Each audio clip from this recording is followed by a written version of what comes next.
Welcome back to Empower Field at Mile High. We're in the third quarter now. The 49ers in possession of the football. Here we go.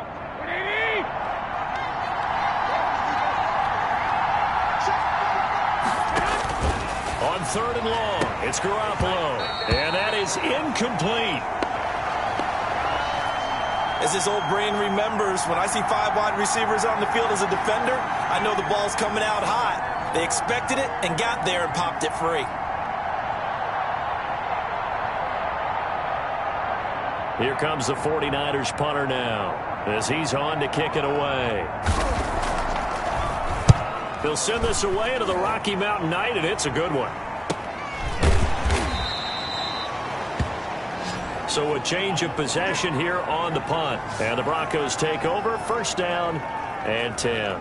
Denver's offense ready to go again. They come in off a touchdown drive the last time they had the ball that cut down that lead. Now the defense has done their part, got them the football back. Momentum started to shift a little bit when they scored the touchdown. It increased when the defense got them the ball back. Momentum definitely in their favor. Now they got to keep things cranking, keep it on high so they can keep cutting into that lead.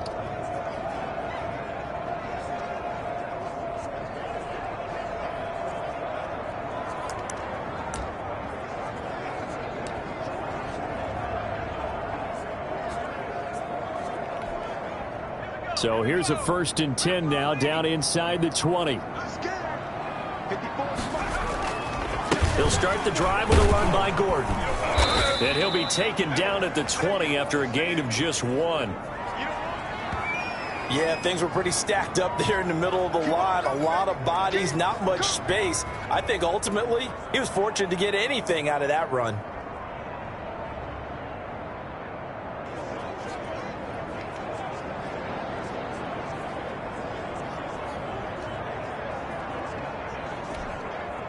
The run only got a yard. Here's 2nd and 9. This is Gordon as they go to him again. This will be a short gain of 3 before he's brought down at the 22. Not the start to the drive they were looking for. That run doesn't do much at all. No, not at all, and it leaves them with 3rd and long. And you know, this is the time of game where these drives really, really start to matter. They've got to make some moves.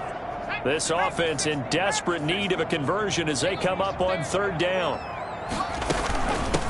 From the shotgun now, here's an inside give. And he'll take this one up close to the 25-yard line. 2 yards on the pickup there. It's 4th down. Now, they struggled to get him rolling on the ground in the first half, and that's sort of continuing here in the third quarter. Yeah, but I don't think it's time to abandon the running game. I would say keep feeding the horse, and I believe he'll eventually reward them, especially as we get deeper in the game. And they're going to at least line up to go for it here on 4th down. Let's get off the field, D. Let's get off the field, D. Hey, one set. Check, Mike. And they are going for it. Here's Hill. He's got his tight end fan. And they're able to get this one across the 35. The conversion is successful with a sizable gain of 13, and the decision to go for it looks like a smart one. And with that last play, he's now up over that 300-yard mark. And in today's NFL, it almost feels routine. And I hate that when you talk about a 300-yard passing game. To me, 300 yards still signifies excellence, and he's achieved that in this performance.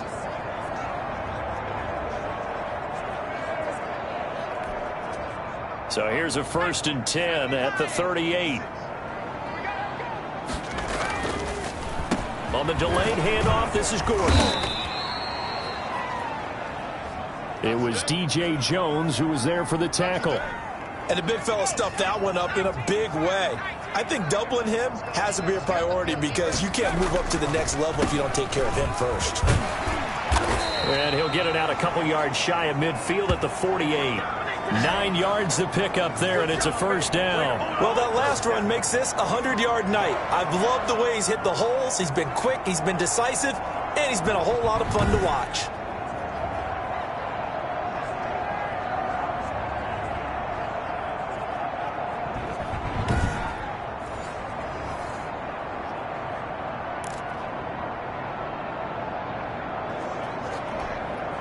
2 first downs have him up near midfield now on 1st and 10. From the shotgun now, here's an inside give. And he's got this one across midfield into 49er territory. You know that old expression, it's not my night? It hasn't been his so far. I don't know if the legs are a little bit heavy. Sometimes having to hang out all day and play doesn't exactly play to your advantage, but it's been a tough go for him. And every time he looks up, somebody's there defensively. That was the same case on that play. The last run got 3. Now here's 2nd and 7. They'll try the air now with Hill. And this one incomplete. Too much contact to hold on to that one, and it's 3rd down. You know, last week I remember asking you, what would an offensive coordinator be looking for week 2 of the preseason? Now we're in week 3.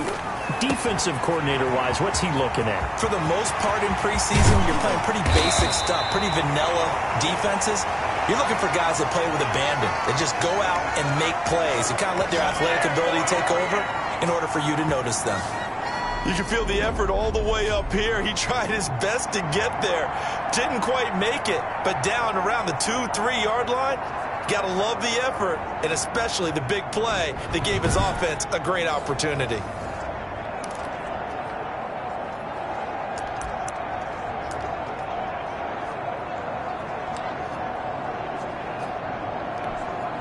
It looks like a jumbo set with 3 tight ends here for 1st and goal.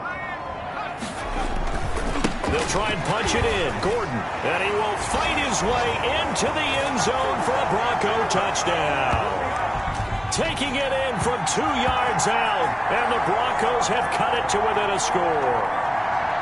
And that rushing touchdown is 4th, puts him just 1 shy of the NFL record in a single game.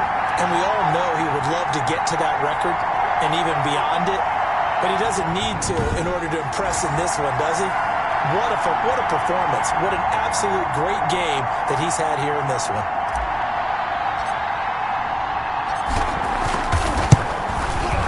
And that'll cut the lead down now to a touchdown. A 10-play drive that time. And it's capped off by a touchdown run coming from Melvin Gordon.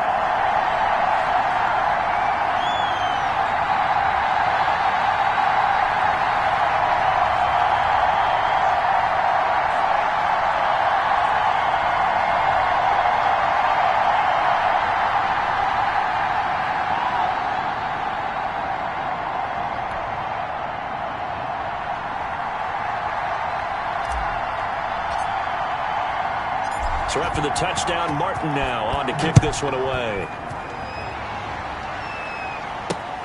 Taking it about the 1. And he'll get it up just past the 20 as his guys will go to work at the 21-yard line. Raheem Mostert and the Niner offense getting the football back. He's had a good performance, moved the ball effectively on the ground. Of course, he has the 1 touchdown. And when you're able to move it as effectively as you've described, that leads to finding a way into the end zone, and now he's just trying to do it for a 2nd time. And, of course, with that comes additional yardage. Yeah, looking for additional yardage, and, again, that 2nd score here in the 3rd quarter. On the ground, it's Mostert to start the drive. And he's going to lose yardage here, back to his own 18. Yikes, a 4-yard loss really sets him back now for 2nd down. I'll tell you what, this defense hasn't played its best, but they're still right in this football game. And if they keep making plays just like that, they're going to give their offense a chance.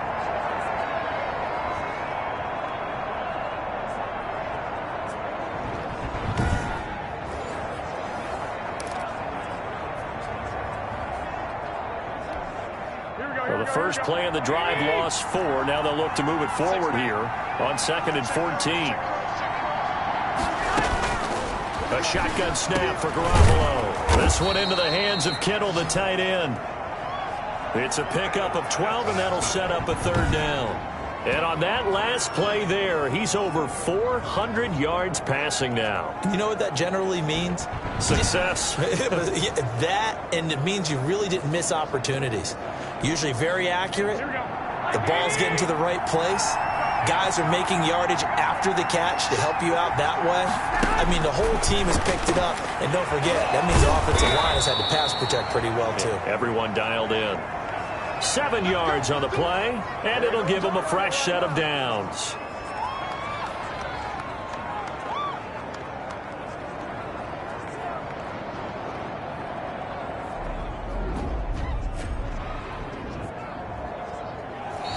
Welcome back now to Denver. It's 49er football here. They've got the lead as well as we get set to start the 4th and final quarter.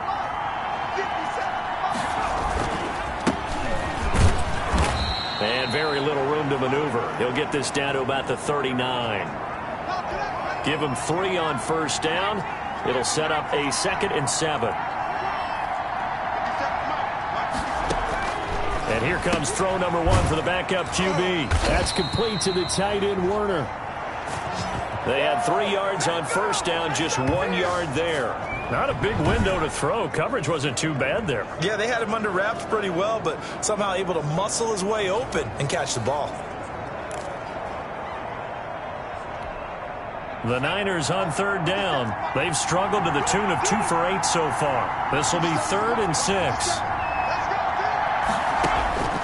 From the gun, Baker. This is Johnson. He's got it. And he is going to have a 49ers first down as they're able to get the 3rd down conversion. First time they've looked his way in this game. He comes through picking up the first. Couldn't just sit on it here, could they? Had to throw the ball on 3rd down. Got the big completion in the pickup. Fresh set of downs now. They've got to feel great. And defensively a backbreaker. Wilson with a first down carry. And he'll go down, but not before getting this inside the 30. That's good for 21 yards and a first down. Well, it is our business to analyze what we saw out there. And on that play, I saw a defense staying in base, not taking a chance, not blitzing in a situation where they absolutely need the football back. That's either a case of overthinking it or not thinking it through. If you do blitz, do you have to be careful about where you're coming from, or are you just coming from all angles? You have to be careful about where you're coming from, obviously. But at this stage, you have to take a few chances as well. Here's Baker throwing again on 2nd and 10. And now he's going to use his legs. And finally, down he goes as they work it inside the 10 to the 7. Now, after the completion, we're going to get a timeout, an injured player. Definitely the last thing you want to see here in a preseason game. We'll be right back.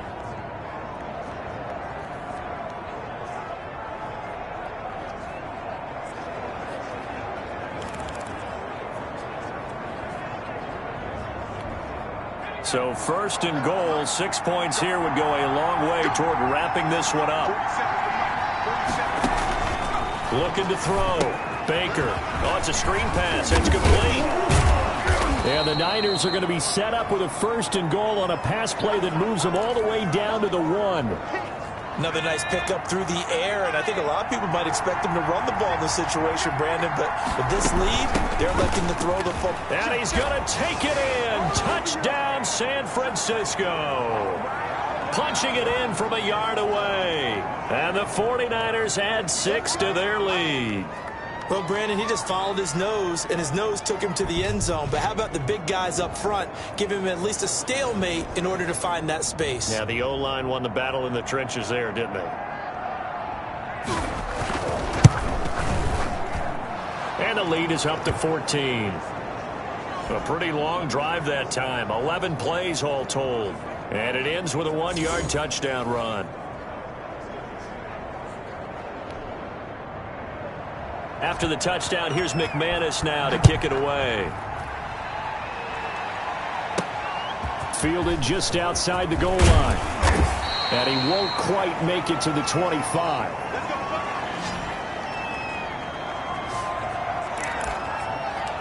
Now this Broncos offensive unit ready to head back out onto the field. And they'll be looking to build off of a nice drive last time, a drive that really relied on the quarterback.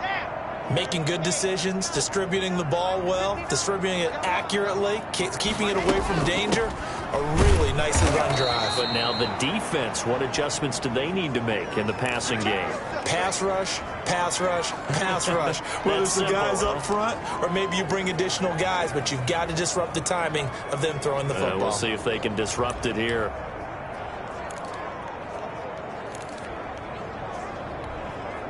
The last run good for 2. Here's 2nd and 8.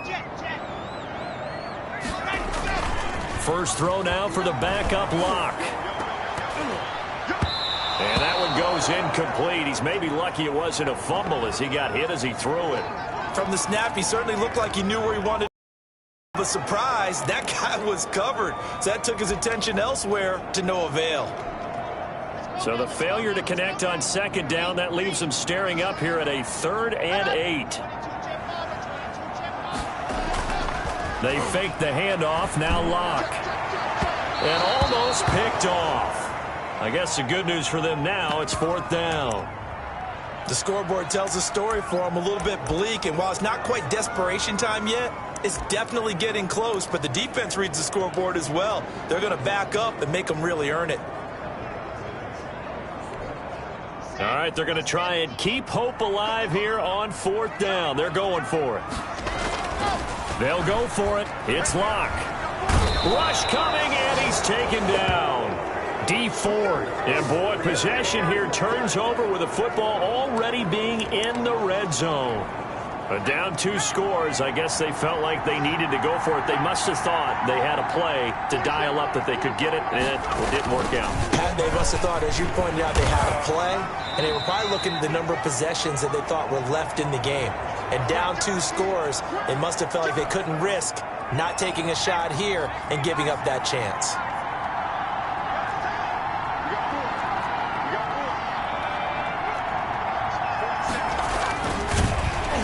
And he goes backwards here, losing yardage back to the 16. It'll go down as a 2-yard loss, and it brings up a 3rd down.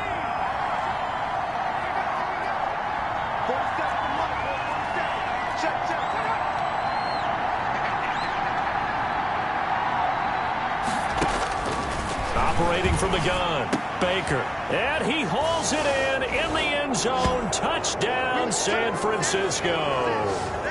Charlie Werner there to make the grab. And the Niners are able to stretch their lead. And that was a beautiful ball right there as he waited for his tight end to come uncovered in the end zone, so give him points for patience as well. Delivered it right where it needed to be for 6 points.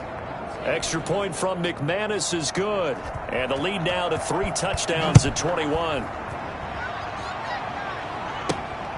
This will be fielded inside the 5.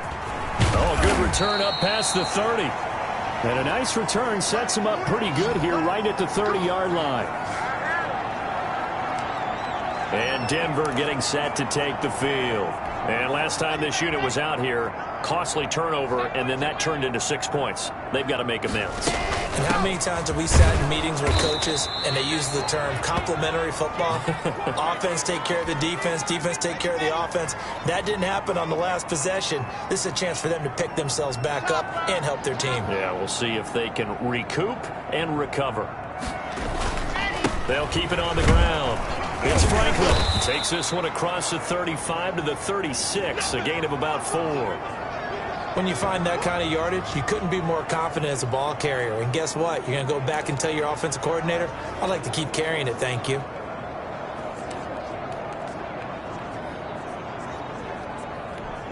Here we go. 16 out Let's go. Now Lock on the bootleg. Gonna throw right side here, complete. And he will have a Broncos first down as they're able to get the 3rd down conversion. A Bronco first down there, 12 yards on the play. That's a staple of this offense. Drag route to the tight end. Yeah, he was unable to use his size to break off much more yardage after the catch, but still an effective gain nonetheless. Now a play fake here on first down. And that'll be knocked away. It's incomplete. The linebacker, Fred Warner, right there on the coverage. At this point, down big, you'd have to imagine this defense are just going to sit back, blanket the field as best they can. Yeah, this is actually the easy part of the game for them because, just as you noted, they can sit back, keep everything in front of them. But they blanketed the field the entire game using a variety of coverages. And that one got tipped, kind of threw everything off. It brings up third. We've seen this quite a few times in this game. Offensive line unable to keep leverage, unable to keep people away, facing a lot of pressure. Fortunate just to get rid of it. One of the reasons they're down is that inability, though, to stop the pressure. We saw another example of it there.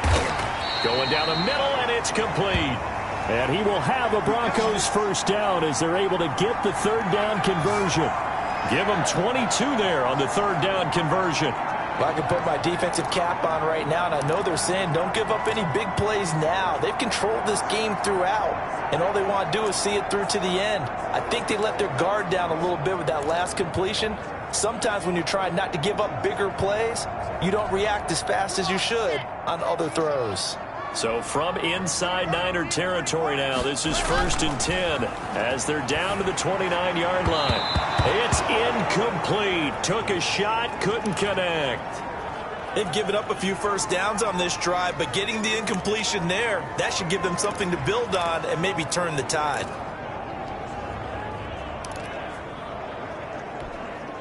Here's 2nd and 10 now from the 29.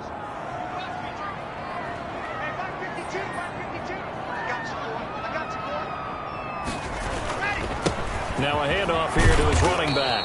And he's got about 5 yards as he's taken down right at the 25. Not too many offenses want to turn down long drives, but when you're down what they are, they've got to pay it off with some points. And on 3rd and 5, this will be the 8th play of the drive. They'll keep it on the ground. It's Franklin. And he will have a Broncos first down as they're able to get the third down conversion. I definitely like the play call. You don't expect it on 3rd and 5, 3rd and 6, do you? You expect a pass play. Had a little courage there to call the run, and boy, they were successful. So from inside the 20, here's 1st and 10 at the 18. Going to give this time to the tailback. And they'll get him down after a pickup of 8, 2nd and 2. That's a strong pickup right there on 1st down, and as this drive goes on, we're seeing an offensive line and running game imposing its will. 8 yards the tally on that first down run. Here's 2nd and 2. Now to the air. Rock. And that is incomplete. A lot of force bearing down on him there. He could not hang on. It's 3rd down. Hey, a sidebar worth noting is that preseason cuts have changed. So week 3 that we're in right now, the preseason, I think, what did you say, the roster's going to stay at 90 instead of going down to 75 this year? That's exactly right, Brandon, because in the past, just what you said, this game here, at the end of week 3, or game 3, you would cut the roster down to 75 and play game 4 just like that. In this case now, though, they're going to be able to keep guys all the way through. And that is caught. Touchdown, Denver. From 10 yards out, and the Broncos get a bit closer. A lot of people might call this backyard football. Sometimes just understanding who you've got out wide and who you're going to throw it to. Give him an opportunity to go up and make a play, even when contested. Looks like that one worked out pretty well. The trust factor, in effect. Lock going to throw, and they don't get it. They tried for the 2-point conversion there, but unsuccessful. Should have been picked. Probably doesn't matter on a 2-point conversion, but still, as a former DB, you want to grab that ball when you can, don't you? You certainly do, and don't say it, because I know you're thinking it. Don't say it. What am I thinking? You know what I know what you're thinking. Well, if he'd had hands, he'd be playing on offense, right? That's true. You've said that before. San Francisco set to go on offense once more. Now, there are 2 scores on the plus side. Still time here in this 4th quarter, but maybe you start thinking about playing keep away? Yeah, I think here's the situation. You're not thinking touchdowns anymore. You're just thinking first downs. To keep up with your theme there, playing keep away, first downs, they can't touch the ball. And he's going to have a Niners first down as he gets it up past the 35. A gain of 11 to kick off the drive, and it's a quick first down.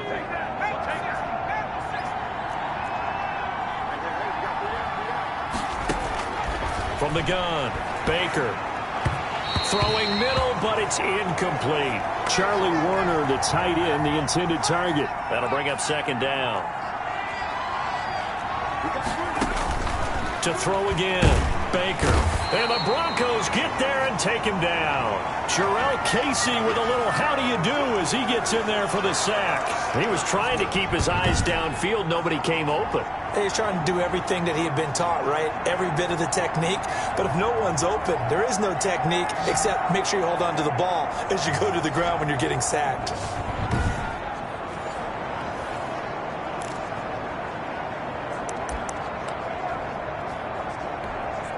The Niners on third down. They're right at about the league average, 40%, 4 for 10. This is 3rd and 16. That's caught by Werner, the tight end. And he'll be taken down at the 46-yard line.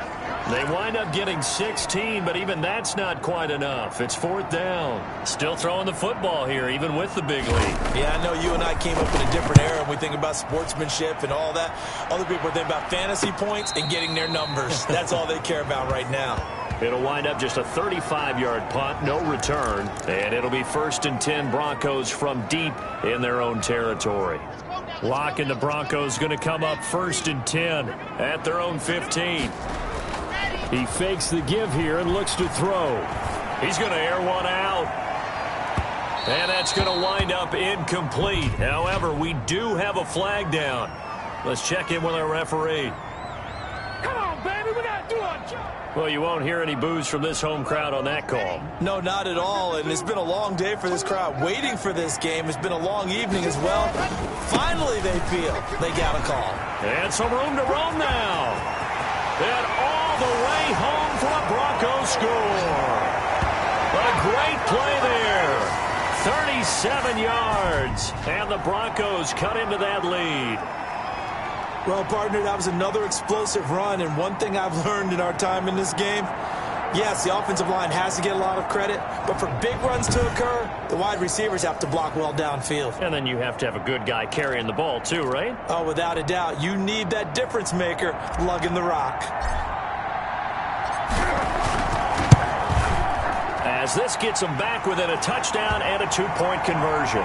So they hit pay dirt on just one play. The long run, the scamper, and a very nice scamper into the end zone for the touchdown.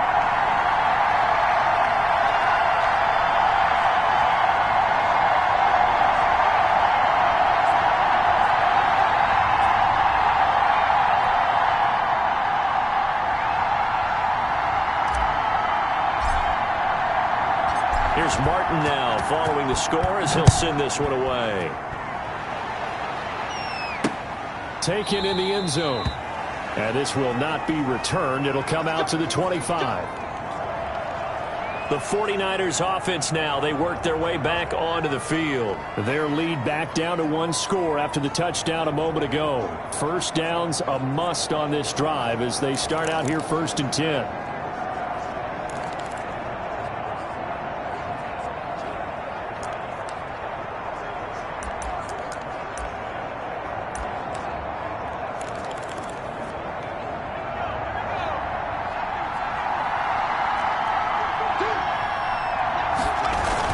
They'll start the drive with Wilson. And from the 25, they work this to the 29, a gain of 4. Now, I'm guessing you'd say this is kind of the key here. Grind out some yardage, work on that clock, see if you can continue to tick it down. Definitely, you want to bleed things out at this point, right? Continue to possess the football, gain some yardage, and put the onus on the defense. Do they have to use timeouts? What are they going to do to stop you? You're taking charge. That's it. That's what you want. Straight ahead positive gain. Just keep that clock ticking.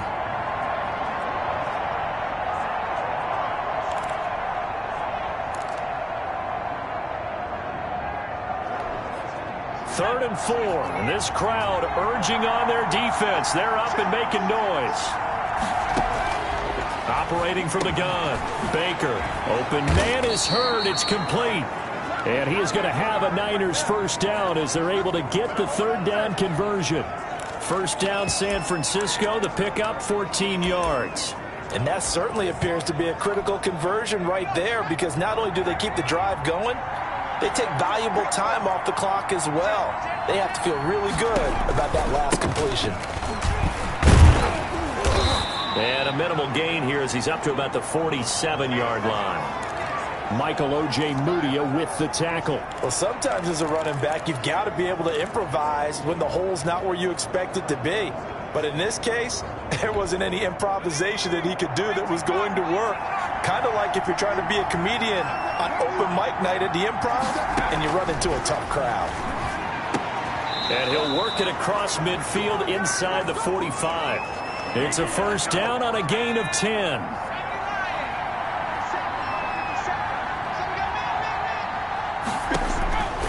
From the gun, Baker. They'll roll him out right. And he's going to keep it here. And brought down, but not before they're inside the 25. The coverage may be too good that time as he breaks away for 9 legs and a first down.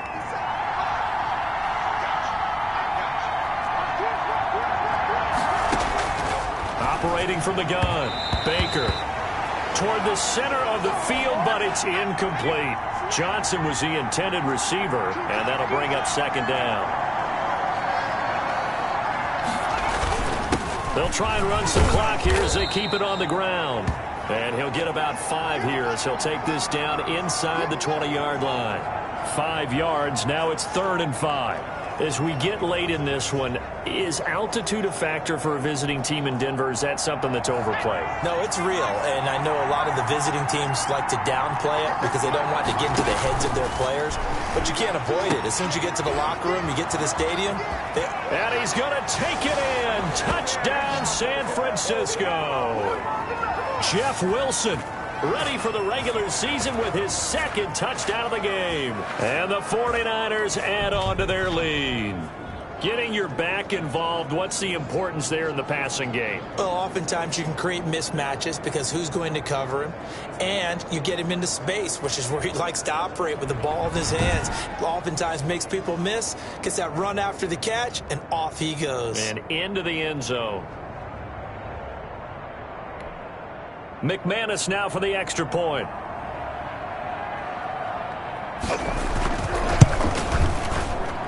And the lead is up to 15 now. So a nice drive put together there. They go 75 yards in 9 plays. And it's polished off by a touchdown for San Francisco.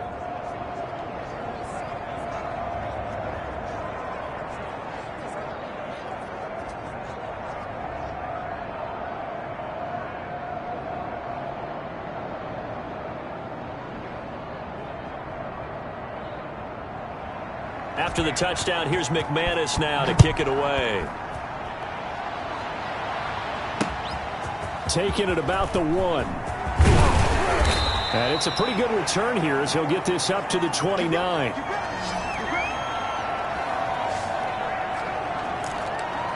Here's the Denver offense now as they get set to take over here. And for them, a touchdown their last go-around. Obviously, they'll be hoping to do that again. And when you start plotting for this drive, when you start thinking to yourself, okay, what are we going to do? You don't go away from what you did before because that worked, but you have to be prepared for wrinkles and counters because you know they'll make some adjustments. 7 yards on the pickup there, and it'll leave them with a 2nd and 3.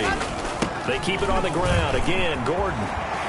And able to get this one across the 45 before he's brought down. 11 yards there, first down. Oh, that's one to warm the hearts of all those old school football players, isn't it? Tough, hard, gritty run, got behind his pads, bowled over a few people. Look at that one, right up the gut. Saw it through 3 quarters, no reason to lighten up now.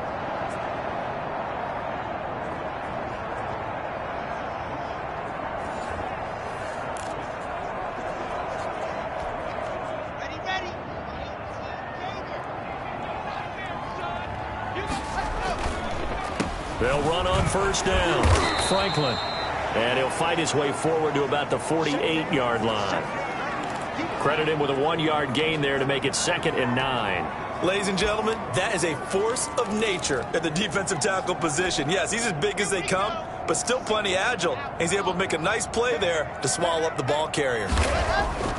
On 2nd and 9. Locke. He almost had it. The big D lineman nearly had an interception. Instead, it falls down incomplete. I guess they're in a situation now, fourth quarter, where they're forced to take some chances, but I don't know that that was the type of a chance you want to take. And that one could very easily have been intercepted. And if it does get picked off, that could possibly seal this one. They get 7 there, but it brings up 4th. You got the big lead defensively, willing to give them that underneath stuff, right? And this is why you work on your tackling. Tackle them after the catch, inbounds, keep the clock running. Just go ahead and bleed the game out that way.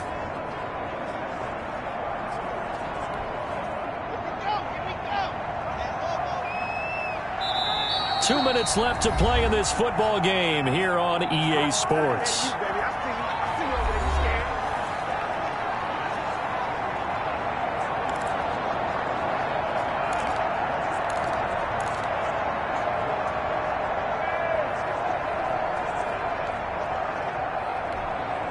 So it's Bronco football as we get you reset here.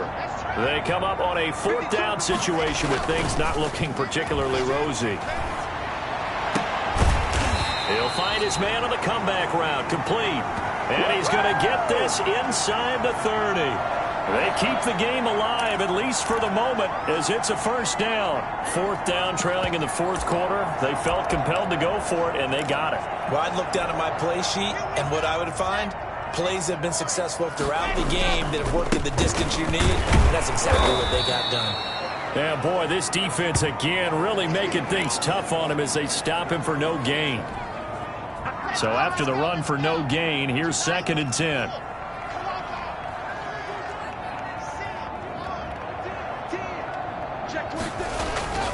They'll keep it on the ground.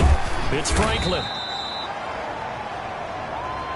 So where'd all that running room that he had in the first half go? Because it looks like it's drying up a little bit here. Someone made some adjustments, it appears, at least on this drive.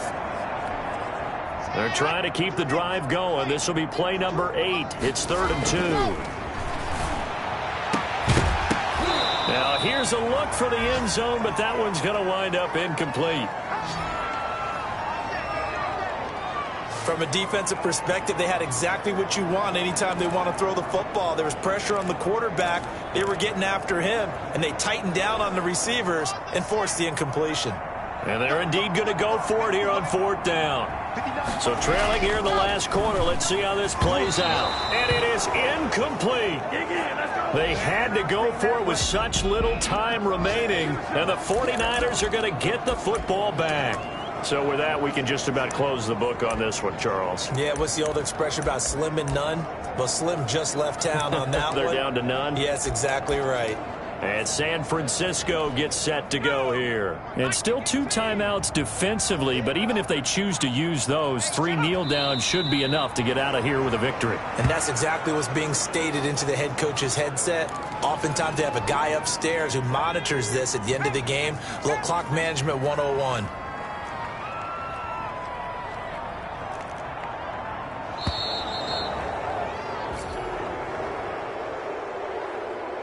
Well, Charles, it's one thing to win. It's another thing to win and put up the amount of points that they did. Boy, were they clicking on offense. They can't help but feel great about themselves, can they? I mean, what a game to put up that number of points, continually feeling like they're moving the ball and things are working and clicking. They think that they can bottle this and carry it with them. And as an offensive coordinator, you just don't think you can do anything wrong. Whatever you call, run, pass, it's all going to work. That's called being in the zone. So that'll do it for my partner, Charles Davis, and the best darn crew in the industry. I'm Brandon Gaudin. This has been a presentation of the NFL on EA Sports. From Denver, good night, everybody.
Tonight, from TIAA Bank Field in Jacksonville, Florida, it's Week 4 of the NFL preseason on EA Sports.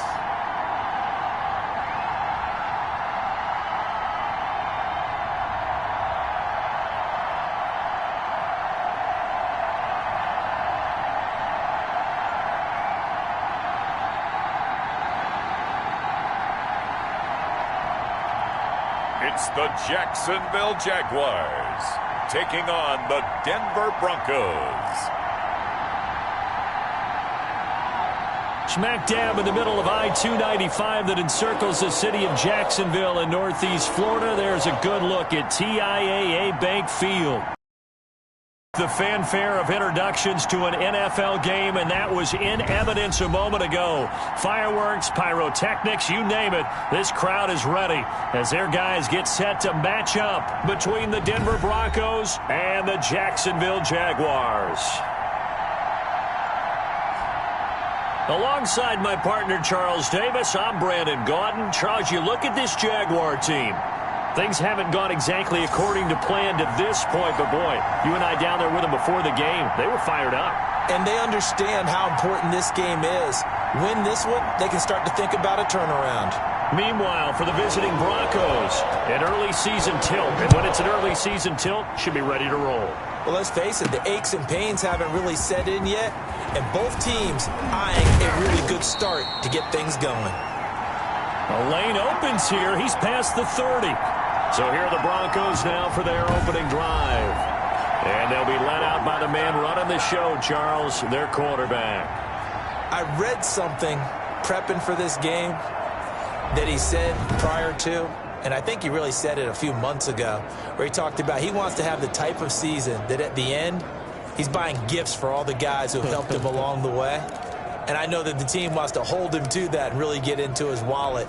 But that's what good leadership gives you. You know, at the end of the season, because you've done a great job, QB, he's usually the guy who springs for the good stuff. And they get him down, but not before he takes it across the 40-yard line. The drive starting with a first down, 11 yards on that pickup. Well, one unit I know you want to watch is that offensive line. If they keep clearing holes like that, could be a long night defensively. No doubt about it, because when they are in sync, as we're seeing so far, when that continuity is there, and you can see that they're playing off of each other while controlling the defensive front and linebackers, you're exactly right. It could be a very long night for the defense because someone's going to run for some big yardage.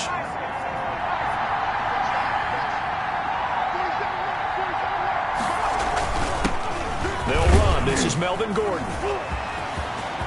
There goes Melvin Gordon. And all the way home for a Bronco score. Melvin Gordon, 58 yards. And the Broncos have taken the early lead.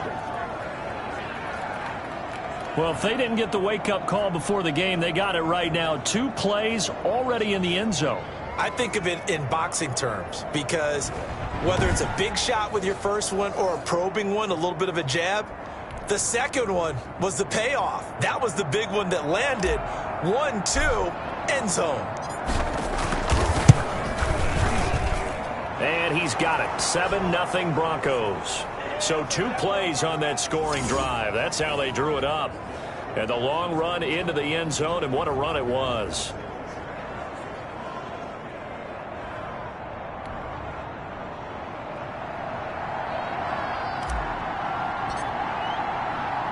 So after the touchdown, Martin now on to kick this one away. Fielded just outside the goal line. And he's up across the 25 and down at the 28. The Jaguars ready to go offensively for the first time with Gardner Minshew, former 6th-round pick, at QB. And I'll bet he's talking to his guys about resisting the temptation to try and turn this into an up-and-down game. Almost like basketball, where both teams press, and one team gets an advantage, our team's trying to run with them, and they're just not equipped for it. Doesn't matter whether you're equipped or not. Just settle in, get calm before you go for the big strikes.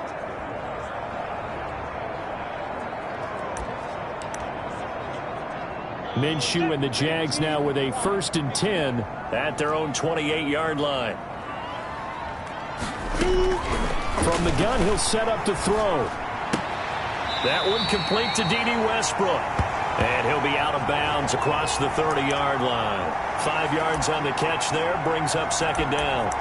We'll see what kind of mindset they have here offensively after giving up the touchdown on the opening drive. And based on our time with them, prior to this game, I feel like they've got a good mindset going in. In fact, the discussion that we had with the coaching staff was, we may give up some points in this game, so offense has to be ready each and every time to either equal or try and get us ahead and try and keep us ahead. This is their chance to respond to that first touchdown given up.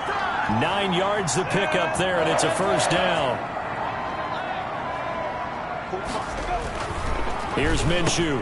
This one caught by his tight end, Oliver. And they'll get him down as he's inside the 40. 19 yards there on the catch and run. You don't always expect tight ends to be big in terms of run after the catch, but after that play, he joins a growing band of players that's putting that stereotype right on its ear.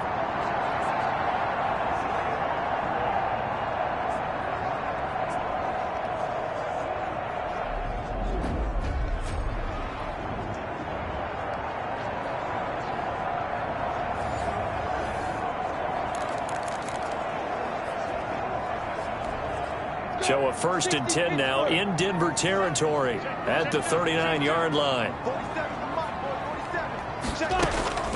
It'll be Minshew again. Oliver, the tight end, making the catch. Give him 9 there on the 1st down completion. I don't think it's a surprise they're throwing the football early. We expected that. They told us they were going to come out firing, but 4 for 4 on the opening drive. They like that. They don't just like it. They love it because now everyone gets locked in. Your confidence jumps up. Everyone's easy about what they're doing out there.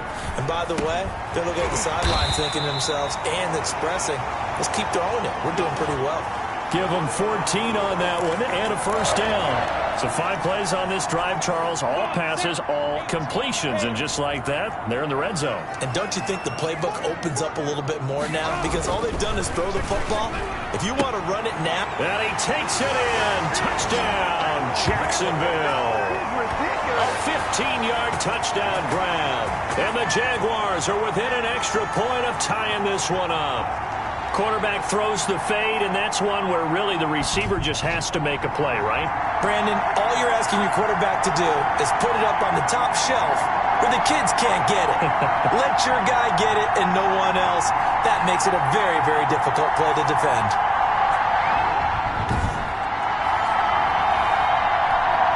Josh Lambo now for the point after.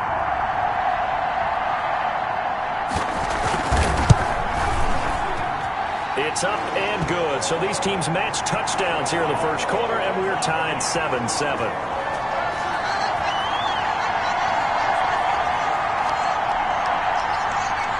Each team's had it. Each team has scored. 7-7 here as the kick's away. Fields it in the middle of the end zone. And they'll get him down right around the 25, actually the 26 officially, so a net gain of 1 there. So now the second drive offensively coming up for the Denver Broncos, and they're hoping to redo their efforts in the last drive when they got into the end zone. And just think of what it's like now on the sideline, because when you score a touchdown, you have to go over and look at the tablet and see what you did on the last drive. When you scored points, it's a whole lot better view than when you're trying to figure out how to fix things there. They run on 1st down as they're able to get this forward for about 4.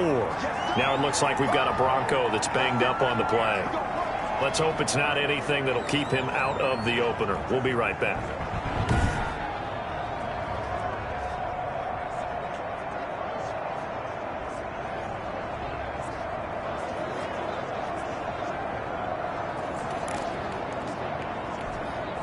The run got 4. Now they deal with a 2nd and 6. From the gun, here's Hill. And he's going to find his man out of the backfield. That's complete. And they get him down, but not before he takes it across the 40-yard line. A gain of 13. It's a 1st down. Here's Lindsey. And he'll get this up past the 45 to the 47. There for the tackle, the former Wisconsin Badger, Leon Jacobs. Well, on every play call, you realize it's not going to go for a touchdown, so a lot of your calls are setting things up for maybe later in the game, trying to establish the inside run with toughness now, hopefully get to the print. You could do worse than a 4-yard run on first down. No gain on the play there, so they're left with a 3rd down and 6.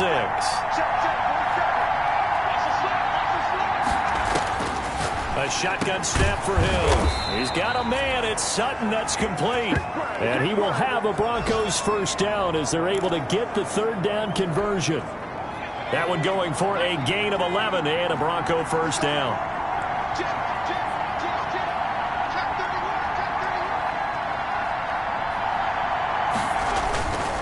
Now it's Lindsey. And he'll take this one down to about the 40.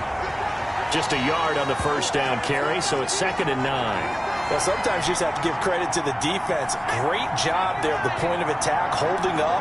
They won their battles at the line of scrimmage, left him no space to try and run. A really nice job swarming to the ball carrier.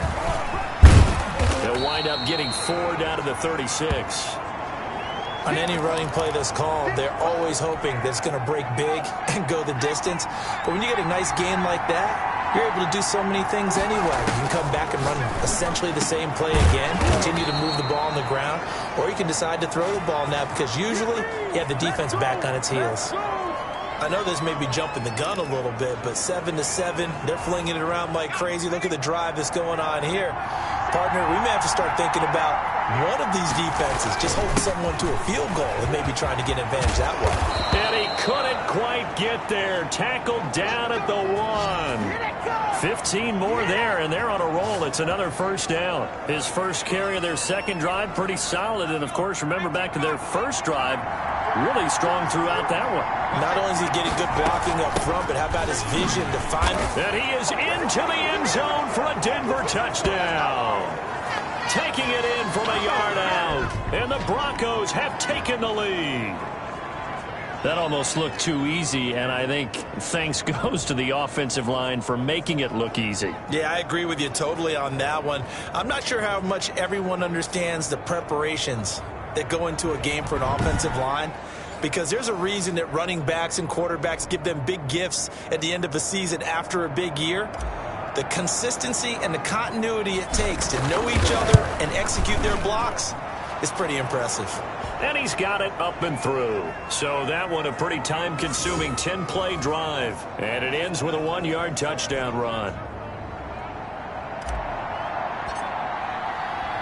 Here's Martin now following the score as he'll send this one away. Fielded just outside the goal line. And he'll be stopped up at the 25.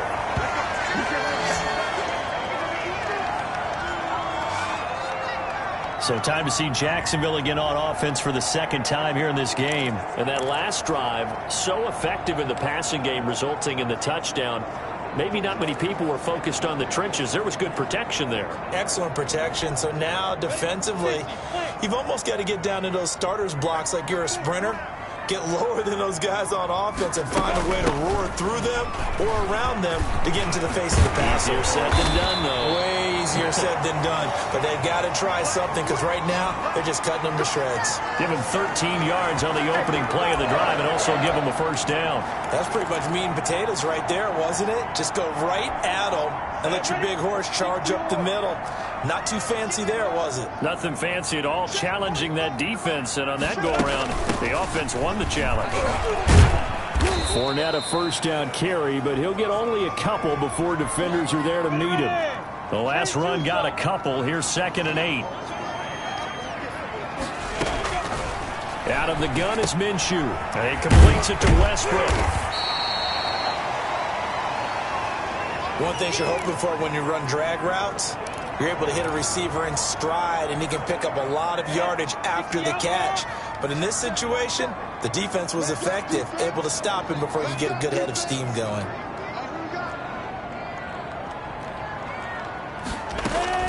They'll try to throw for it with Minshew. The open man is Shark. It's complete. Minshew and Shark on the hook up there. 1st down, Jacksonville. This has to go down as one of the simpler routes in the playbook, but oh so effective. Nice completion there. Keeps the sticks moving. Throwing on first down, but this one winds up to be incomplete. The running back, Leonard Fournette, his intended receiver, and that'll bring up second down. You can tell they wanted to get that ball downfield, but they had nothing working in the secondary, so he dropped it off to the running back. That one ended up incomplete. He's not going to get me. 45. On 2nd and 10, it's Minshew. That one complete. He finds Shark. And this is going to be another first down as they'll make the tackle at the Broncos' 30. 17 yards is the pickup there for number 17. Oh, that was a pretty route right there because it's all about finding a window on a route like that. He lined up on his left, ran the deep in route over the middle, and the ball was right where it needed to be. Really good trust between quarterback and receiver. Really good completion. He was trying to find his tight end, Josh Oliver. And now it's second down. Off play action, it's Minshew. And this one into the hands of D.J. Shark. And this is going to be another first down as they'll make the tackle at the Broncos' 12-yard line. They got 18 yards out of that one, and it gets them a new set of downs. From down at the 12, it's 1st and 10. Again, Minshew looking to throw. And he will get this into the end zone for a Jaguar touchdown. A 12-yard touchdown grab. And the Jaguars are within an extra point of tying this one up. And on that one, able to catch it, also able to have the wherewithal to take it in for the score. And how about the phases of a successful catch and a completion of a play? Look the ball in, secure the catch, and then, of course, the run after the catch that ends up in the end zone. Extra point tacked on by Lambeau. This one tied at 14 now as he sends this one away. And we are tied at 14. And he'll wind up getting a couple extra yards here for his trouble to bringing it out of the end zone as he's down at the 27. And the confidence from last week carrying over to this week. 2 weeks in a row, and I have to admit, last week, I thought they were going to really struggle running the football. I thought that they had a real challenge on their hands, and they more than met it and created big-time openings that he just absolutely hurdled through. And they figured, why not? Let's carry it forward this week. Again, the same thing. All the blocking schemes are there. I think they've really done a great job. That B gap between the guard and the tackle has been there all game for them, and they continue to exploit it. He's just going downhill. Not only downhill, but with incredible force. A gain there of 21 yards. I don't care who you put on him. He's going to be a handful in one-on-one throws. Yeah, right now, you're right. They're in man-to-man. Maybe need some safety help. I would say that'd be a good idea. Double-team him somehow. I'm going to have to make someone else beat me rather than let him shred my defense. A pass there complete to Sutton. And all the way home for a Broncos score. Cortland Sutton, 51 yards. And the Broncos have broken the tie. So simple math here in the first half. They've had 3 drives offensively, and they have scored every time, and they've got the lead. Well, whenever we talk about adjustments, we usually talk about an offense making adjustments, right? This is all about the defense. They've got to figure out some way, somehow to slow them down. Do they blitz a little bit more? Do they play more zone coverage? Right now, they don't know where to go because they're hitting them in every direction. It's up and good, and that'll make the score 21-14. Scoring summary, 3-play drive, and it ends with a Denver touchdown.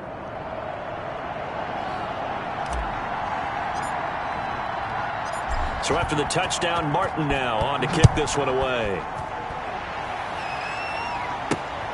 Fielded just outside the goal line. And up to about the 26-yard line, just across the 25. Here comes the Jaguars offense as they get set here. Good drive last time. Really effective passing the football.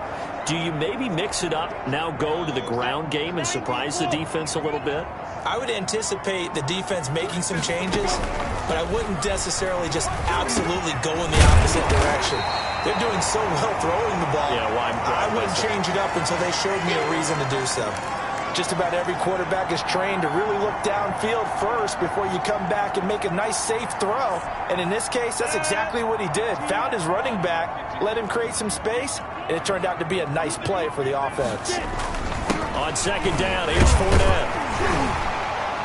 And this will be a Jaguars first down as the tackle made at about the 43-yard line.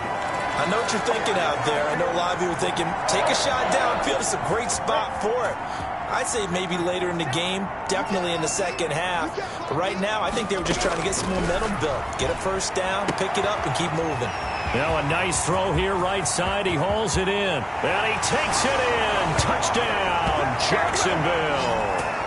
D.D. Westbrook with his second touchdown in this opening quarter. And the Jaguars are within an extra point of tying this one up. These two teams in this first half, it's been fun. Back and forth, back and forth. Well, it's not fun for the defensive coordinators, but offensive coordinators are enjoying it. Yeah, they're having streaks here, aren't they? Being able to put scores together and really bunch them up, and we have a tight game here. You know, we often talk about having the right shoes for the right turf. Today it's track shoes. That's what we've seen with these offenses. Yeah, it's been an absolute track meet so far, and fun to watch. And that decision to bring it out ends up not being a good one. Costs him about 5 yards as he's tackled at the 20. Now Cortland Sutton and the rest of the offense getting ready for their next drive. And he's been pretty good under the lights here tonight, hasn't he, partner? He certainly has, and I applaud him for that because I don't know what it's like for you, but to me, preparing for a night game involves a little bit more. Trying to hold your intensity, hold that edge throughout an entire day of waiting to get out there and play. You know, the meetings, what time you're going to eat, all of those things. He's harnessed it very well. It's turning in a nice performance. He's closing in on 100 yards. For me, it's all about the afternoon nap for a night game. I like the way you prep. And he's going to have a Broncos first down as he gets this up past the 30. Give him 10 yards there, and about by the nose of the football, he's going to have a first down. Usually we see runs like this as the defense breaks down later in the game, but this guy is setting the tone early, running through all types of tackles and putting the defense back on its heels.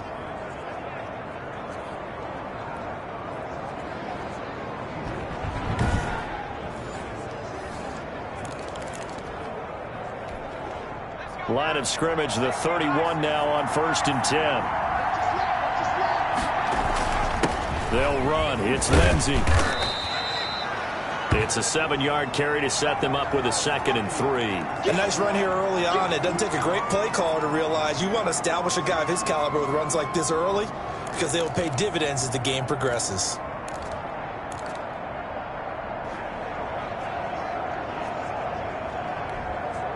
So they'll come up after the gain of 7 on a 2nd and 3.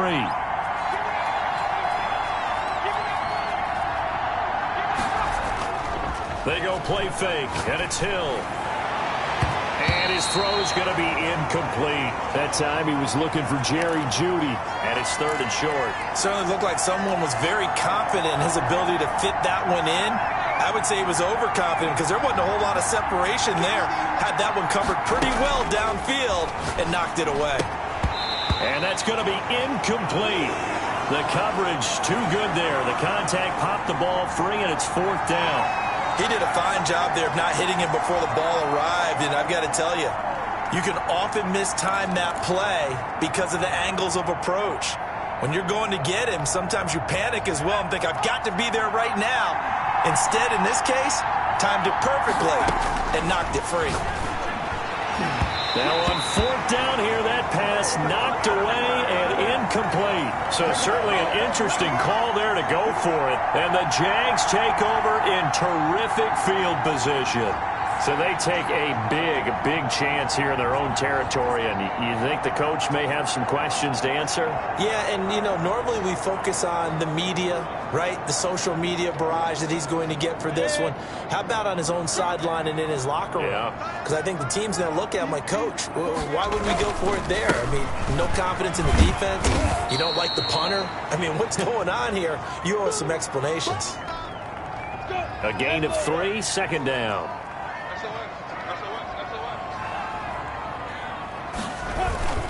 Minshew with a give to Fournette.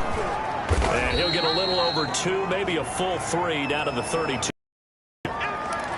I know the scouting report on him is that he doesn't possess the eye discipline to be an elite linebacker, and what that means is his ability to read, react, and make a play.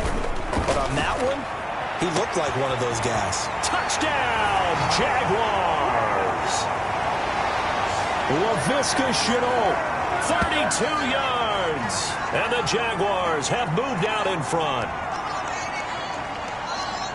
Now, first quarter, and this lead is already getting into dangerous territory. They better be careful on the other sideline. Yeah, it feels a little bit more like a basketball game where one team is pressing and that team can't get the ball over half court. I mean, it's stealing it and scoring it, layups, the whole deal.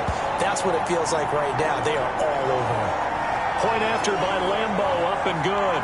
And they will take a 7-point lead. And Lambeau now, after the touchdown, he'll kick this one away. Fielded in the end zone. And ultimately, he stopped right where he would have been if he had simply gone down to a knee at the 25. The Bronco offense now set to come back out onto the field. And last time out, went for it on 4th down, turned it over, gave him great field position, turned into 6 points, so they've got to recover here, Charles. It's amazing what one decision can do in the chain of events, right? The decision to go for it on 4th down. Caused all of that. It caused every bit of it, but it showed confidence. Hey, I've got confidence in you guys. Go pick it up for them. Didn't happen. Also showed confidence in the defense. They didn't pick up their end of the bargain, so now they've got to come back out and start over and rebuild that confidence. Oh, a battle for it here, and this will be caught. 15 yards on the play, first down. But one of the ways that quarterbacks keep all the receivers alive in a play, never lock in on any one guy. Make sure you keep your eyes moving, scan the field, and here he finds the open guy for a nice pickup.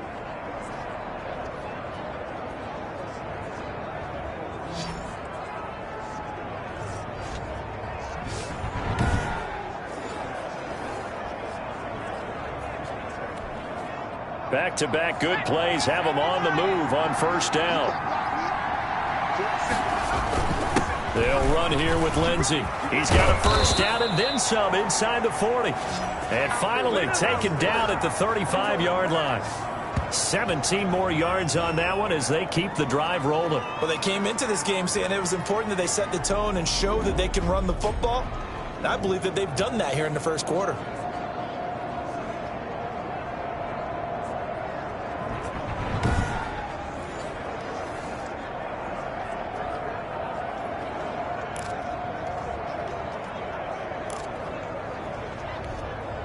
So in Jacksonville territory now. Here's a 1st and 10 at the 35-yard line. Now a carry for Lindsey. This will be stopped about 2 yards shy of the marker. 8-yard gain, 2nd and 2. Well, they're making an effort to get the ground game going tonight. So far, it's working. I like what we're seeing from the offensive line. They seem to have the leverage going, and they're controlling things and reestablishing the line of scrimmage, moving that defensive front backwards. But also like what the runner's giving us, too. It appears that he's been waiting all day long to get out here and take off.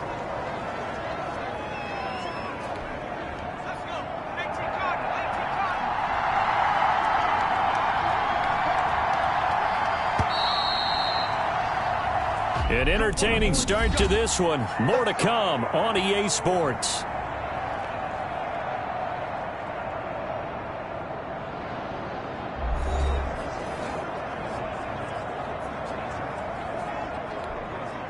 From the 13 now, they work on 1st and 10. And he'll give it here to his running back. And he'll get this one down to about the 10-yard line. 3 yards on the pickup there, and it'll be 2nd down.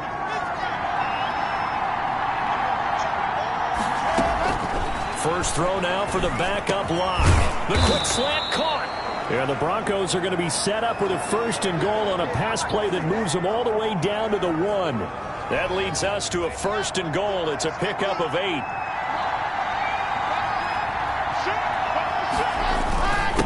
They'll try to run this one in.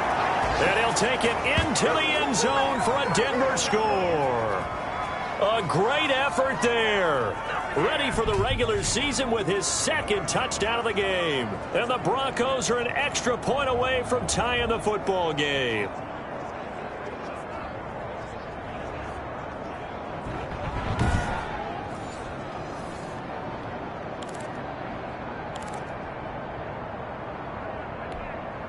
And now the offense is going to stay out there as the Broncos will go for 2.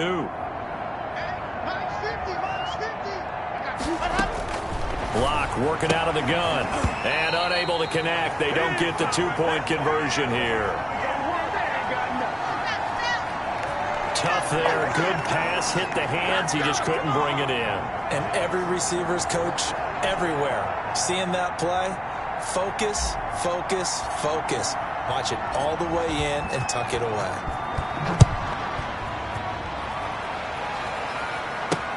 Fielded near the back of the end zone. And he'll just take a seat, and the drive will begin at the 25-yard line. There he is, the man taking the snaps under center, heading out for the next possession. He's enjoying a great deal of success. His team is also enjoying a great deal of success. Yeah, he's got that nice little, what I call the QB lean going right now. You see that little stroll that he's got swagger going? Yeah, he's definitely got that. You see him throwing the football, the nice little video. He's seeing that in his head as well because he wants more of that to happen. So anytime you see him that relaxed, that comfortable, usually it's a big thumbs up for his team. Yeah, it's been a big highlight day for him.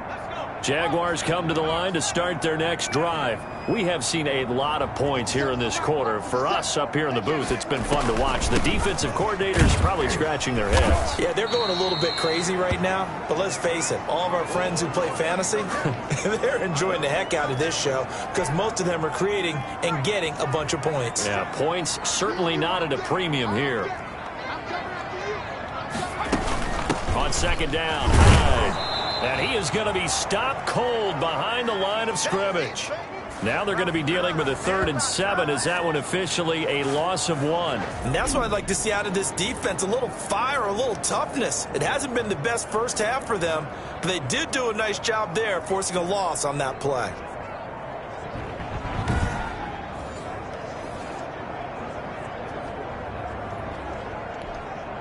And it looks like we've got a dime set here defensively. 6 DBs in the game.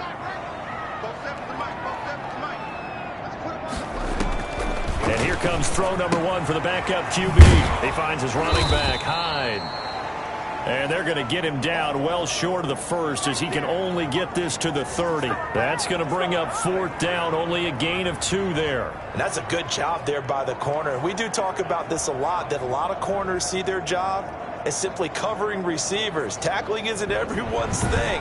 But in this case, he came up quickly and made a nice, sure tackle.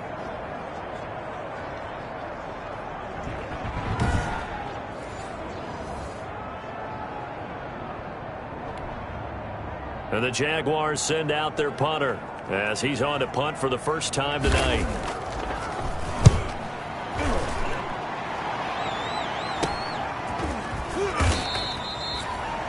35 yards that time on the punt. And the offense will take over with a new set of downs. There again is the running back as he trots onto the field. He's been good. They've utilized him well, but they're losing here in the second quarter. What might they change offensively? I think that what you try and do is expand how you get the ball to him a little bit. Get him out in open space, maybe swing the ball to him. What's that they used to call in the West Coast offense, the long handoff? Yeah. Serve as your running play that way, as well as continue to feed him the football. Some of these runs now may pop bigger later in the game because of the effects of running it. Sometimes people, after a while, they don't want to tackle him anymore, or they get tired, or they get out of position, or he runs through tackles. Continue to feed him the ball. He's having that kind of game. Yeah, might they get him the ball in some space in some different ways here. From the shotgun now, here's an inside give. Only a yard on the pickup there, and it'll be second down. Now, that's a mountain of a man that just made that stop, isn't it? But he's more than that. This guy's nimble and quick. More than a space eater, he just made a great play there. On second down now, it's Franklin. They'll wind up getting 10 back as that sets them up for third down. I was pretty surprised there when they lined up to run it on second and long, but it worked out for them. It certainly did, and that requires some confidence, some fortitude, and a little bit of hope, doesn't it? You hope you catch the defense just right and break off a big run to help yourself out on the next down. And no move to get the offense off the field. Despite failing once, they're going to go again here on fourth down. They do go for it. It's Locke. Into heavy traffic, and it's intercepted. Picked off right around the 43. And he's able to get it back to the 41-yard line.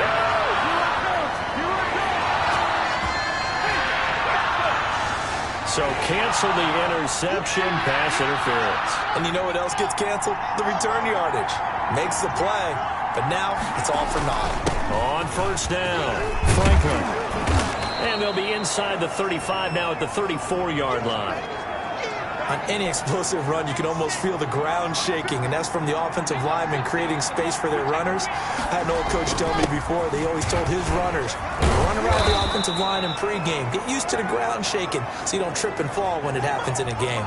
7 yards there and a first down. 2nd and inches is oftentimes an invitation for an offense coordinator to take a big shot downfield because he feels like he can come back on 3rd down and pick up the first down. But sometimes you just don't want to break tendency. Stay with what you are, stay with who you know, and go get the first down. That's exactly what they did.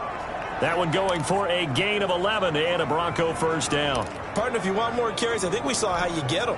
Showed that he's got the fresh legs, and he picked up the first down on that run. Don't just ask for him. Show him that you're supposed to get the football.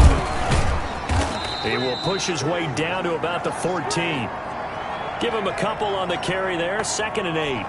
Looks like they're establishing a pretty good pattern here because they've been very heavy in the running game on the last 4 plays. Yeah, you took the words right out of my mouth. So far, 4 plays in this drive, all 4 on the ground. And he'll get about 3 just outside the 10, stopped at the 11. Brandon, all things considered, they have to feel pretty good about getting that type of a gain considering the blitz that they just had against them. The Broncos on 3rd down. They've hit 2 for 4 thus far. This will be 3rd and 5.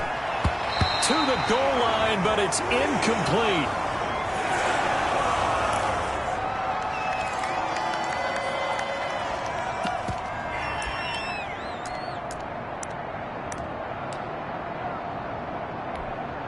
And no move to get the offense off the field. They're going on 4th and 5.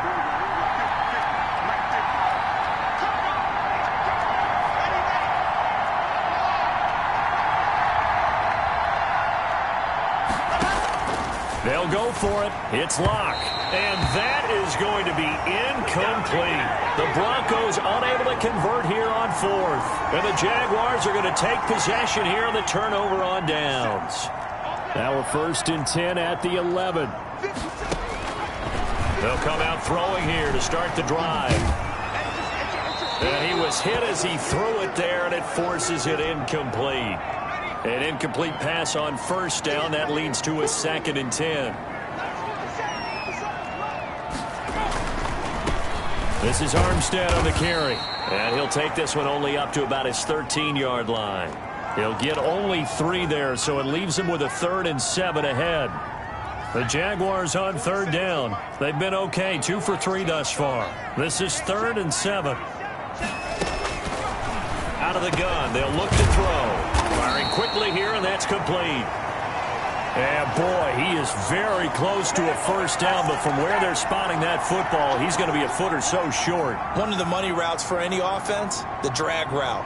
So tough to defend because the receiver can stop at any point and make himself available to the quarterback and get a completion.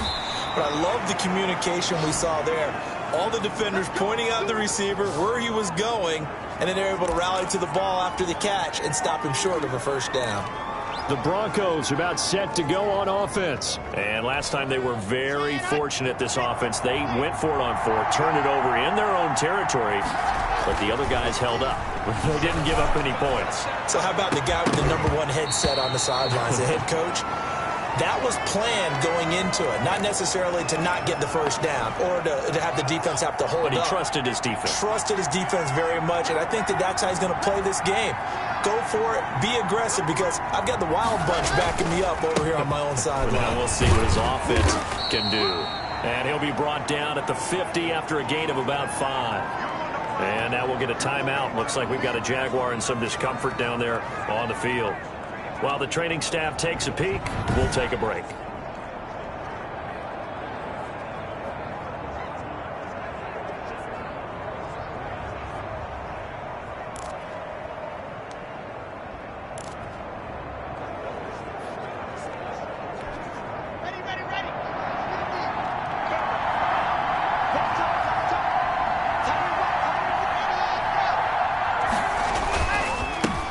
third down. It's Franklin, and they'll get him down about 3 yards short of the first. Give him a couple on the run as it brings up a fourth down. Well, this was just simply excellent defense. On this third down, they had to be alert for the possibility of a pass, but that didn't stop them at all from understanding what was going on when they decided to run the football, and they just swarmed and stuffed them for almost no gain. He'll rifle this one deep right side. And my goodness, this is incomplete. The Broncos unable to convert here on fourth. And this defense is going to get the football back near midfield, right at the 48. They'll come out throwing here on first down. Pass incomplete, but the flag in the backfield, and this might be a roughing call. Unbelievable. I think you'd agree that looked like the right call from up here. No doubt about it. What everyone has to understand is that the officials are going to be right on the play each and every time. You may not like the call, but they're usually spot on. And he works it past the 30, almost to the 25. 10 yards there to start the drive, and just enough by about the length of the football for a first down. Absolutely love the run right there. This guy's known for his quickness, but also for his speed. And he's able to get to the second level almost before you blink if you give him any type of blocking. I always talk about slot receivers, and they're usually known as quicker than fast. In this case, we've got a guy who's quick and fast, and he used it to great advantage.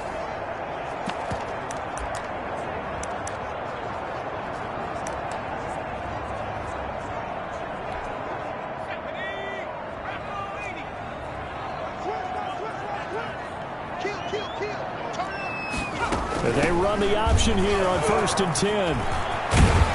And taking it to the 15-yard line before he's brought down. 11 yards there for Jacksonville and a first down as well. I think they like this drive a little bit better there, partner. Running game helping out, picking up some of the slack. Because remember, the last drive, they went 3 and out. Back to throw now on first down. And he's got his man out of the backfield. That's complete. And he'll get him inside the 15 down to the 14-yard line. That catch good for only a couple. Here's 2nd and 8. That's going to be caught at the 10-yard line.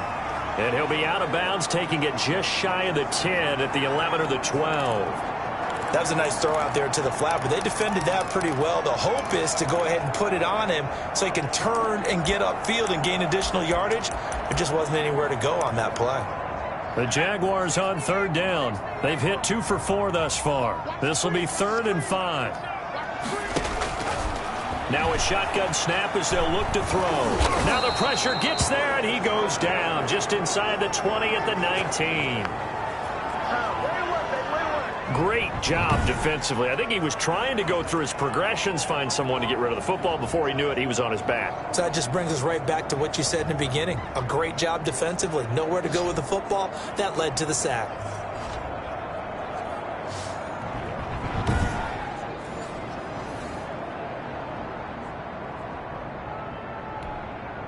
So on 4th down, Jags kicker Josh Lambo comes on. This from 36 yards out. And Lambo will put this one through, and the drive will wind up yielding 3.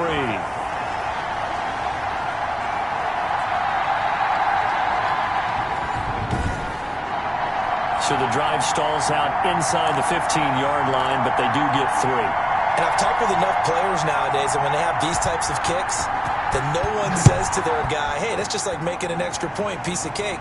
Because the extra point is not a piece of cake anymore. But kicking a field goal from that distance, just give him confidence and let him knock it through.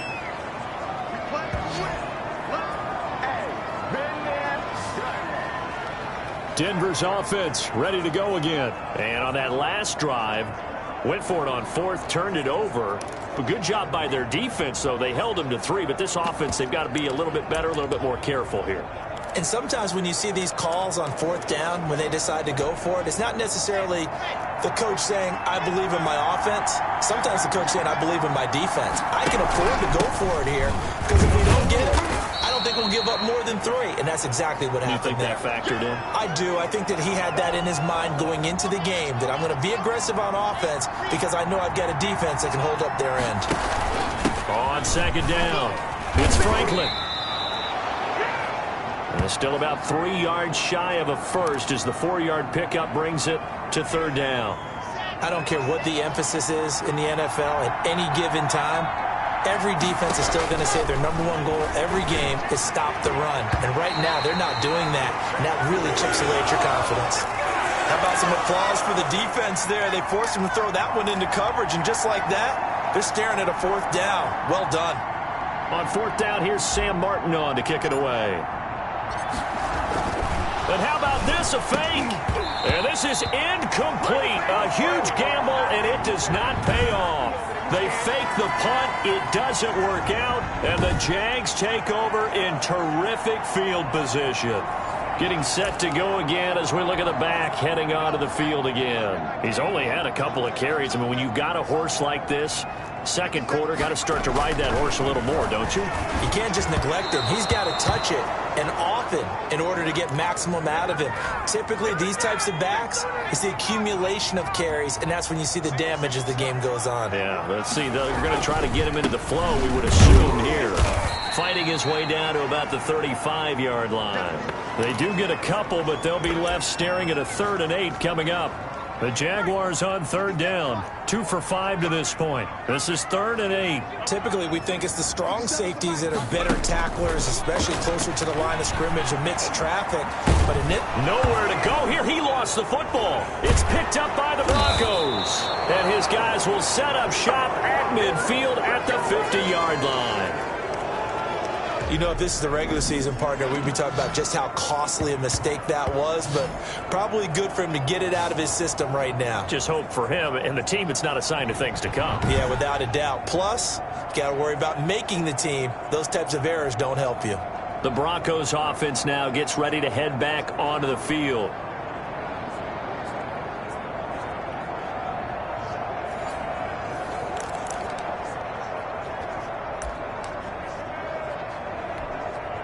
Lock and the Broncos going to come up 1st and 10 right at the 50-yard line.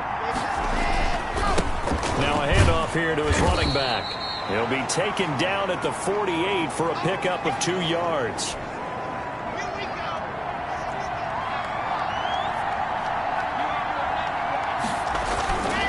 On 2nd down now, it's Franklin. And he's going to get this one down to the edge of the red zone. That outside handoff to the left, that play has to warm the heart of an offensive line coach because they controlled the left side where they were supposed to. But they didn't allow anything to leak from the backside on the right side of the offensive line either. Well played. Yeah, it created a big run. And able to get him down, but he does reach the 5. That's over 40 yards of movement with those last 2 plays. This guy's well on his way now to a big game on the ground. It's another good run there. Puts him over the century mark in yardage, and we're still in the 2nd quarter. And he'll get this one back to the 5-yard line, but no further than that. No gain on the play that time, and it sets up 2nd and goal. A line of scrimmage, once again, the 5 as they get ready for 2nd and goal. I don't know about you, Brandon, but I often think to myself, in these situations, I want a back who can create his own space. And this is caught for a Bronco touchdown. Yeah, we dominate today. A 5-yard touchdown. And the Broncos have retaken the lead. There was no going through the progressions on that touchdown pass. Yeah, nor was it necessary. His receiver won that route early, presented himself. No reason to wait. Go ahead and put it on him and score a touchdown. Coup now for the point after.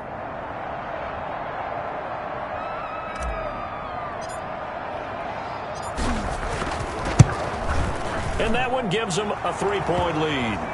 5 plays there on that drive. And it culminates in a touchdown by the Broncos.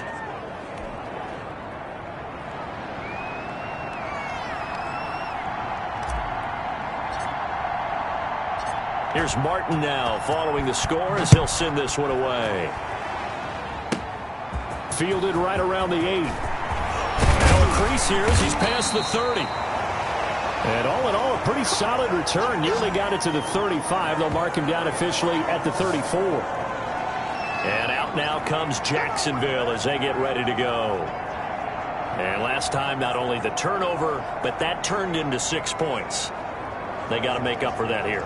We always hear about empty possessions, but some are worse than others. You can have an empty possession, punt the ball away, get yourself set to play defense, but when you turn it over, it changes momentum, and when they take it downfield and punch it in on you, that's a bad possession all the way around. Yeah, but you're hungry to get back out there, aren't you? You better be, because otherwise, it's going to be a long day for you. Beginning the drive here with Armstead. Oh, he's got some breathing room. And he'll have it past midfield almost to the 40 before being taken down. 25 yards the pickup there, and also a first down. This is a little bit like baseball here. Strong up the middle. Both sides want to be that. In this case, the offense ended up winning the ultimate battle. And those big runs between the tackles, that's a little deflating for a defense, isn't it? It really is, because that's where your strength's supposed to be. You're supposed to be in a spot where they can't make that yardage there. You're supposed to send them outside. Not in this case. Quick hitter here, it's complete. 7 yards the pickup there. Able to get 7 on that first down pass play. 2nd and 3.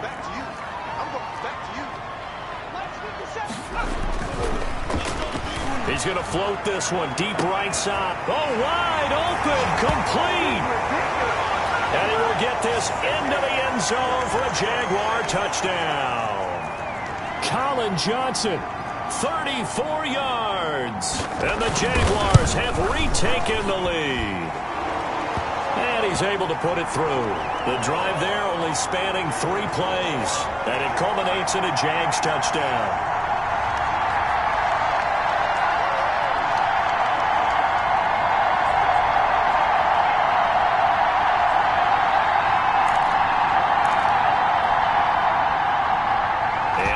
Now, after the touchdown, he'll kick this one away. Fielded just outside the goal line. And he'll go down as this drive will start at the 25-yard line. A look at the running back, the man out of the backfield as he gears up to go again. And Charles, you can't really fault him. He's over 100 yards already. He's not the reason they're losing. And that is really unusual, because ordinarily when you've set the tone this way and have run it this effectively, usually your team's in control. So it's a very strange situation. And you're right, you can't fault him. He's done a great job for his team thus far. I'm guessing he's saying, feed me on the sidelines. Now will they continue to do it? Coming up at halftime, I'll go from one personality, that's you, Charles Davis, to another one in Orlando, the coach. He'll have stats and scores from around the NFL. You and Jonathan Coachman both larger than life. No doubt about it. But you're stuck with me in this booth. Yes, he's miles away and smiling. And happy. And he'll go down, but not before getting this inside the 30. Another big gain or 2 in succession as this one goes for 32. So now then, the big play has him all the way inside the 30 now, 1st and 10. And for one of the first times tonight, he's going to be held up at the line of scrimmage. No gain on the play. It'll be 2nd down. That time they're able to bottle him up, but he's having a really nice game. I agree with that. Let's just go big picture, right? Every back that's in the Hall of Fame had carries where they didn't gain yardage or they lost yardage, but you stick with them, don't you? When they're having a good game. And that is caught. Touchdown, Denver. Now he's having a nice little first half here, partner. And it's a first half that leaves us anticipating what can still come. I mean, 2 touchdowns already here through the second. Plenty more before this game is over.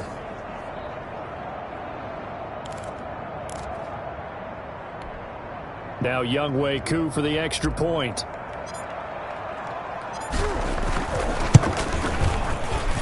And that one gives them a 3-point lead.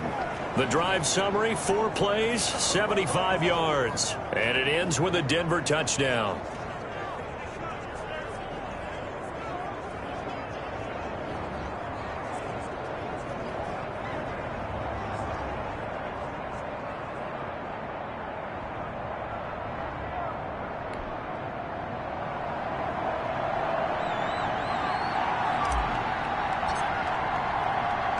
So after the touchdown, Martin now on to kick this one away.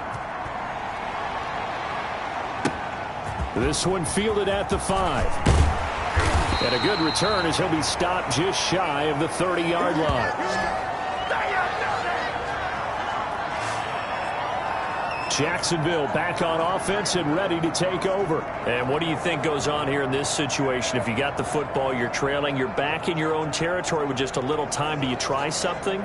You're thinking about jump-starting your team, right? You just mentioned it. They're down. They're trying to get back into the game. But you got to figure if something goes wrong, you may have put yourself in a spot where you may not be able to come back in the second half. Managing risk, this is a big decision here. Johnson with a completion over the middle. The Jaguars going to go ahead and use their first timeout as they get the stoppage with a little over 50 seconds to go in the first half. That last catch short of the marker by just a yard leaves them with a very manageable 2nd and 1. And this will be caught by his big wide receiver. And he's going to be out of bounds, but not before he takes it inside the 40. 23 yards the pickup there. Nice job there of utilizing his big target. He didn't overthink it. Understands the catch radius, understands that he knows how to use his body to keep defenders away from the ball, and puts it right out there for the nice pickup. Now the Jags will use the second of their timeouts as they'll stop it with just over 40 seconds to go in the first half.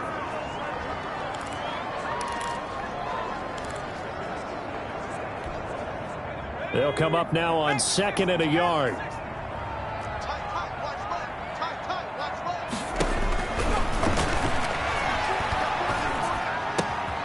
He gets it left side to Johnson. And finally down he goes as they work it inside the 10 to the 7. A well-executed 22-yard gain. Well, that certainly has to feel good. And it's not all the time that the play caller should get all the credit. Sometimes I think in the huddle the quarterback just says, hey, who's going to make a play for me? I just need something right here. And the end result there, nice first down. Drive keeps moving.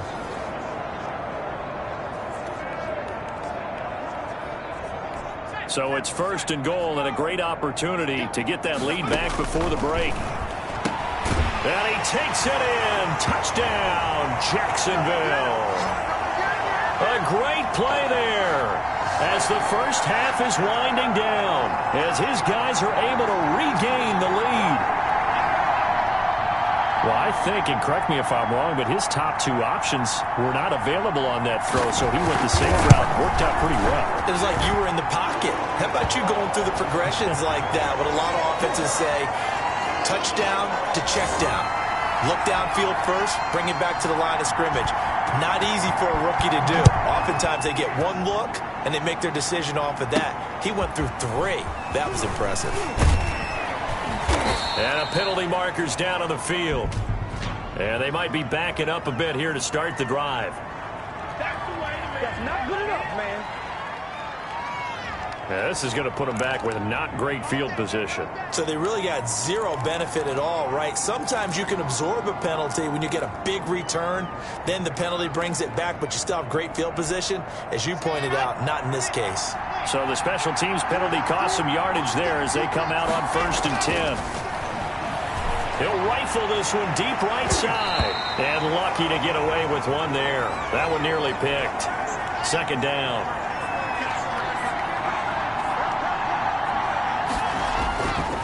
Not wanting to take a chance this time, they'll keep it on the ground. And he'll just keep 2 hands on the football as he'll be taken down after a short pickup. So we are halfway through here. So he comes out of nowhere. He's got this handlebar mustache, greasy hair. And he says, would you rather eat a jar of mayonnaise or 3 sticks of butter? And I look. All right, never mind. 3rd quarter action now. Both these offenses have been in fine form. What will the second half bring us as we are underway in quarter 3?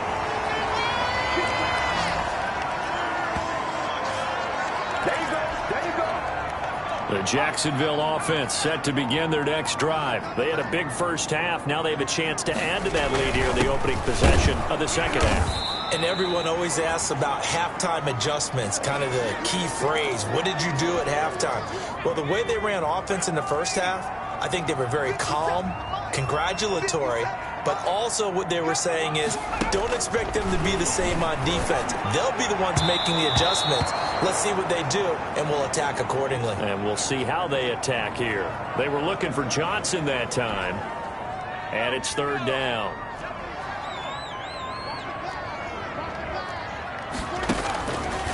From the shotgun, he'll look to throw. And he comes back with one complete.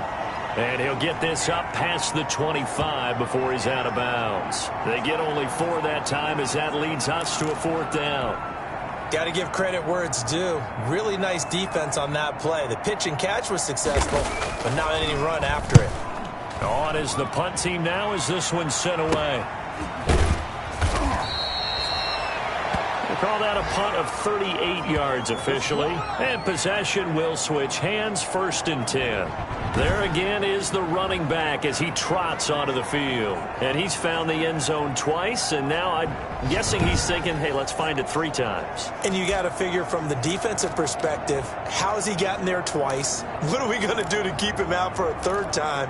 How do we tighten things down? Because he and his offensive mates, they are really in sync right now.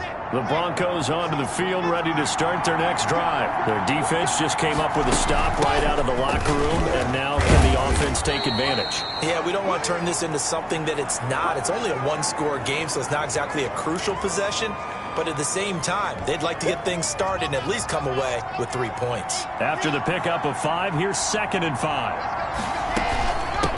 From the shotgun now, here's an inside give. And he will be brought down at about the 43 that time. It'll be a pickup of a couple, and it leaves him with a 3rd and 3. Well, that's not a run that's going to make any of the highlight tapes, but they've been moving it well all game on the ground. This is another one that keeps them moving forward. Oh, he can't hang on to it. Almost intercepted. They would have loved the first pick of the game there, but at least it does get him to 4th down. Partner, the way this offense has marched up and down the field during this game, it's almost a surprise to see an incomplete. And they're going to try this again. It's another fake. And this is caught. And the fake will work. He's going to have a 1st down. A big breakdown defensively there on the fake punt. Turns into a huge play and a 1st down. Okay, that was a fake punt, and it was successful. Throwing the football. I know you threw the football in your past off of a fake. Yeah, but unsuccessful back in my high school days. Old Tim Jones dropped it, hit him right in the numbers. But I'll tell you what, these guys, they love this opportunity, don't they? A chance to get involved. They certainly do, and many of them were quarterbacks or big-time players when they were in high school and college. So to get back doing what they did before, always fun. Throwing on 1st down is Locke. And that's going to be incomplete. Too tough to hold on to that one. It's 2nd down. Normally you think the tight end's going to be able to catch the football and handle that contact, but in this case, maybe a little too much target to hit. That one was timed well. Incomplete. Once again, they'll come up on the 26-yard line, 2nd and 10. And they give this time to the tailback. They get him to the ground right on the cusp of the red zone after a pickup of 5 or 6.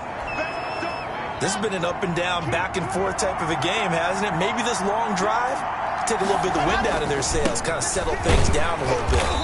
And they'll get him down right about the 20. Well, praise has to go to the guys on the offensive line because they've had a very nice, productive day running the football. How about that poor defensive line? They've been knocked around the entire game, and while they slowed them down on that run, can they continue to do so? Because they haven't had much success throughout this ball game. Vic Fangio, an old-school coach, but he's going to go for it here on 4th. They fake the handoff, now Locke. And that is going to be incomplete.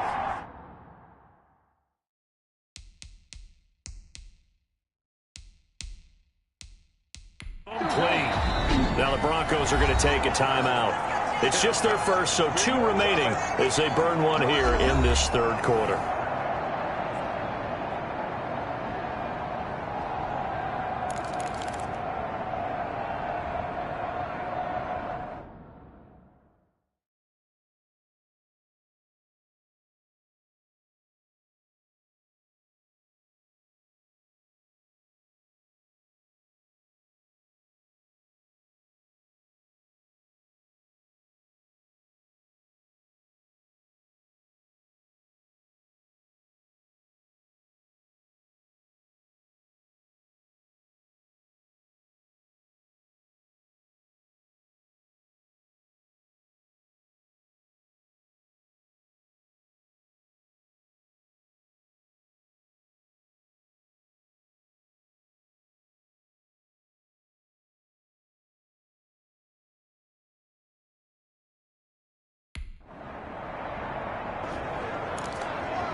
Jaguars come to the line to start their next drive. We have not seen much on offense from either side. These last few drives, it has been a struggle, hasn't it? Totally, and you're thinking to yourself right now, if you're on offense trying to get things figured out, okay, we self-scout every week in our game plan. How many things do we do at certain times? What are our tendencies? Time to go to some of those tendency breakers and try and create some offense. Well, they always have those in their back pocket, don't they? You have to, and if you don't keep abreast of what you're doing, you lock into a rhythm and make it easy for the opposition. Looking for tendency breakers right now. That one good for a first down pickup of 18 yards.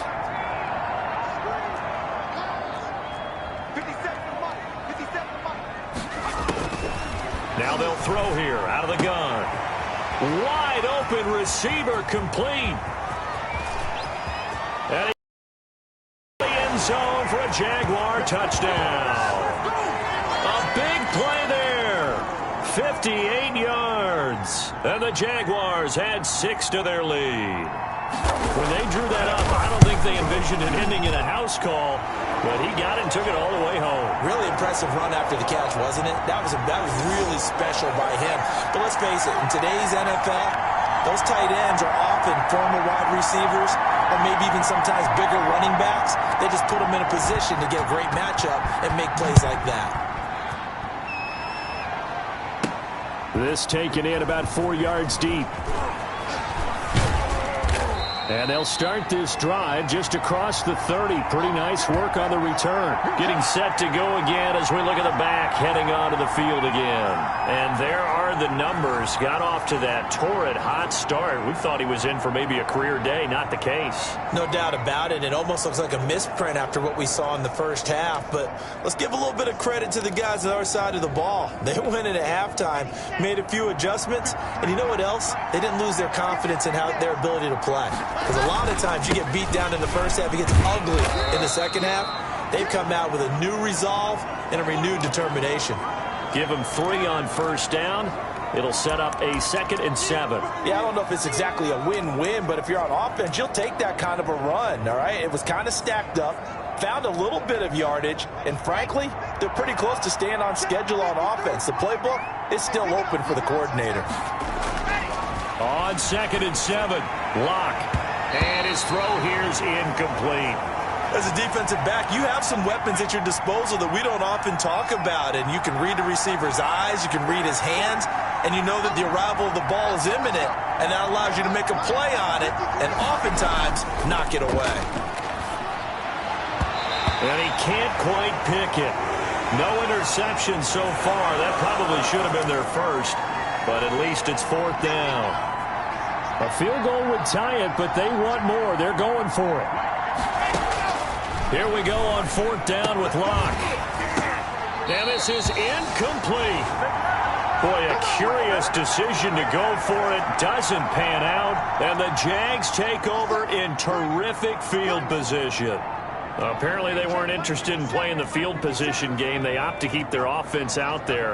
A big mistake in hindsight. Yeah, that one backfired. In hindsight's always 20/20, but let's call it what it was. We would have first guessed that one and said, don't do it here. Bad situation. I think they need to be closer to midfield before I would start to think it was a good idea. Yeah. And once you start taking risks like that, you're going to have to keep taking them throughout the game, especially when they don't work. Yeah, at this stage of the second half, interesting. Colin Johnson there, the intended target, and it's 3rd down. The turnover put them in great field position. They don't want to squander it with 3rd down coming up. No, not at all. And you know what else you do? You make your defense mad. Yeah. They got you the football, gave you a great opportunity. You got to cash in and get some points. And that will be incomplete. They certainly had good starting field position on that drive, but couldn't do anything with it after 3 plays. Have to admit that that's a disappointing end to excellent field position. When that drive started, they had 6 points that they were thinking about.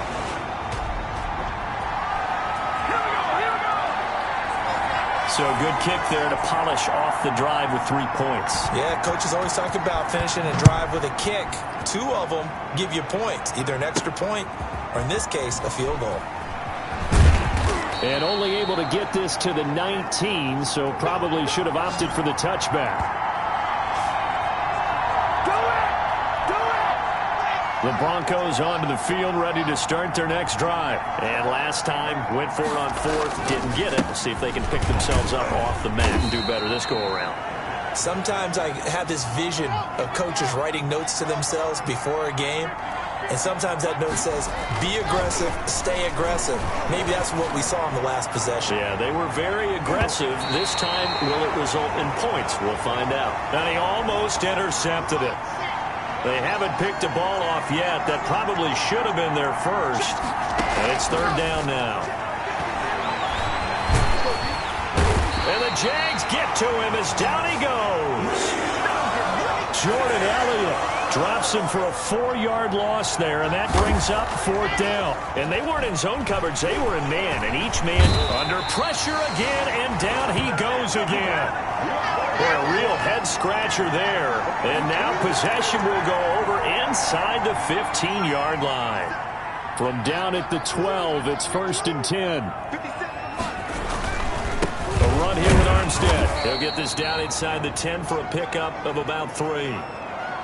Not a big run on the first play of the drive, but that doesn't necessarily mean it was a bad play. Sometimes you're just trying to settle in, get your guys a little bit of contact, and get things moving.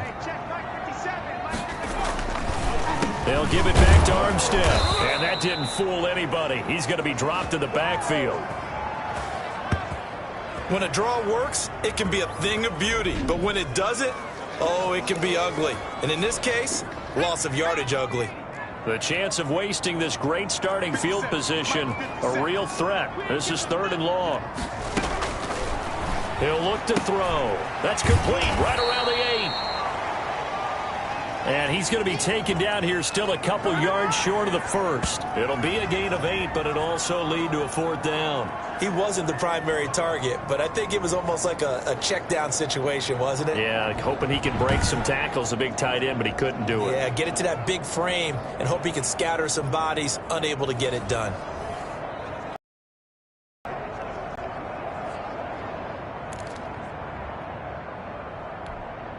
The offense staying out.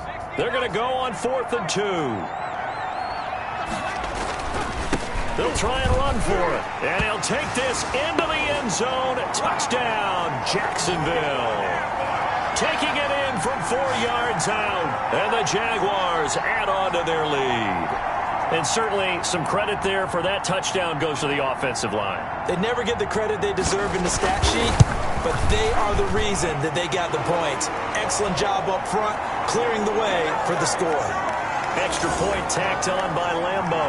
And the lead now to 3 touchdowns at 21.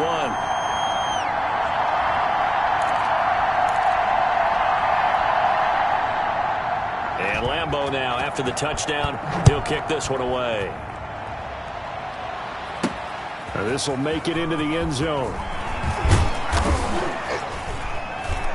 And this return will net positive as he gets past the 25 and up to the 27-yard line. Now on the return here, we've got an injured player down there.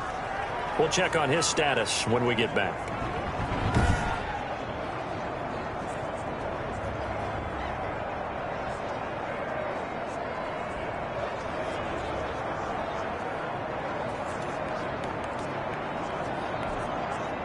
The Broncos.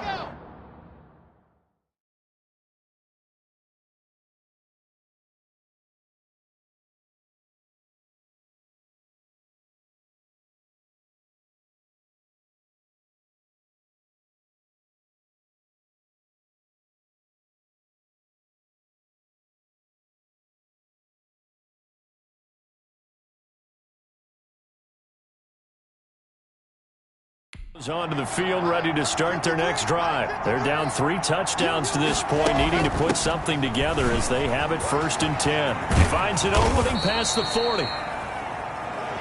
And he takes it all the way up to the 47. An ideal beginning of the drive there as they'll get 20 and a 1st down. Well, partner, I have to say they called him in the right defense there. Nickel set. 5th defensive back on the field, and they love to run against that because now you typically get a bigger blocker on a smaller defender. Yeah, because those DBs like you, they want the interception. They're not as worried about the running play, right? Not at all. And I still remember being in school, and one of my offensive line teammates used to say, boy, I'd love to come downfield and hit you little people. Good run there.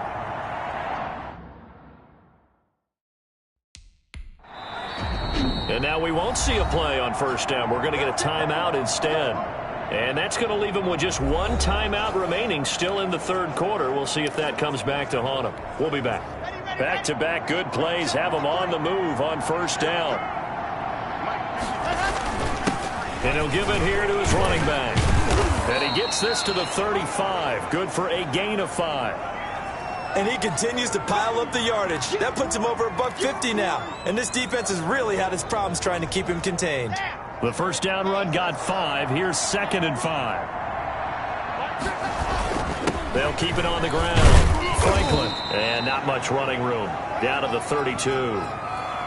Some of the most unselfish players on any football team, defensive tackles, because we ask them to just eat up blocks and allow other people to make tackles. But when he can make a play himself, as we just saw there, that's a big day. Making the catch, it's Winfrey. And he will have a Broncos first down as they're able to get the third down conversion. 12 yards there as they keep this drive rolling. It's another first down. You can see the time and effort and thought that they put into their passing game because it was evident right there. It looks like a simple pitch and catch, but you and I both know that they have planned for this and worked hard to make it happen.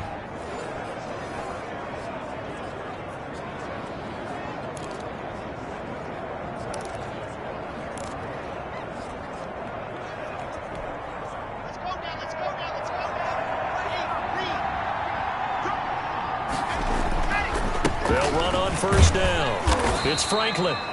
This will be a 5-yard pickup as they move it from the 20 to the 15. 5 yards on the carry. Good pickup on first down. That's a really nice job by them picking up the run blitz and detecting it and blocking it and turning it into a nice run. And a lot of times you think if you blitz a running play, you're going to smother it. But a lot of the blitzers, they come in a little bit high. They don't have great leverage, and they're easily blocked and turned to the side.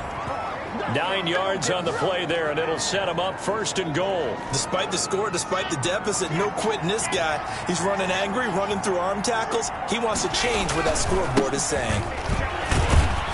And the hole closes quickly here. He can fight only to about the 4. It's a gain of a yard, and it'll set up 2nd and goal. 2nd and goal from inside the 5. Now to the air, Rock, and that's going to be caught. Oh, a one-handed grab there. He's got it for the touchdown. A sensational one-handed grab in the end zone for the score. Looked like you at the Davis Turkey Bowl every year in the backyard in Orlando, Florida. Oh, you're so kind. That's definitely in my mind. But how about this? They always tell guys going after the ball, the receivers especially, you got to have a single-minded obsession to go get it. How about going up with a single hand and making that happen?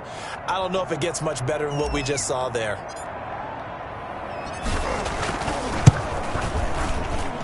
And the lead will be cut down to 14. That time a 9-play drive. And it culminates in a touchdown by the Broncos.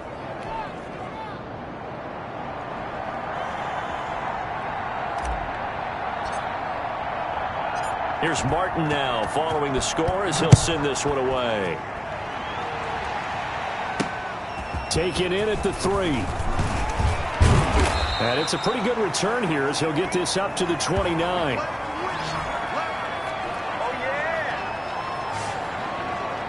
Out comes the Jacksonville offense as they get set to take over here. Their lead down to 2 scores after the touchdown a moment ago as they start with a 1st and 10.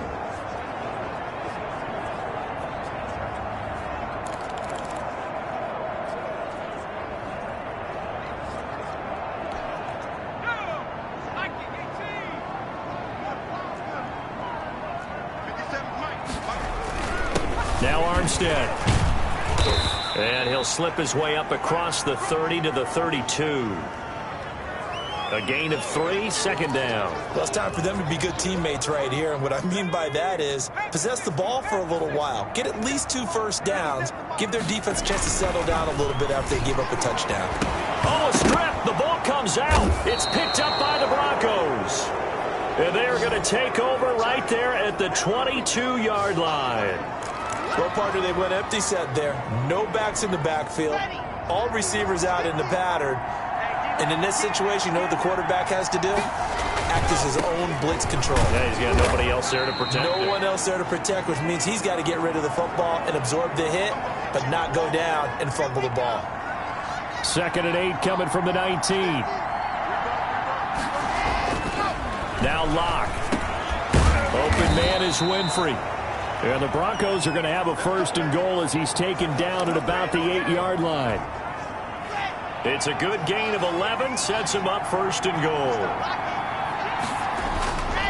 They'll try and run for it on 1st and goal. And the Broncos are going to have 1st and goal as they try to finish off this drive with 6 points. And, Brad, they went to a nickel defense, and that's a surprise this close to the goal line, because ordinarily you use the back end of the end zone, the sidelines as extra defenders, and you want bigger people on the field to try and help against the run.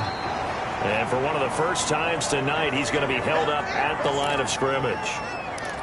Call it no gain that time, and now it's 3rd and goal. Well, sometimes I get caught in hyperbole, but I think they desperately need to punch this one in. They're running out of time. Yeah, 2-score game, second half, you're down here. This is the time to put it in the end zone. Man, not going to get much better than this for an opportunity. Boy, no chance as he was met and dropped behind the line there. The defense stiffens to force 4th down following that 1st down gain of 8. I know they're going through all the possibilities right now, but the truth of the matter is a field goal doesn't do them a ton of good. It'd still be a 2-score game, so to me, go for it. Go for it boldly. And his kick is good. And that will get the disadvantage now back down to 11.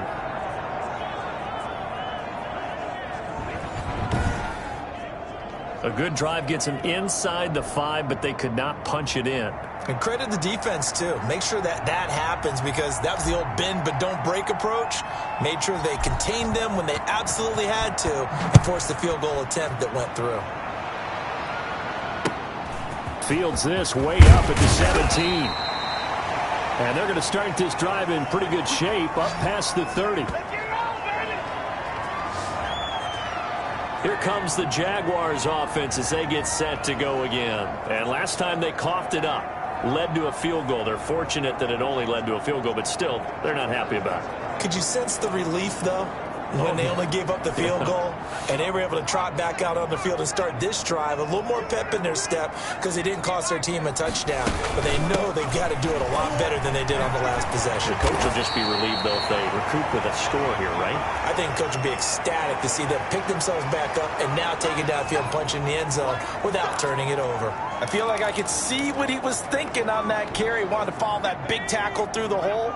Ended up only getting 4 yards on the carry. I think he had designs on that one being bigger. On 2nd down, Armstead. 6 yards the pickup, and that's a 1st down. Well, you certainly have to give a little credit here because they're playing this game now at their pace. This is ball control football, sustained runs, taking their time, and making it work.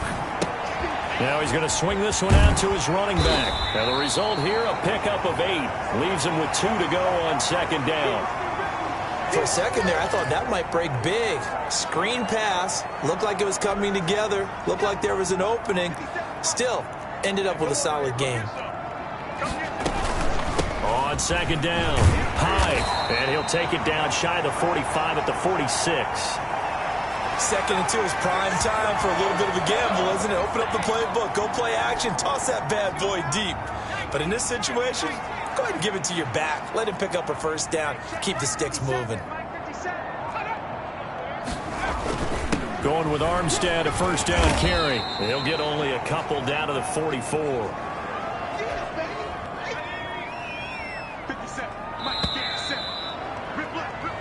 So both offenses come to life here in this 3rd quarter as this is shaping up for a good finish. We'll return with more preseason football on EA Sports.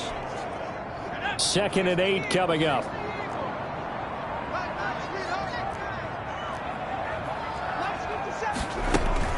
From the gun, a give to Hyde.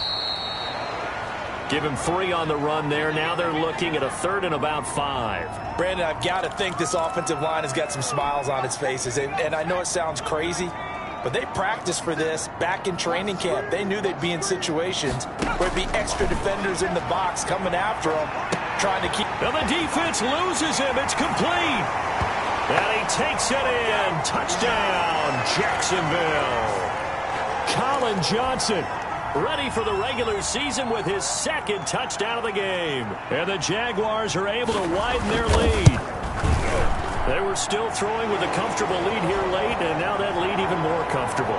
And your first thought is there bad blood that went into this one ahead of time, that maybe they're seeking some revenge or they just don't like them?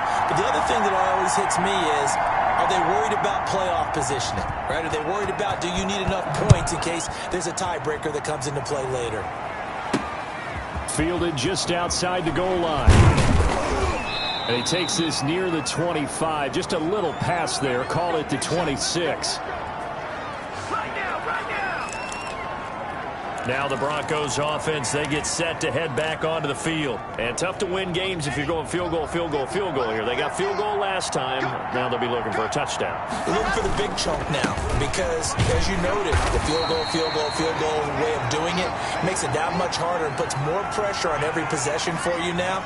Go ahead and get 6 and feel a lot more comfortable about the position they're in. Bigger chunks. We'll see if they can get the score. From the 30 on second down. Lock. That's complete. Okuebunam. And they get him down, but not before he takes it across the 40-yard line.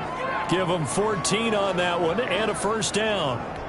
One of the advantages of zone defense, as I remember it, is being able to see the play develop in front of you. One of the disadvantages, when they find those levels where they can hit you with it, sometimes behind the corner and in front of the safety, it makes it tough to defend.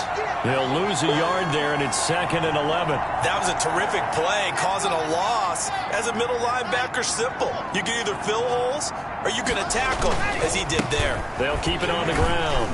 It's Franklin. And he's going to be taken down with a marker on the field. So let's see about the call. Come on, you serious? So he was holding from that left tackle position. Everyone tries to keep their hands inside when they're blocking ever since they liberalized the rules where you can extend them out.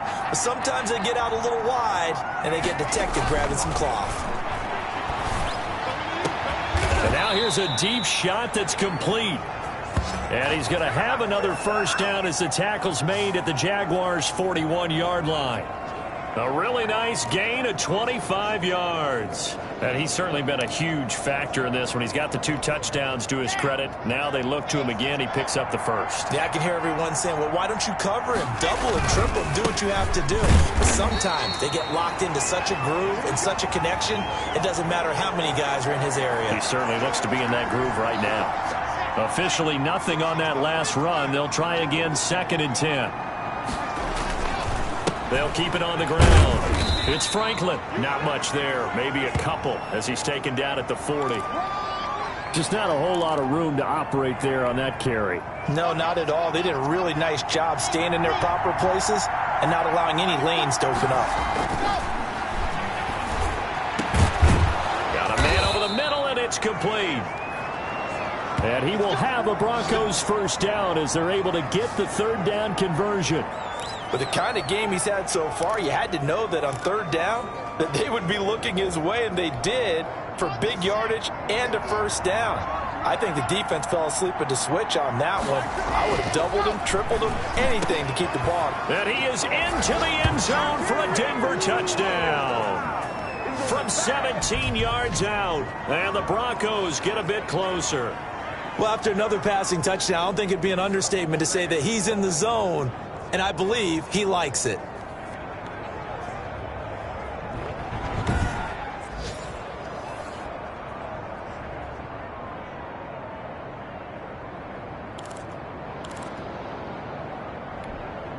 And now the offense is going to stay out there as the Broncos will go for 2.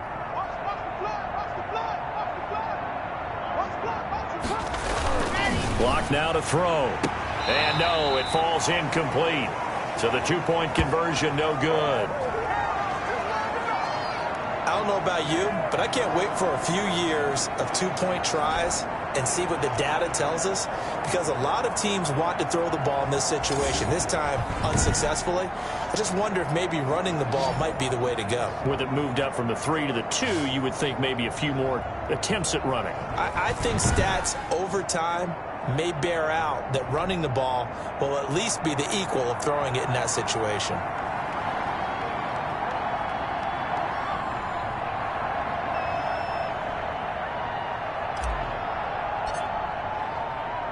So after the touchdown, Martin now on to kick this one away. Takes it at the 7. And he'll take it up past the 25 to the 26-yard line.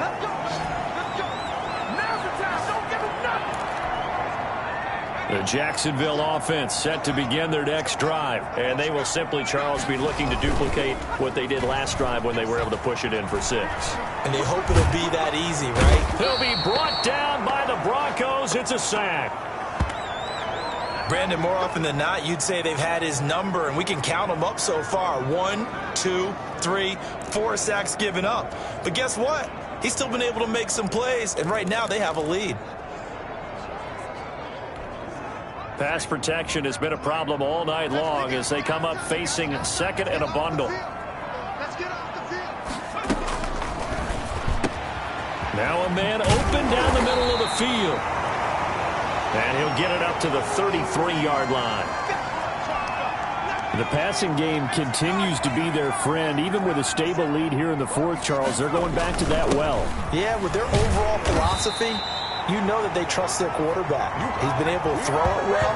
They continue to throw these safe passes. Who can blame them? Only 3 there on the pickup, but that's enough to move the chains. Back to the ground. This time it's high. And they'll get him down after a pickup of 8. 2nd and 2. If you can keep getting gains like that, Charles, with the lead here in the 4th quarter, I mean, keep running it, right? No doubt about it, but what the offense coordinator has to do is understand. They're going to continue to stack the line of scrimmage. What runs do you have in your arsenal that'll work against a stacked box and continue to move the ball? But we always talk about good down and distance, allowing offenses to expand their playbook. Well, 2nd and 2, that means your playbook's wide open. You can run just about anything. But a lot of times, the play caller, he just looks down at his sheet, sees the short yardage runs, and goes to one of those. And this will leave him a yard short. Nice pickup of 9 yards on 1st down. Nice rhythm throw there on 1st down. He located his tight end, made it a nice easy pitch and catch. Hoping he can break a tackle or two. Wasn't able to do that there, but still good yardage. The throw over the middle, taken in. And he'll get it down on the play to the 37. Line of scrimmage, the 37 on 1st and 10. Now back to throw. Over the middle, and it's incomplete. It certainly didn't appear that that's where he wanted to go with the ball initially, so he tried to get something out of it by dumping it off to his running back unsuccessfully. Deferring to Armstead on the draw. Absolutely nobody fooled there. He's going nowhere fast as he stopped behind the line of scrimmage. Brandon, it's clearly a running situation when you're up in the 4th quarter. They're going to have to stack the box and make it difficult for them to move the ball. Made it very difficult right there. Now they need to repeat that effort. Yeah, bring 7, 8, 9, whatever it's going to take to slow them down.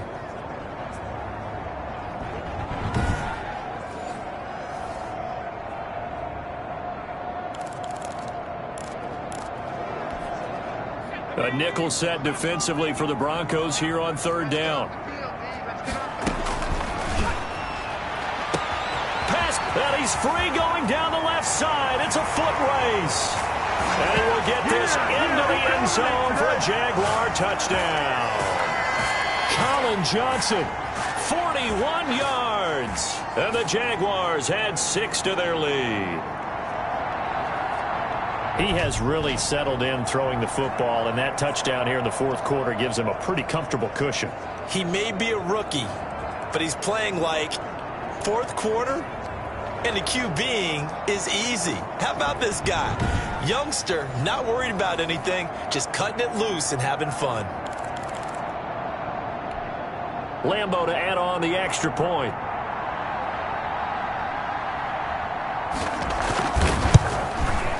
And that one makes this a 19-point game. A 10-play drive that time, and it results in a touchdown for Jacksonville.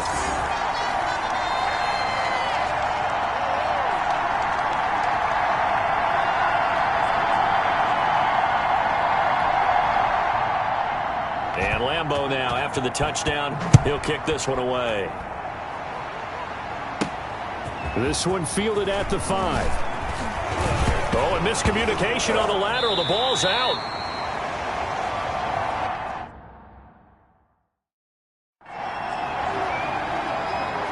Oftentimes when we talk about piling on in any subject, it's a negative. In this case, for this team, it's a real positive. Just scored. Now they go down, knock the ball free, get it back. They got a chance to really increase their lead and put themselves in the driver's seat. On the other side, a little insult added to the injury. They're in a bad spot. 5 yards is the tally on first down. That brings up 2nd and 5. They'll stay with the run, and Armstead looking for a crease, can't find one. Stopped at the line of scrimmage. They'll say no gain on the play there, and now it'll be 3rd down.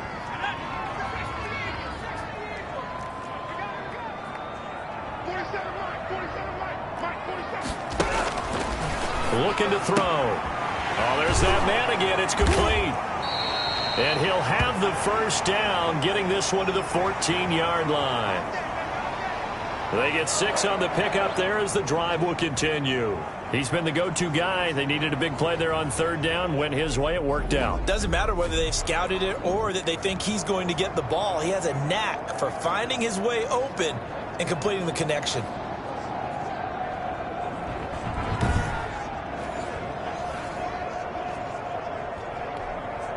Here's a 1st and 10 at the 14-yard line.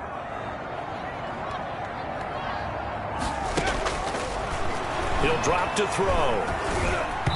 Looking middle, and it's incomplete. Certainly appeared to take away his first read, and by the time he tried to look elsewhere and find an open target, the coverage was too good. That one falls incomplete.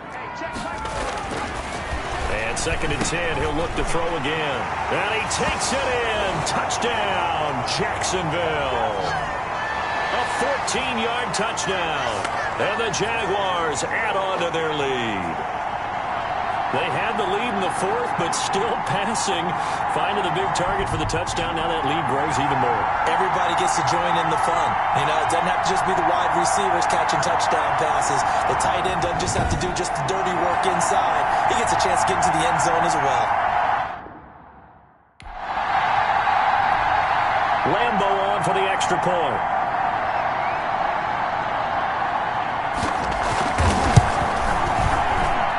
And that will bump the lead up to 26. The drive summary that time, 5 plays. And it culminates in a Jags touchdown.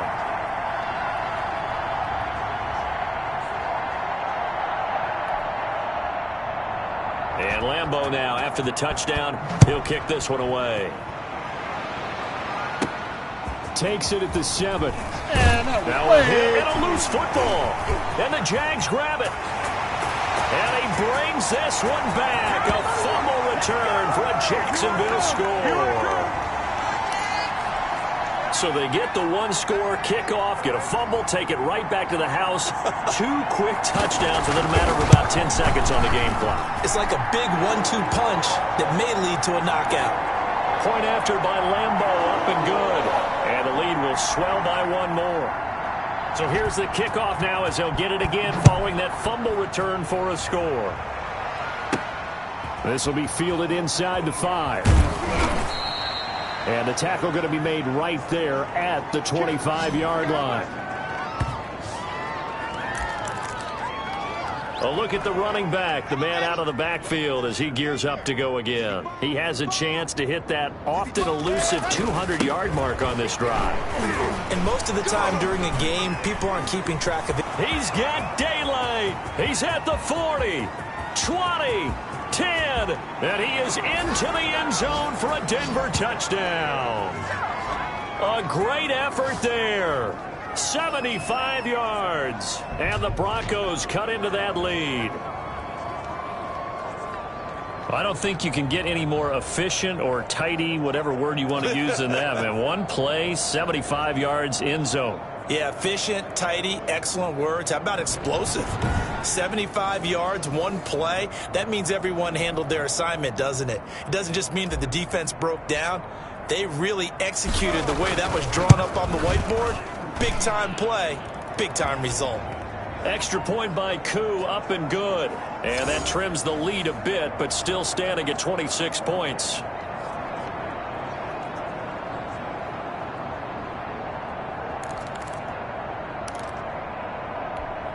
So still lots of work left to do, but here comes the onside kick.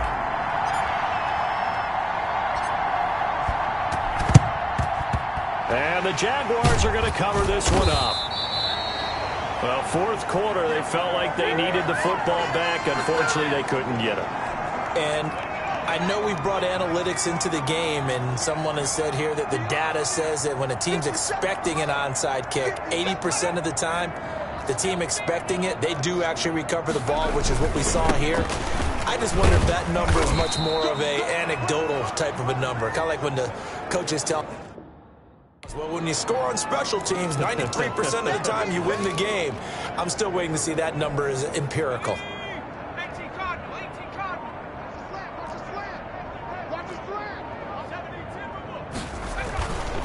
They run it with Armstead. Able to push forward for about 4 down to the 37. Well, if you're a football guy, that's a pretty run because everyone is in sync right there. Obviously, the guy carrying the ball, but how about the people up front? Leverage, athleticism, they created some nice space for him. Trying to pick it up with Armstead. And he's got this down almost to the 20 before he's dropped. At carries like that, that's how they're going to continue to salt this thing away here, Charles, in the fourth quarter.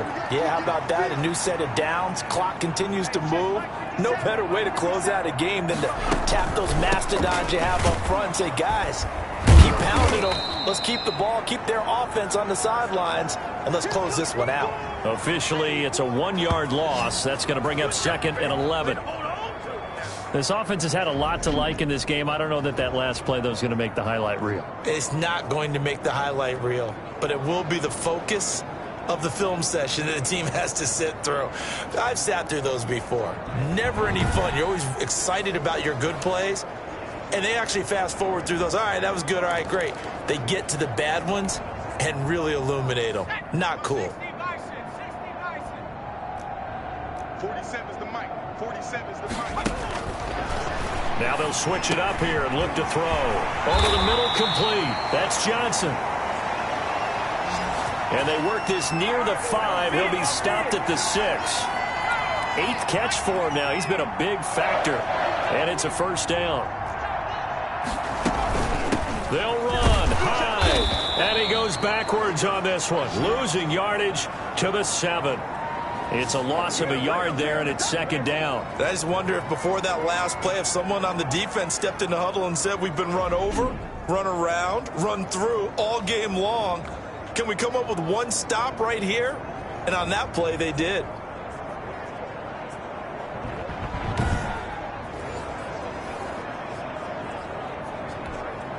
Now from the 7, here's 2nd and goal. 57 is the mic. 57. They'll try and run some clock here as they keep it on the ground. And he is met in his tracks behind the line of scrimmage. It'll be a loss of a couple on the play, so now 3rd down coming up. We all know how much running backs love getting the ball down near the goal line. They think they're going to find a way into the end zone. He hasn't had that kind of luck so far. Ends up not getting in on the last 2 carries. You know he's going to be upset about a missed opportunity. And now can they reverse the trend on 3rd and goal with the last 2 plays having gone backwards? It's going to be a long day. 57 is mic. Mic 57. They're going to look to throw to the end zone, but it's incomplete. I'm going to need some help with this one. How did he miss him? Wide open in the end zone. He's not hurried. He's not hit. And somehow, incomplete? Yeah. What happened? During film study, that's one where he's just going to shake his head, not be able to believe it. 6 points go by the wayside on that one. So it's 3 more points, and that widens this thing out even further here in the fourth. And you know in this league, you can never have enough points, but this widens it out, as you said, and now it's all about ball control, isn't it? This one fielded at the 5. And a nice return sets him up pretty good here right at the 30-yard line.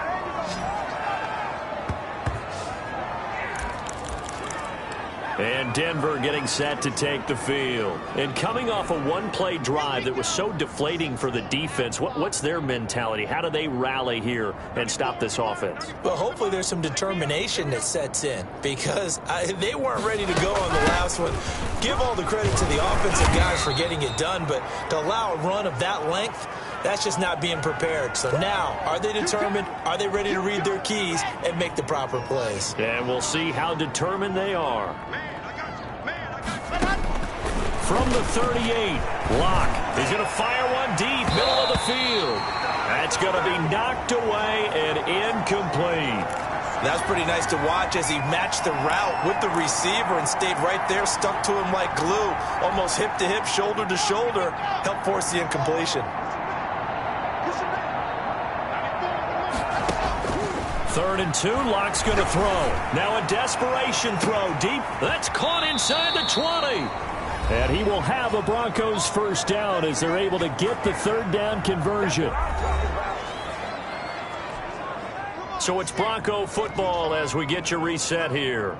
And let's see what they've come up with offensively after having time to talk it over. And he is met at the line of scrimmage, and he goes down right there. No gain there as he kept it himself at 2nd down. Defense simply not fooled by the draw there. Well, they were thinking run to begin with, and what they tell their defensive linemen is play the run on your way to the quarterback. If someone shows, go get him, and that's exactly what they did. They do get a couple, but they'll be left staring at a 3rd and 8 coming up. Well, that call makes sense because they've been throwing it well on this drive, and once again they show passing formation, showing the shotgun. Then they ran out of it. That was a nice play by them defensively, though, to hold it to a short game. Toward the end zone, but that's going to wind up incomplete. So here we go. The offense is going to stay out there. They're going for it on 4th and 8. They'll go for it. It's Locke. And it is incomplete. They had to go for it with such little time remaining. And the Jaguars are going to take possession here on the turnover on downs. So they tried to go for it for pride, but it really wouldn't have mattered. This one, it was already determined. No doubt about it. This one was over a while ago.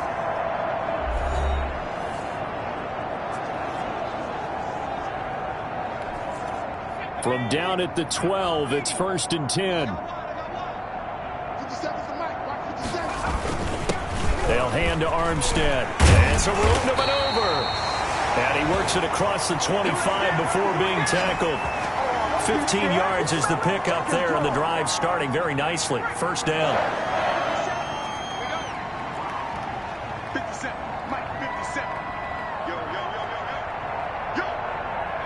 The D can only stop it one more time as they take the knee.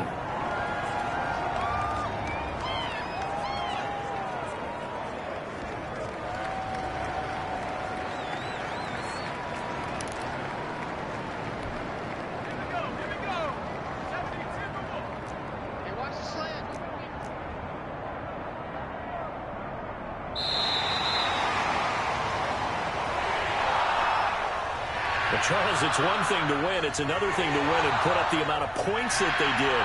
Where were they clicking on offense? They can't help but feel great about themselves, can they? I mean, what a game to put up that number of points, continually feeling like they're moving the ball and things are working and clicking. They think that they can bottle this and carry it with them. And as an offensive coordinator, you just don't think you can do anything wrong. Whatever you call, run, pass, it's all going to work. That's called being in the zone. So that'll do it for us. For my partner, Charles Davis, and all the hard-working men and women on our crew, I'm Brandon Gaudin. You've been watching the NFL right here on EA Sports.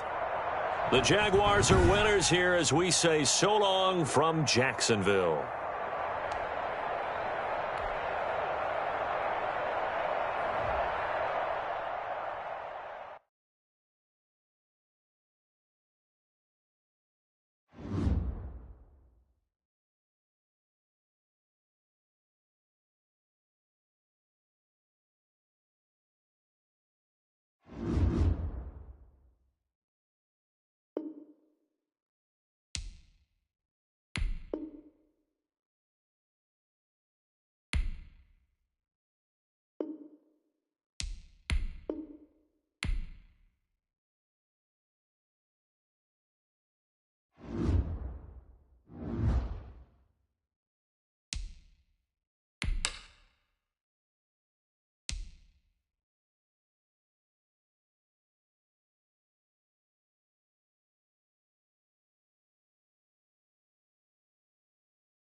today.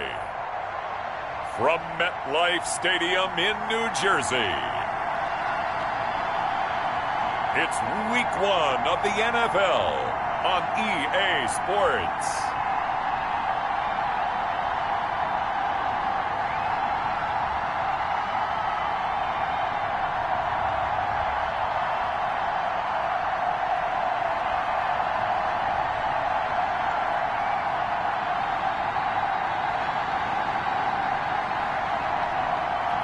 It's the New York Jets taking on the Denver Broncos.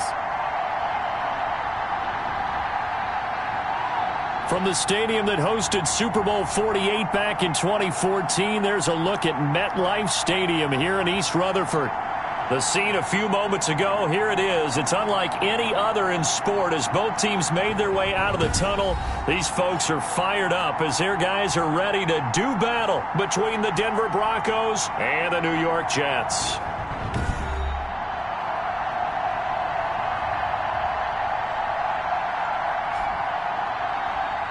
With my good friend Charles Davis, I'm Brandon Gaudin. And Charles, we have arrived at another new season. Had a little more pep in my step this morning. I know you did as well. Here we go. Yeah, when you went out for your 5-mile jog, you were flying. You did it in record time because you were psyched up about this game.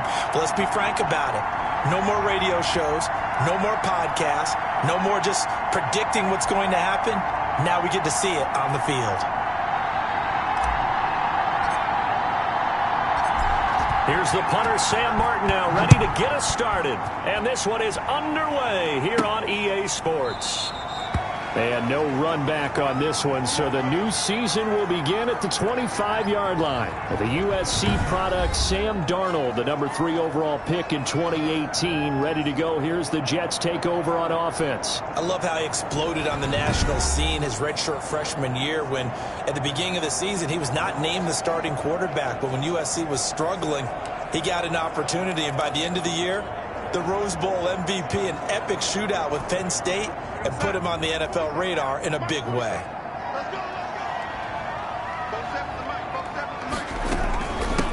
The first carry now. This is Alvin Kamara. And an early how do you do right there as they're going to bury him in the backfield. It'll go as a loss of 3 right away, and it's second down. Nice play right there to stop him behind the line, but I want to see how this defense continues to play him here in the first half. Yeah, we know. You know better than I. He has the ability to take over a game, so what do you do? Yeah, I think you have to make sure that you bottle him in at varying levels, because if you crowd everyone to the line of scrimmage, if he breaks through, it's nothing but room to run.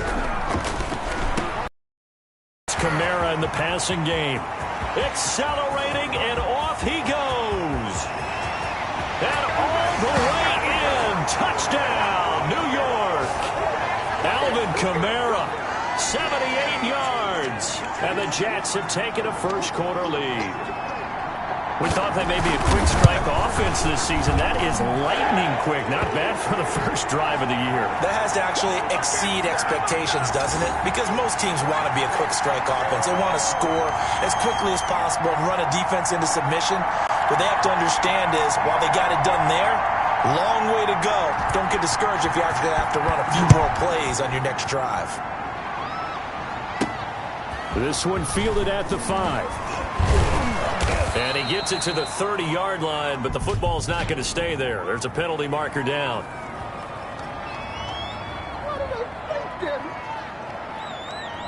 So holding will scratch off some of that return. And I know fans get frustrated when they see penalties of this sort on kick returns, but it is difficult to do it right against these moving targets at full speed.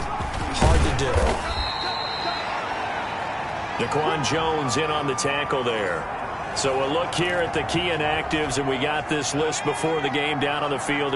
They tell us the same thing every time, don't they? Next man up. No excuses. Be ready to play. That's the mantra of every organization. The key is having guys on the roster who are capable of filling in and playing at a high level. That's when you know you've drafted well, scouted free agents well, and stocked your team just the way you're supposed to. So from the 39 now, they'll come up on a 1st and 10. A shotgun snap for Hill. Man open. He's got it complete to Cortland Sutton. And they'll get this well past midfield before being stopped just before the 35. So in Jet territory now. Here's 1st and 10 at the 37-yard line. They'll run here with Lindsey. He'll get a nice chunk there on the first down run, and it's 2nd and 4. A quick burst there, and he nicely bit off a pretty decent gain. 6 yards on that last play. Here's 2nd and 4. Now a carry for Lindsey. A 3-yard pickup on 2nd and 4. Now they'll need to convert here on 3rd and a little more than a yard.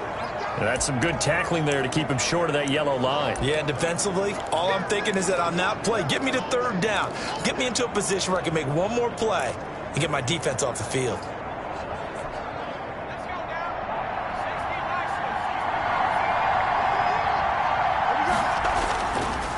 They'll try and run for it with Lindsey. He's not going to get there. That won't even be close. It was blown up in the backfield. Tough sledding. They lose a yard there on 3rd. Just a simple run play there on 3rd and 1, but this D was up to the challenge and stopped them, bringing up 4th down.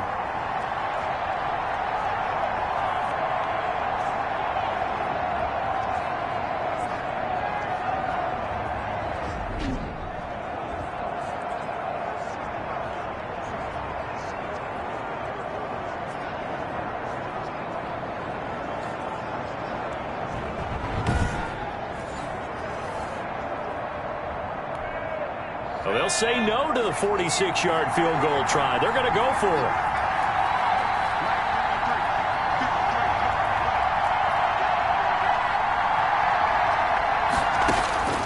Out of the gun, Hill. And my goodness, this is incomplete. Boy, it looked like he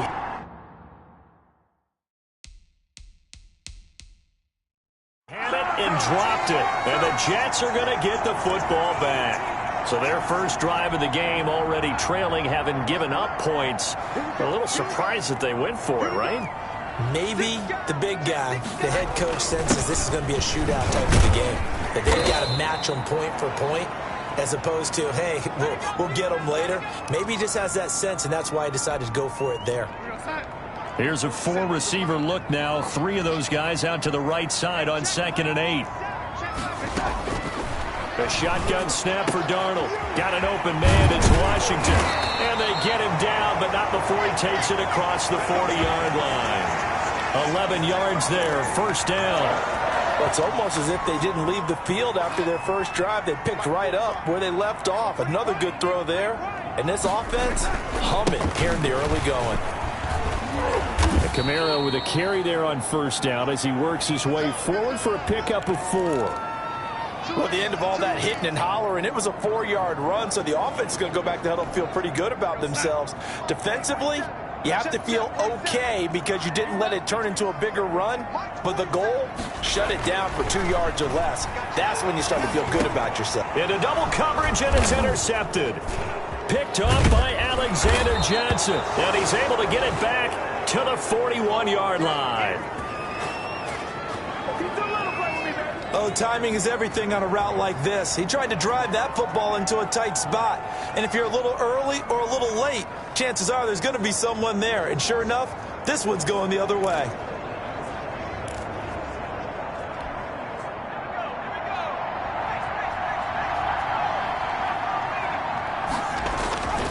On 1st and 10, it's Lindsey. And they'll wind up getting this one all the way down inside the 20. Good yardage as he rumbles for 24 and a 1st. Coming in, he really liked his chance of having a big year based on a terrific offseason. And runs like that on opening weekend show that he's right.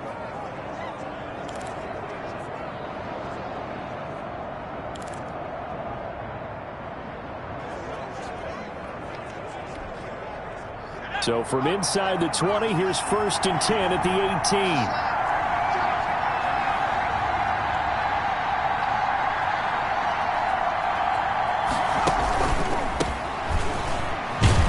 And they go the wrong way here. Knocked back to the 20. 2 yards the loss, 2nd and 12. On running plays, linemen, of course, have their assignments. That's expected. But it's not often you're expecting to see a cornerback blitzing in run support. and tackling the runner for a loss. On 2nd and 12, Hill, open man, here is Hamilton. And he'll get it here to the 10-yard line. They'll wind up getting 10 back as that sets them up for 3rd down. A couple extra tight ends in the formation here as they line up 3rd and 2. A run with Lindsey out of the gun. And he gets the first down yardage he needs before he's brought down at the 6. It's a 3-yard pickup, and that sets up a 1st and goal. I haven't met a football team yet that runs the ball successfully that doesn't talk about having an attitude to be a running football team, right? You got to be able to put your nose in there, smell where the first down sticks are, and get there. They'll try and run for it on 1st and goal. And he'll take it into the end zone for a Denver score. A 6-yard touchdown run. And the Broncos are an extra point away from tying the football game. And as many coaches' meetings as we sit in, we hear the word finish all the time, don't we? And on that play, the back actually finished getting into the end zone, breaking the last tackle. Tried to wrap up, tried to use the proper technique, just wasn't able to get it done. It's up and good. So these teams match touchdowns here in the first quarter, and we're tied 7-7. So that drive spanned 5 plays, and it's capped off by a touchdown run of 6 yards.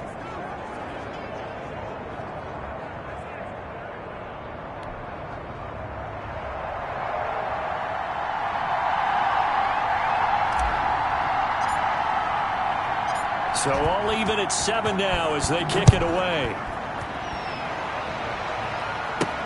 And this carries into the end zone. And he'll decide to not bring this one out as their drive will begin at the 25. Sam Darnold leading the offense out for their next possession. And he'll look to rebound from the early interception that led to 6 points the other way. And when he threw the interception and he had to come to the sideline, I'll guarantee his first thought wasn't about the interception itself, but what could result.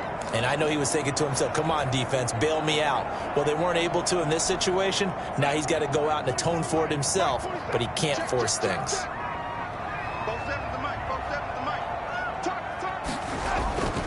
They begin on the ground with Kamara. And he's going to be dropped following a pickup of 7 past the 30 to the 32. Something to watch here in week 1 of the season, tackling. Because you and I both know that in the preseason, a lot of these guys don't play a whole lot. Plus, the intensity and the speed really ratchets up on opening week.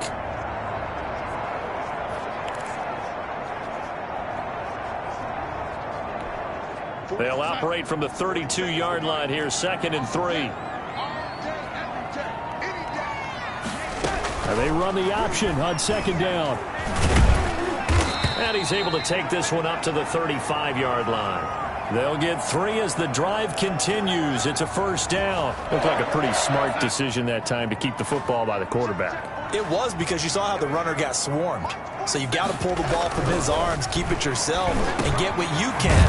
And the most underrated player on this play is the running back. Because even if he doesn't have the ball, he has to act like he does in order to attract the defense. That's good for a Jet 1st down, a gain of 13.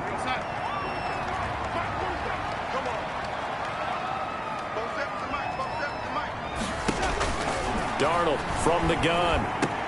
He's going to find his tight end. That's Chris Herndon. And they're well past midfield, just a yard or 2 shy of the 40. They get 10 more there, and I believe that'll be enough for another 1st down. It will. And they'll let the quarterback keep it here on 1st and 10. They'll fight forward for a couple down inside the 40. But not much on that run, Charles. No, that's exactly the way to execute a run blitz there. They guessed correctly that they would move the ball on the ground, honed in on it, and stopped them. Mark that down for a win in the defense's column. And it's complete. He gets this one to Washington.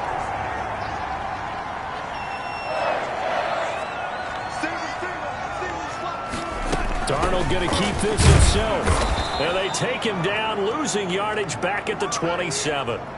Now as we look down, it appears we've got a Jet shaken up on the play. Boy, not what you want to see in quarter 1 of the new year. We'll be back.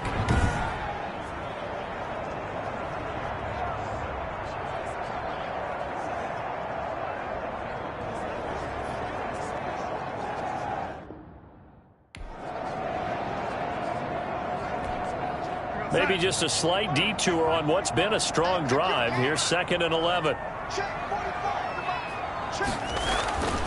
Now Darnold. And he's got his man on the out route. And he'll be out of bounds just inside the 25-yard line. Only 3 yards on the catch. It's 3rd down. People worry about throwing the out route because often it can get jumped, and that can turn into either an incompletion or an interception. But not on that one. Everything came together, and he catches it and goes over the sideline.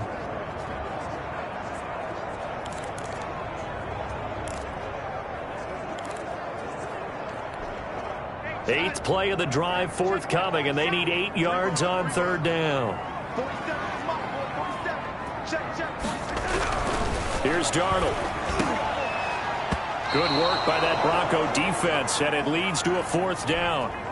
They really had a good drive going there, but a nice recovery by the defense these past few downs, able to knock that one away on 3rd down and bring up what I think for the offense, an unexpected 4th down here. And his kick is good. And the Jets hit the board first. It's 3-0. So in the end, they had the ball for 10 plays, but the drive gets them 3, not 6. Is it okay if I give credit to both sides on this one? Absolutely. All right, let's start defensively. They hung in there. 10-play drive. But they stiffened when they got close to the goal line, made them kick a field goal. And for the offense, 10-play drive. They might be a little disappointed they got a field goal, but they moved the ball down the field with dispatch and came away with points. Here's the Denver offense now as they get set to take over here. And they'll just simply be looking to build off the confidence of the last time out where they scored a touchdown. Man, confidence is powerful, isn't it? When you've scored once, you feel like you can go back out there and get it done again. Doesn't matter what the defense throws at them. They feel like they're in a groove right now, and they want to get out there and show it. Yeah, hoping to stay in that groove here this go-around. Not much room here as he only gets it to about the 30.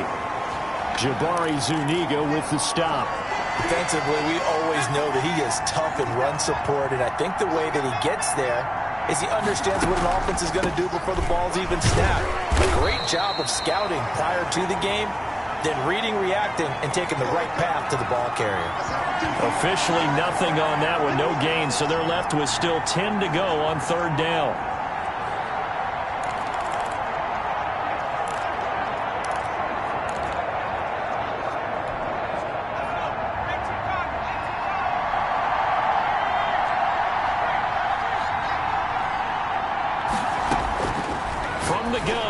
Hill.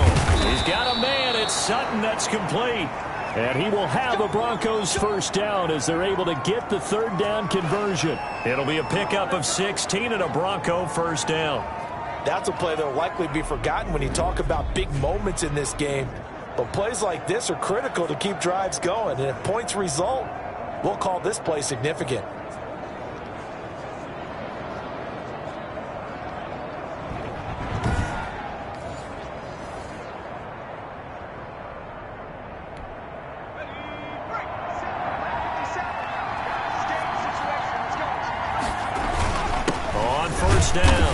It's Lindsay.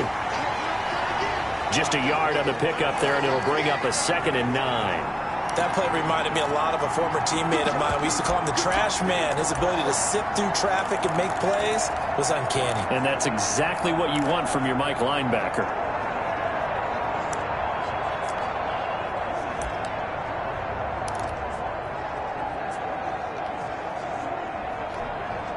Here's 2nd and 9, just a yard on that last run. Now it's Hill. He's got a 1st down and then some inside the 40. And finally down at the 36-yard line. That one good for a 1st down pickup of 18 yards. I know exactly what's going to be said about that play from the defensive perspective. What's that? That's why I tell all you guys we need more than one tackler to the ball. He broke the 1st tackle. Luckily enough, there were more people there to get him down. On 1st down, it's Hill. He'll let this go deep for Sutton. Oh, that was dangerous. Threw it into coverage, almost picked. But instead, they'll keep it on 2nd down.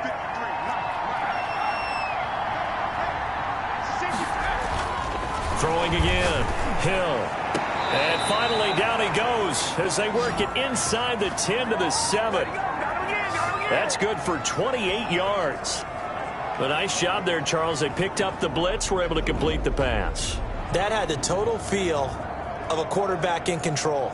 Red blitz, got him into the right protection scheme, so he doesn't get hit back there. He's got a chance to step up with supreme confidence and deliver it downfield for a nice completion.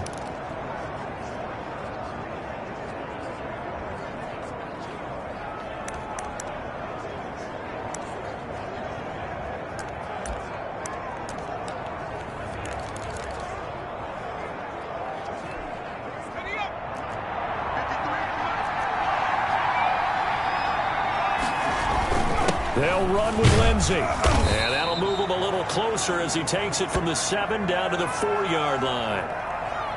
That run didn't get very far, and I think when you're looking at his dimensions, he's a little bit on the smaller side. He's counting on the big guys up front to escort him in, and they couldn't create any kind of space for him, could they? Yeah, didn't get the push they needed. And this time they were waiting for him as he'll be knocked down before he can get back to the line of scrimmage. That backs him up 1 yard and brings up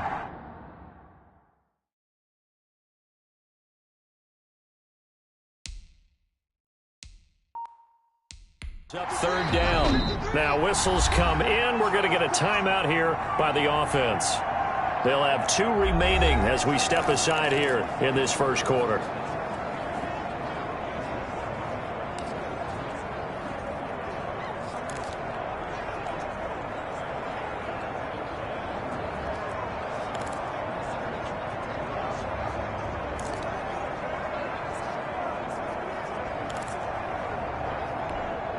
Maybe the first big test of the season here on both sides. This is 3rd and goal. Hill now to throw. And this is caught by Sutton. Touchdown Broncos. A 5-yard touchdown catch. And the Broncos have retaken the lead. Good throw there, and I don't want to blow it too out of proportion, but he looks a lot more comfortable in his 2nd season. You can tell he put the work in the offseason, and what I mean by that is understanding the playbook. Not just the plays and how to execute them, but how to do it against a variety of defenses. Also understands his team better, what they can and cannot do. You can see the confidence rising in him as he plays. And that makes it 14-10. So that one a pretty time-consuming 10-play drive. And it ends with a Denver touchdown.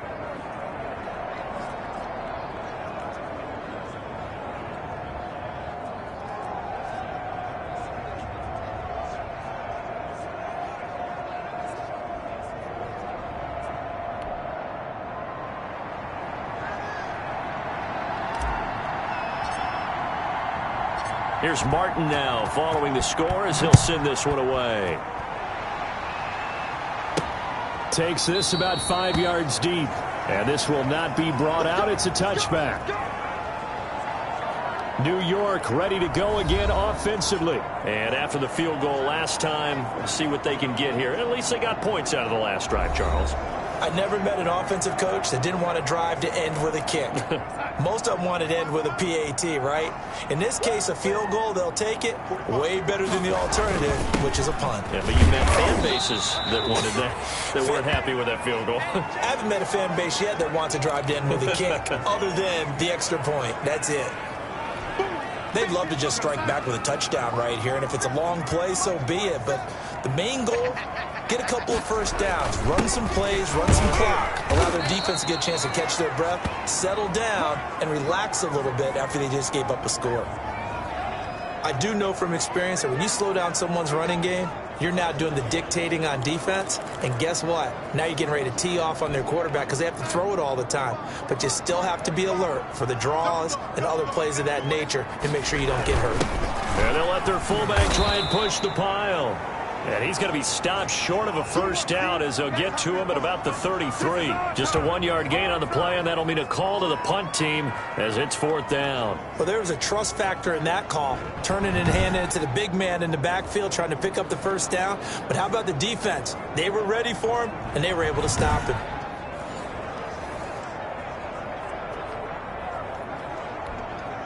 On 4th down, punt coming from Braden Mann.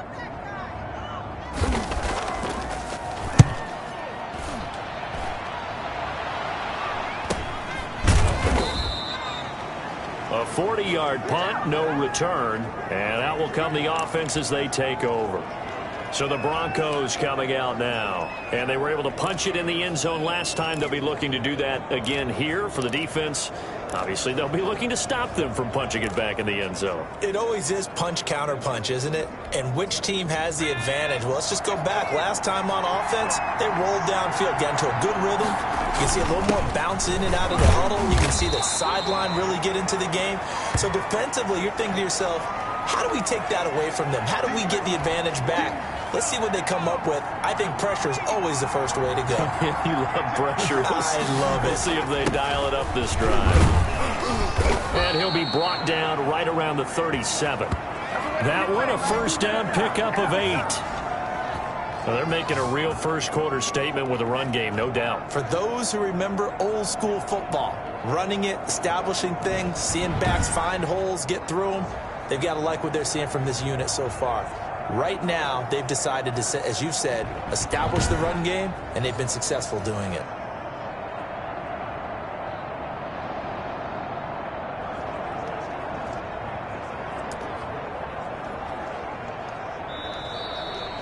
We are in for a good one as we're through one on EA Sports.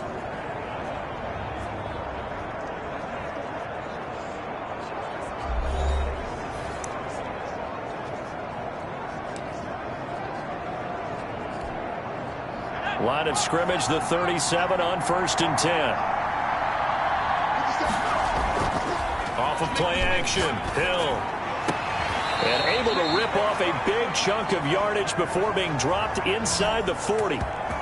25 yards that time. Good strong throw and catch right there. And so far in this game, the alleys have been open for them to get completions, and they're taking advantage of it.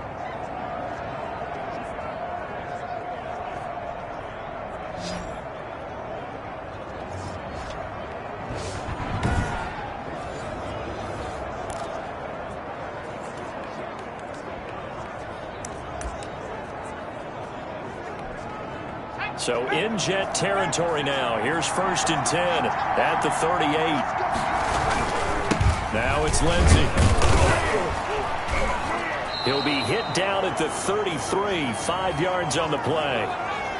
That's a really nice, tough run inside, and they gained 5 yards on it. And to be frank about it, most offenses don't expect to get 5 yards on a play call like that. So when they do, they go back to their huddle with a little pep in their steps. They're starting to think that they're starting to dominate the line of scrimmage.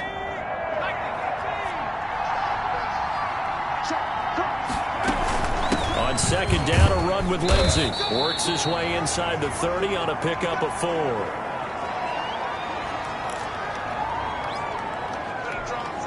The Broncos on 3rd down. They've been good, 3 for 4 thus far. They're up against a 3rd and 1 situation. And he's able to pick up the first before he's taken down at the 27.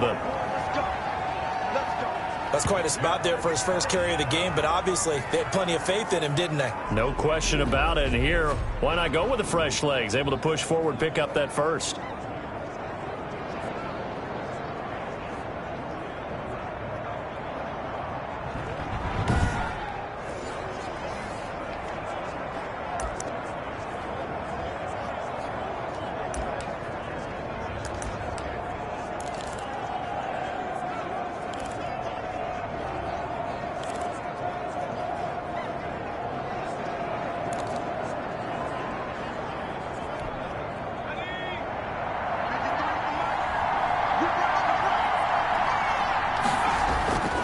First and 10, He'll get that complete to Albert O.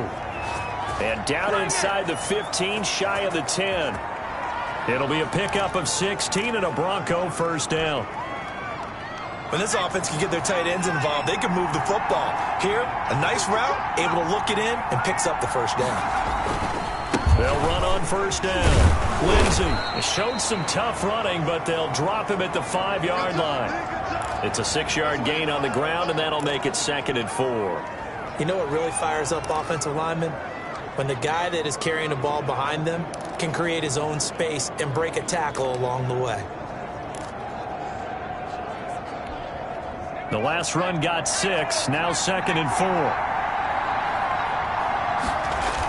They'll keep it on the ground. This time it's Gordon. And that'll get him halfway there as he takes it from the 6 to the 3-yard line.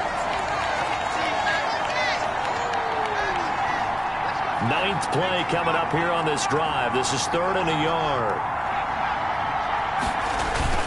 They'll try and run it. Here's Gordon. And Gordon's going to be stopped short. Remember, that was less than a yard. That was not a full yard. That defense, they were having none of it. Yeah, the surge the offensive line was seeking actually occurred on the other side of the ball. They reestablished the line of scrimmage and stuffed them. And it's incomplete. They cannot convert, and they turn it over. The Broncos unable to convert here on 4th. And it'll be a turnover on downs. So they've gone for it twice now on 4th down in this game, and both times unsuccessful. I wish we could hear the headsets now between the head coach and the offensive coordinator.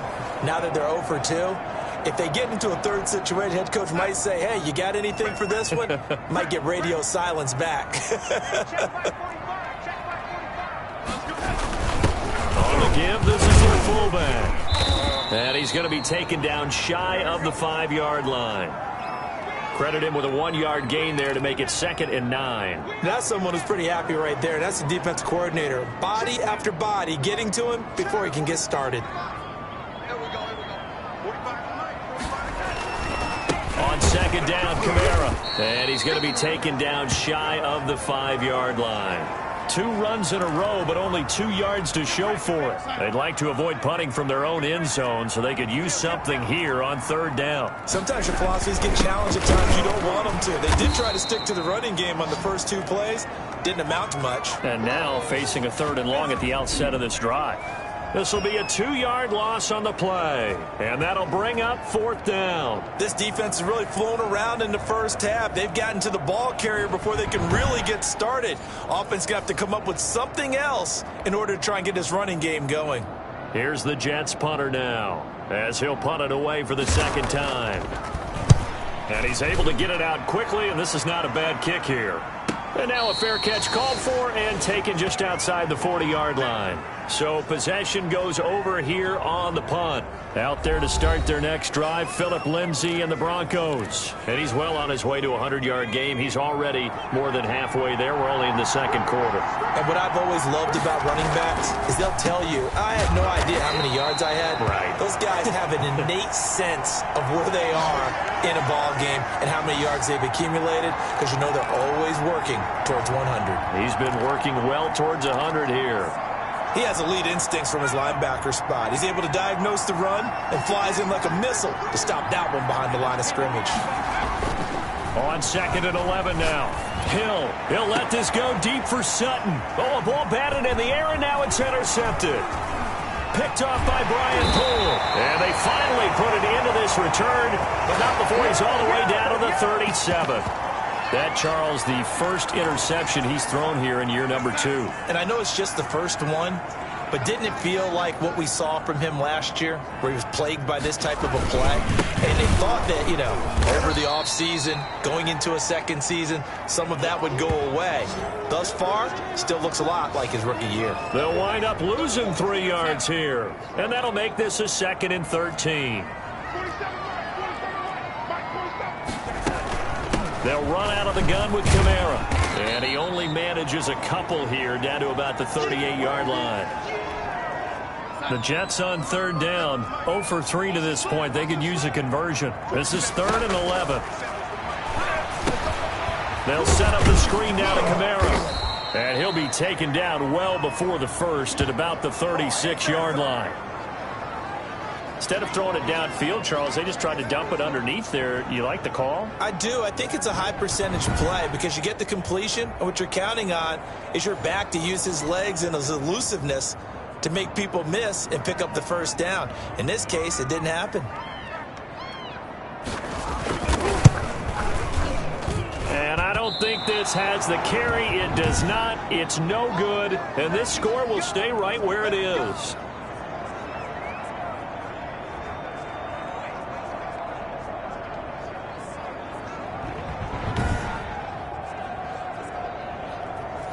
NFL kickers nowadays, they make things look so easy because normally from this range, About 2 out of 3, and this is not an easy kick. Yeah, 20 years ago, you get where he was in that 50 range, maybe a little over, and it's a big kick, but now if they leave it short, you're like, whoa, what happened? And that's what we have here. Yeah, you're right. 20 years ago, we were saying run some more plays and get closer. Now we think they're definitely within range, and you're exactly right. When it comes up short, there has to be something that went wrong because they have plenty of leg.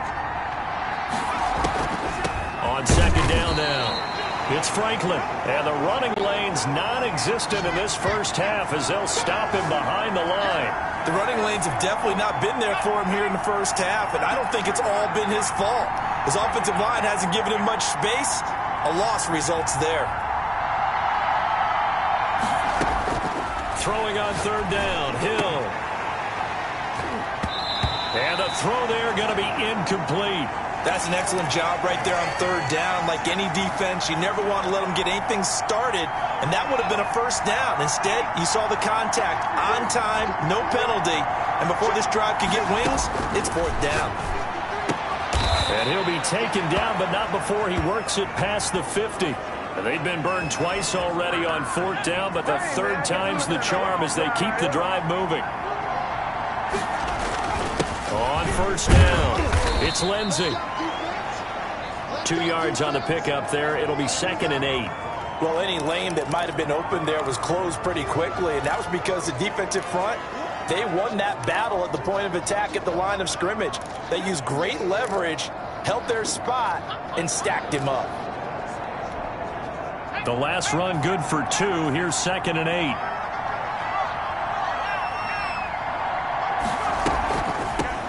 From the shotgun now, here's an inside give. And he's going to be met at about the 43. Just a couple on the pickup there, and now it's third down.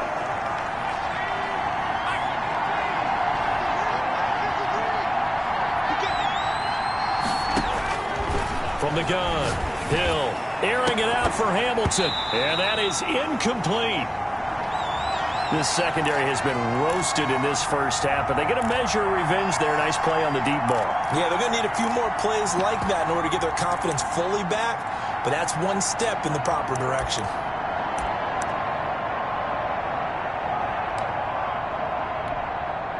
So look at this. Here's the field goal unit coming out, and he is going to need to bomb this one.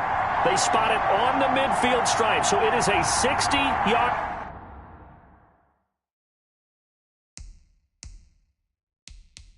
attempt here. Now the Broncos going to use the second of their timeouts. So as they take it over, we step aside.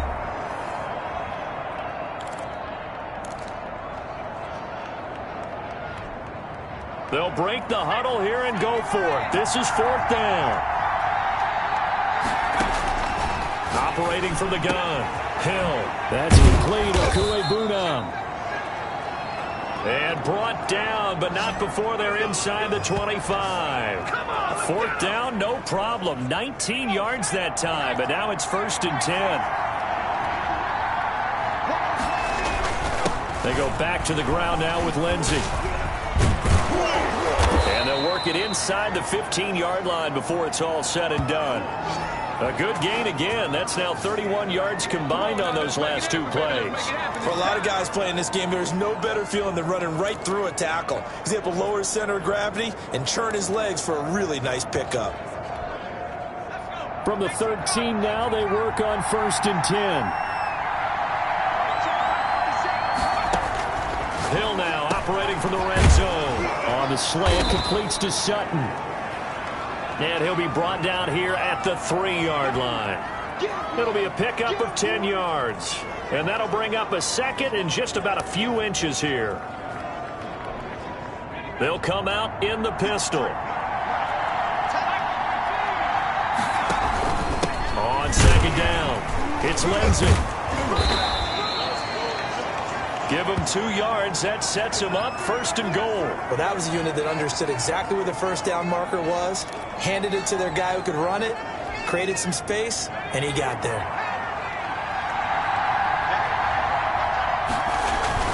Hill. And a flag comes in as that one falls incomplete. Well, let's see who this is on. Hey, man, let's play our game. So flag for the contact, pass interference. And I know that you're going to look at me and roll your eyes, and rightfully so, because you know what I'm going to say. Doesn't the defender have a right to the football? And he will take it in for a Bronco touchdown. Philip Lindsay taking it in. And the Broncos will add on to their lead. A solid blocking up front from the guys on the offensive line allowed him to get in for the touchdown. Yeah, some might say that the guys on the offensive line were in concert. I used to have a coach who called it marrying up, meaning when you get on a guy, you just stay right there, and each guy has his own assignment. That allowed the runner to make the big move towards the end zone. It's good, and it's 21-10. So that drive, 12 plays in length. And it was capped off by a Philip Lindsay touchdown run.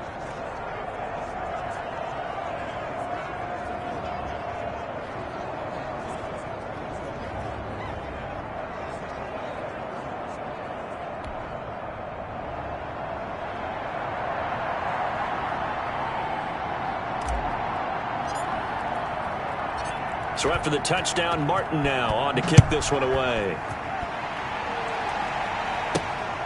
Fielded just outside the goal line. And they'll get him down inside the 30 at the 27. Good job, good job. And New York set to take the field. Last time out, they had that long 50-plus yard field goal that they missed. And I'm sure on their sideline they're thinking to themselves, okay, do we still want to try one if we're in that position again? And I would dare say that the answer would be yes. They're going to have a lot of confidence in their kicker.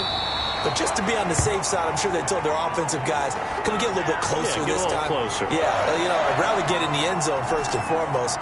But if all else fails, less of a field goal attempt for him.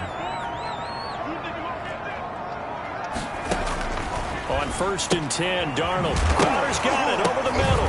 Now the ball comes loose. That catch good for only a couple.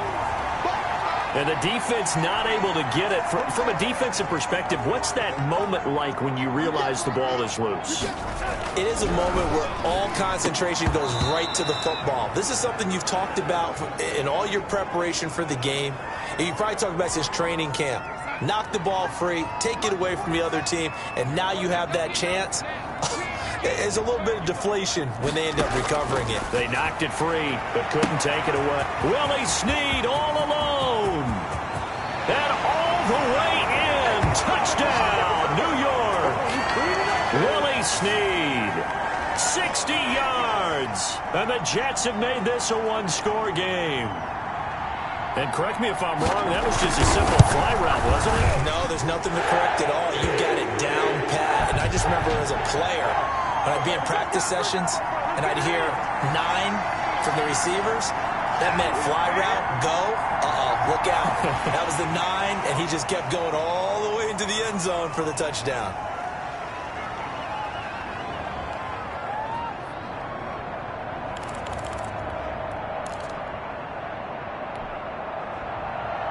After the roughing penalty on the PAT, they'll kick off from 15 yards further upfield. And this will not be returnable. It's out of the back of the end zone for a touchback. Now out comes their leader and the captain of this offense back onto the field. He's got the lead here in the second quarter. He's thrown the touchdown, but also an interception. As a quarterback, does that interception, even though you're playing while your team's got the lead, does that always stick in the back of your mind a little bit? For the best ones, it just upsets them that they did that because they don't think there should be any blemishes on their record. They think that they're way better than that. So your confidence gets tested a little bit.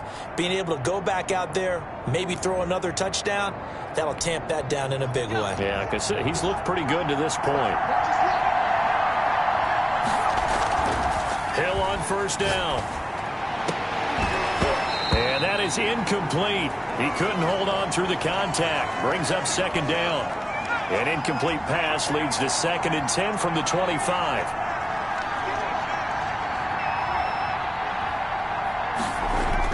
To throw again. He'll let this go deep for... He's got a man. Complete.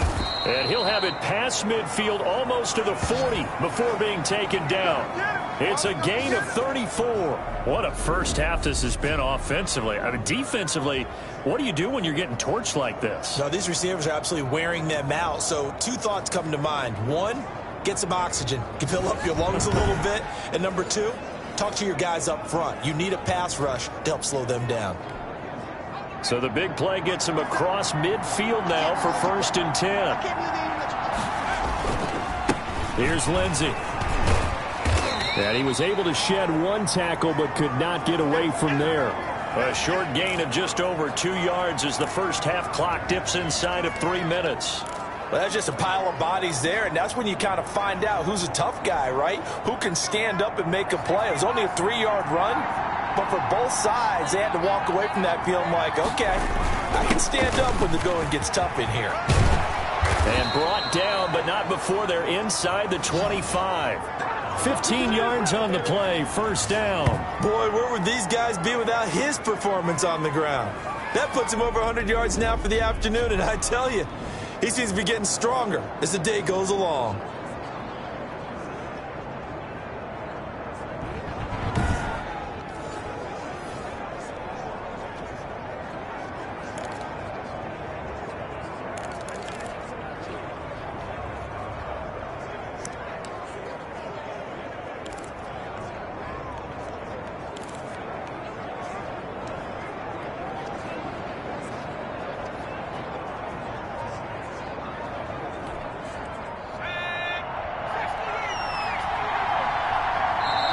Two minutes remaining in this first half of football.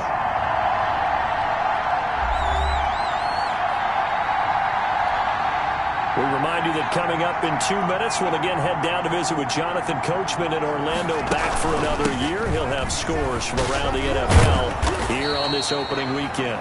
And down inside the 15, shy of the 10. 12 more yards there and another 1st down. Now, this is an example of breaking down a defense, because on a lot of these runs, he's getting past the point of attack, and guess what he's doing? Forcing the secondary guys to have to make a lot of tackles.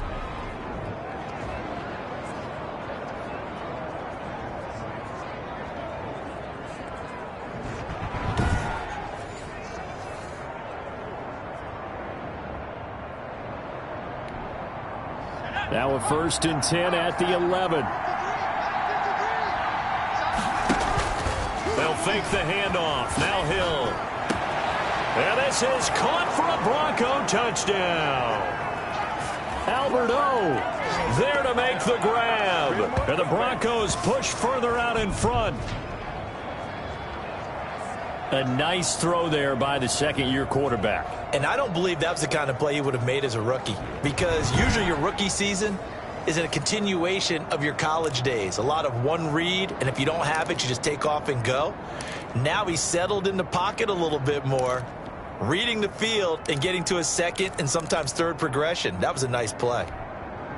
And now the offense is going to stay out there as the Broncos will go for 2.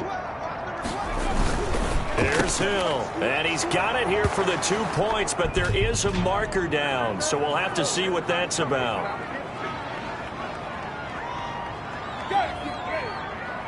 Charles, did I just hear that right? They declined the personal foul. 3 yards, they just declined them. And I have to think that the official is thinking to himself, did I just hear that correctly, that you declined that one? All I can think of is that someone on the field got confused. Because it had to, because you're going to take the yards on that penalty each and every time. Fielded just outside the goal line. And able to get this out to the 25.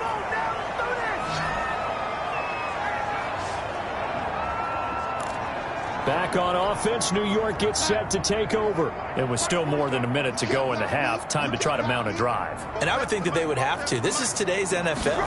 You got to push it whenever you get an opportunity. You can never have enough points with the high-powered offenses that you face. And analytics will tell you, try and score when given the opportunity. They'll fake the handoff. Now Darnold. Well, the strategy was evident there. Get it to your tight end and make it a one-on-one play with a cornerback. Who's usually going to win that one? The tight end, but not there. Not in this situation. How about the corner defeating that logic and making a really nice tackle?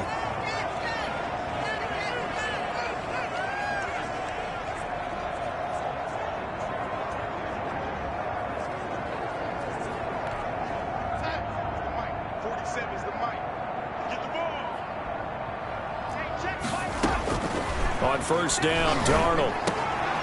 caught by his tight end, Wesco. And they'll wind up getting this one all the way down inside the 20. So here's a 1st and 10 now, down inside the 20.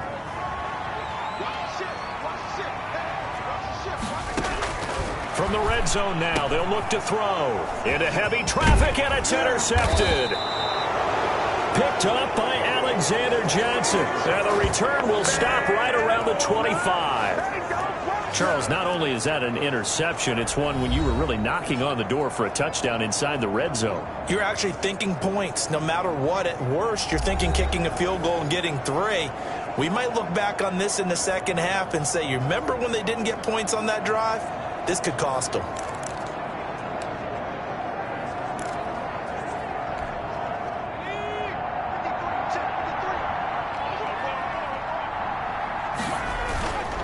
They'll start on the ground with Lindsey. And an anxious moment or two there, but they do get him down. Solid way to start the drive. 13 yards, picking up the first. I'm not sure how much more evidence they need, partner, than to understand that if they don't start to slow him down, it's going to be a long afternoon here at the stadium because he is just shredding them at this point. And let's face it, coming into the game, they knew he would be the focal point of their attack. This is going to take an 11-man unit on the defensive side to start making plays.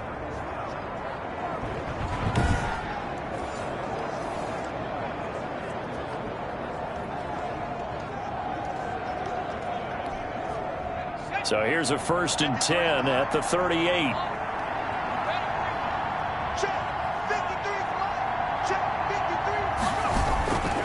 They'll run here with Lindsey. And hard running's going to get him over the 40 to the 42. So we've reached halftime here on opening weekend. As we'll send you down the coast now to Orlando, that's where we find Jonathan Coachman, ready with our EA Sports Halftime Report. Coach. All right, Brandon, thanks very much. And welcome back to football, everybody. We've got a full slate of 16 games here to start the new season. So let's take our first trip around the NFL. We'll start with a rematch of one of the more compelling playoff games of all time, the Kellen Winslow game. This time, it's the Los Angeles Chargers heading down to take on Miami. And it is the Chargers who have the lead in that one. The Chargers trying to gut this one out as it would be a good victory for them if they could get it. Next, we head up to the Windy City. Check on the Bears at home, Soldier Field. And they trail the visiting Lions in that one. Kenny Galladay, a touchdown reception. Finally, let's get to Indianapolis to check on the Colts at home at Lucas Oil Stadium. And they currently trail in that game against the visiting Patriots. Cam Newton has thrown a touchdown pass. Meanwhile, in our game, no shortage of offense as each team has been able to move the ball effectively. Will the defenses show up in the second half? To find out, we give it back to our commentators, Brandon Godden and Charles Davis. All right, Coach, thank you, and we welcome everyone back for quarter number 3.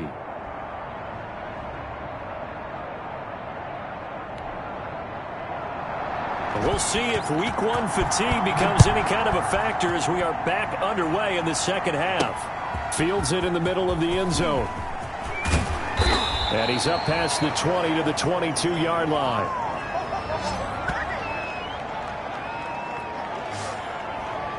Here comes the Broncos offensive unit here as they'll have it first to begin this third quarter. They built a good first half lead. Now they have a chance to add on to it. And what I'm thinking is that the offensive staff spent the entire halftime just working with them on, here's what we think they're going to do to attack us in the second half. Nice first half that we've had, guys, but be prepared for some change-ups.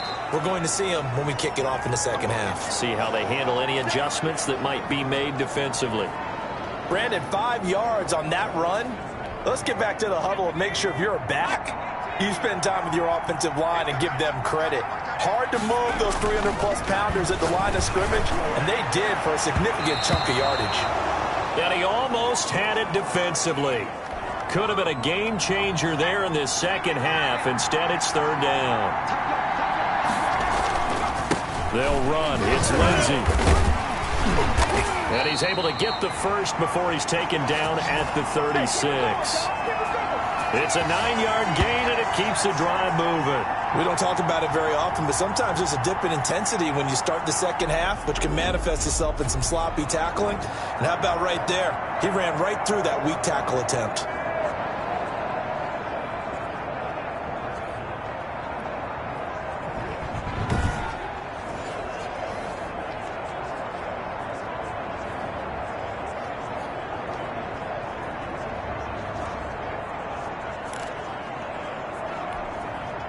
So from the 36 now, 1st and 10. Now a carry for Lindsey. And unable to get downhill there as he'll take this up to about the 37. Just a yard on the first down carry, so it's 2nd and 9.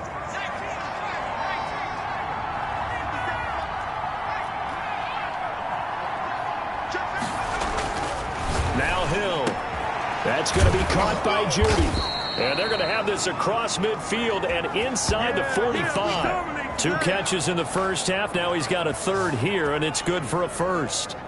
And now we get into the psychology of the whole thing, because a lot of teams with a 2-score lead in the 3rd quarter, they almost become defensive with their offense, just playing not to lose. I think with this team, you got to figure at this point, this is a great spot for them to go into attack mode, really try and put the hammer down and finish this one off.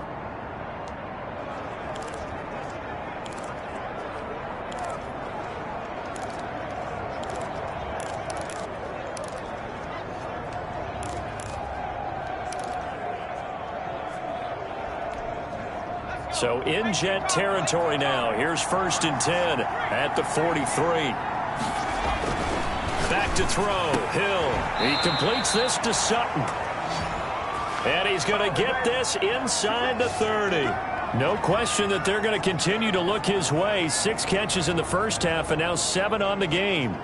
Whatever the discussions were at halftime to try to slow down this offense, it has not worked to this point. Yeah, I have a vision right now of everything that was discussed at the half just being torn in shreds or being erased off of the Microsoft Surface tablets, because none of it is working. They are really locked in on offense.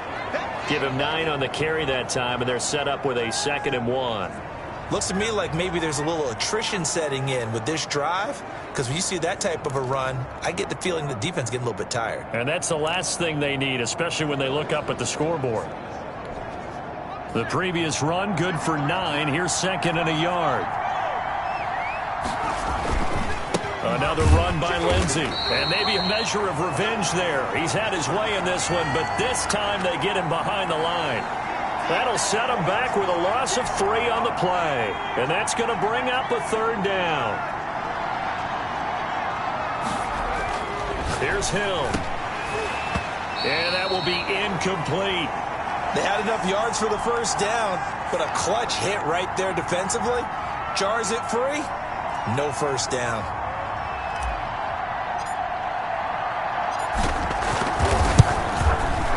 And this one is right through. And that will make this now a 15-point advantage.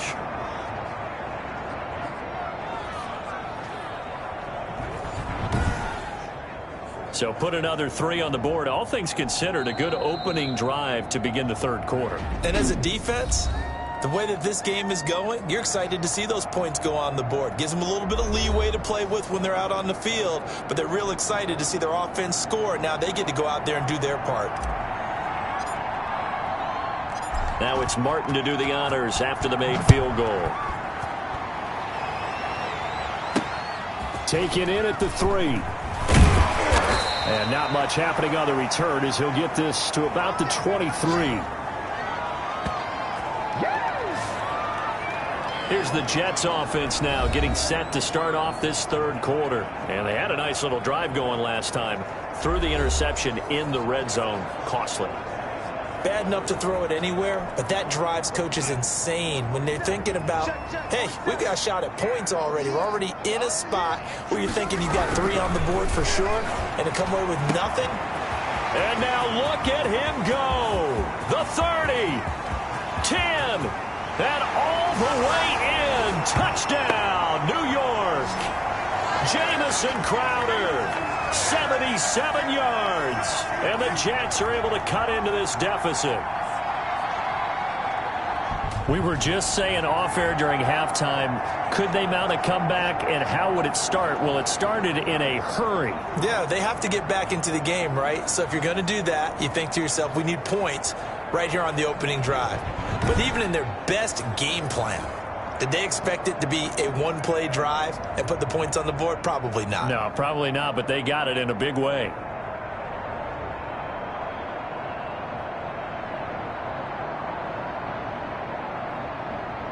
Now the extra point.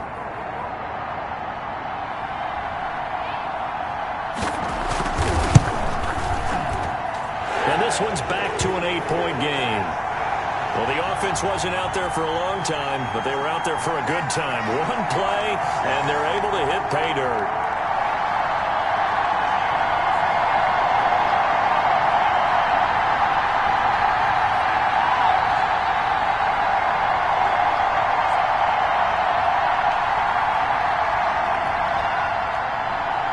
So the lead trimmed down to 8 as here comes the kickoff, and it's away.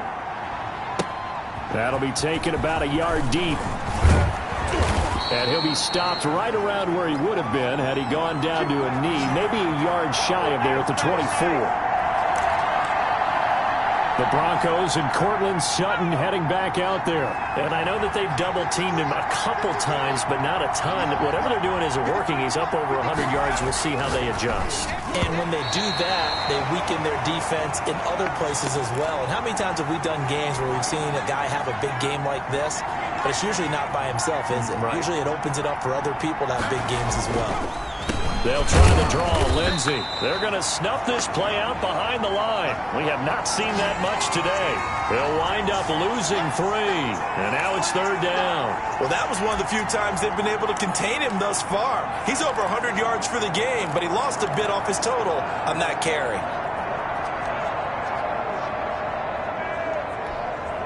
The Jets will bring in a nickel set here as they try to stop this 3rd down. Play action. It's Hill. And they're able to get this one across the 35. A big play there as they get the conversion on 3rd and 13. Whenever we talk about moving the sticks and controlling the football, there's a great example right there. Those are the 3rd downs you need to convert to win football games. We're in the 3rd quarter of this one, and this is a tight one. In order to maintain pace, keep the ball away from the other team, and put points on the board, those are the plays they need to continue to convert. So from the 36 now, 1st and 10.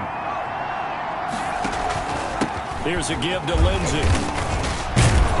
And he'll grab a gain of 5 out of this up to the 41-yard line.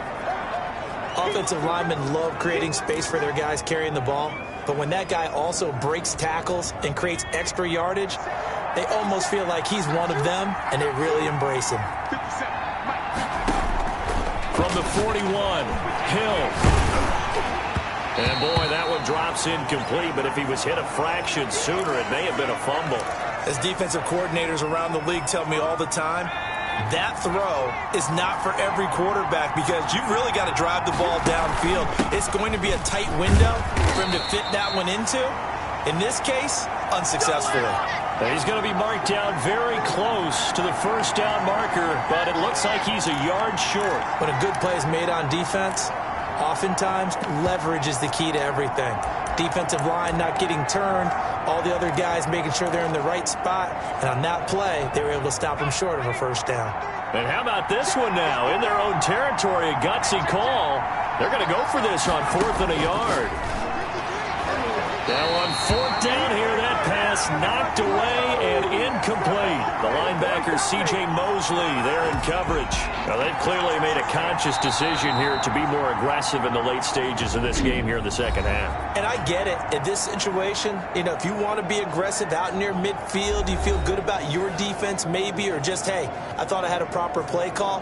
But how about the guys that just stopped them? How good do they feel right now? Hey, you want to go for it here? We shut you down. They're over on the bench right now feeling great. He's going to launch it for Washington, and that is incomplete. James Washington was the intended target, but it'll be second down. That was nice work there defensively to force the incompletion. Now, even though this drive started in plus territory, they're still not in field goal range yet, so they can work towards another couple of stops and not allowing that turnover to hurt. He's got the lane, and there he goes. And he's going to take it in for a Jets touchdown.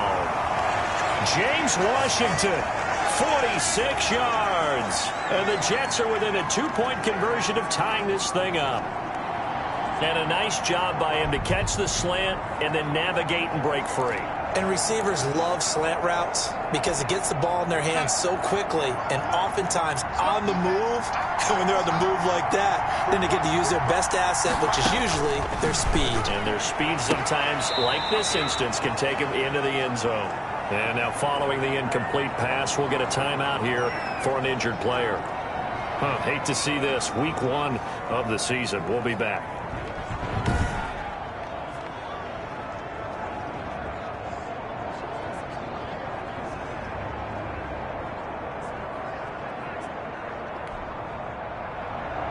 So the lead shaved to 2 now as the kickoff is away.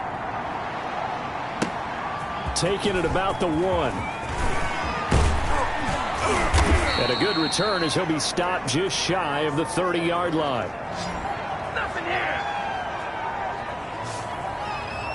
Here comes the field general leading his offense back out there for the next possession. He has been consistent, hasn't he? He played well in the first quarter, good second quarter, and now continuing that here in the third. And that's the word that they're always seeking from the guy taking the snaps, is consistency. Taking care of the ball, making sure it gets to the right people. No errors, right? Not turning it over. Into a double team, and it's intercepted. Picked off by Will Parks. And they take possession of the football and have it at the 36-yard line. Darnold going to lead the Jets up now, 1st and 10 at their 36-yard line. He'll start with a give to Kamara.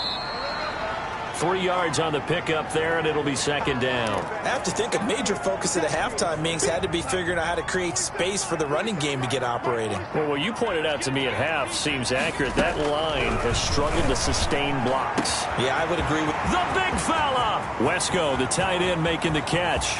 And he's in. Touchdown, Jets. A big play there. 62 yards. And the Jets have once again taken the lead. And you know, you and I praise tight ends in today's game a lot for being just like a bigger-bodied wide receiver.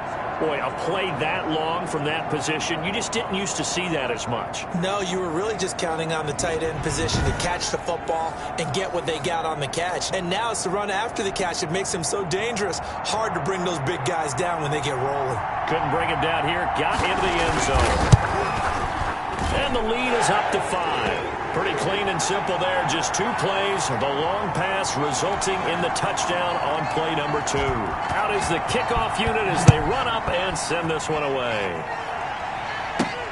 That'll be taken about a yard deep. And they'll get him down right at the 25-yard line, so the same result, and he opted for the touchback. Now here's the signal caller getting ready to lead this offense again. He's likely still kicking himself from the interception last drive that wound up leading to a go-ahead score. And he's going to assume all that came with that one, all right? That's all on him, but he also knows he's got to erase it from his mind and get back out there. This drive, very important. It's a 6-yard pickup, and it gets him to 2nd and 4. Now, Brandon, that's the way you want to run the football. There should almost be quote bubbles above the offense right now. Bam, boom, biff. That's how they feel good about moving the football. They'll go again with Lindsey. And he'll get this up only to about the 33. And this is why aggressive defense coordinators love to blitz. It wreaks havoc because they end up taking their attention to the blitzers, freed up the D lineman to make the play.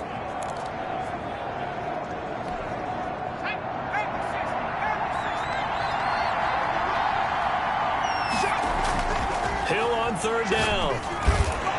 Incomplete. He had his hands on it but couldn't pick it. But it's now 4th down. I would dare say that these guys would have liked to have given their defense a little bit more rest since they gave up a touchdown their last time out. But alas, my man, that's not going to happen. Yep, they're going to have to grab those helmets, get right back out there. And they are going for it. Here's Hill. It's a short one here, complete to the tight end. A curious decision to go for it, but it pays off with a first down. Now it's Lindsey. And the hole closes quickly there. He gets maybe a couple up to the 38. Certainly a nice job there by the defense rallying to the football and getting him on the ground. But I think the play gets made by the defensive front. Because if they can't get upfield, their job is to go ahead and get low, almost get into a ball sometimes, stack things up, and make it difficult for the runner to find a hole. Running lanes were at a premium in the first half, but he's able to find some room there, and he's hoping that that's a precursor of a big second half. 3rd and 2, Hill. And he'll go down, but not before getting this inside the 30. 27 yards there on a very nice 3rd down conversion. And we continue to see another example here of offenses just going for it. And this game has really turned into a receiver's dream and a defender's nightmare because no one's being stopped throwing the ball downfield, and points are going on the board.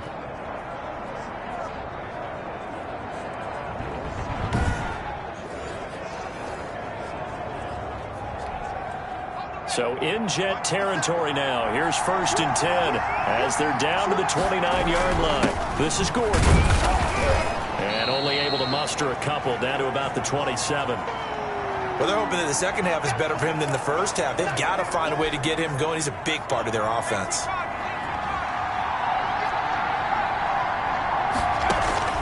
Play fake. Hill. And he gets it all the way down inside the 10 and mark him at the 5. I love the drive they're working on here because they know they can take the lead with a touchdown. And so far on this drive, so good. They've moved the ball down the field with very little resistance defensively, but they better be prepared for some adjustments to come their way now.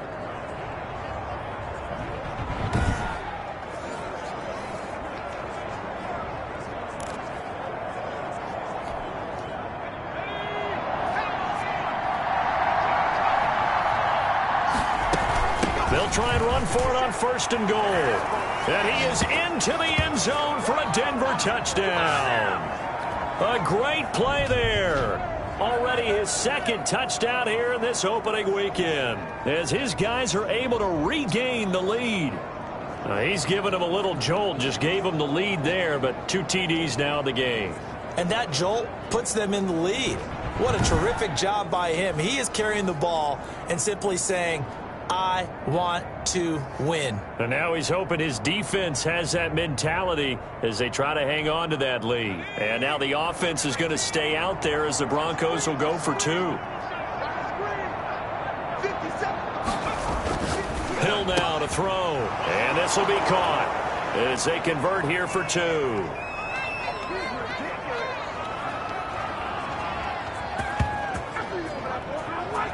So that effort gives them a 3-point cushion and guarantees that a field goal going forward won't beat them. Yeah, that's really good strategy because that's all you care about. Not getting beat at this stage. At least give your team a fighting chance.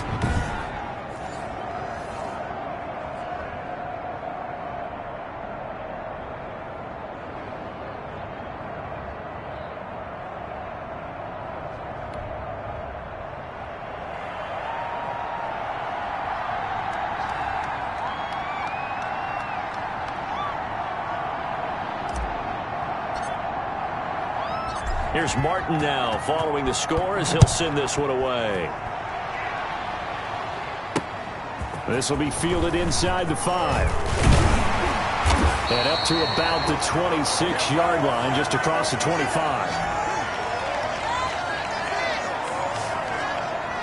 New York ready to go again offensively. And they had to wait a long time to get the football back. Probably not what you were hoping for when you got an offense that's humming. Agreed. What you were looking for is the defense getting the ball back pretty quickly, right? Hoping for a 3 and out. So that didn't happen. You can't yell at your D for that. They've got to take care of their own business and reestablish themselves now that they're back on the field. They'll try to get the offense going with Camaro. And he powers his way up past the 30. Call it a gain of 4 on first, and that'll make it second down. Sometimes with the running game, you've just got to stick with it. Look, it's the third quarter, no time to panic.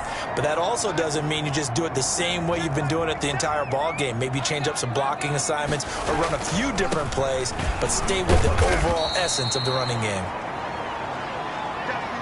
Still a couple yards short of the first as the 3-yard gain brings up a third down.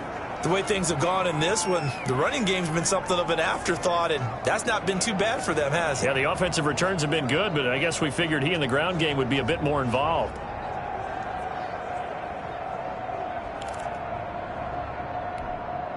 And on third down, a nickel formation here defensively.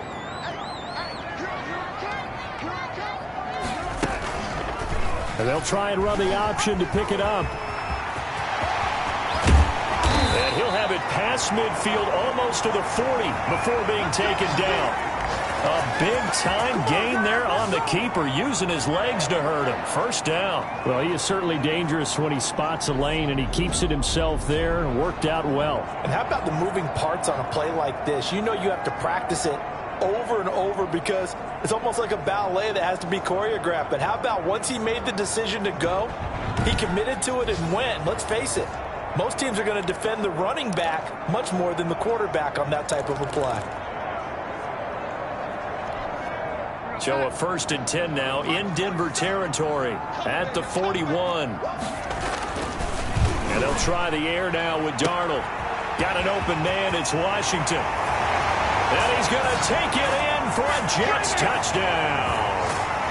James Washington, already his 2nd touchdown here in this opening weekend, as his guys have now moved out in front. I know we often laugh, and sometimes we even exalt the guys who are great trash talkers and give us some really funny lines. But the bottom line is absolute production on the field. His 2nd touchdown of the game, and they lead. And now they'll be looking to their defense to preserve that lead.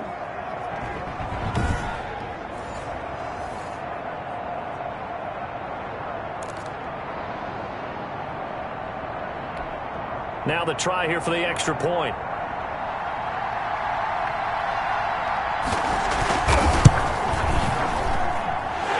Make this a 4-point game. So that drive, 4 plays. And it ends with a Jet touchdown.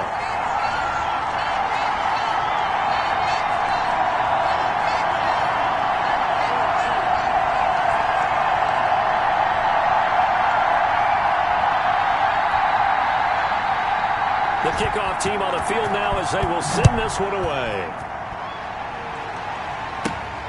Taking it about the 1.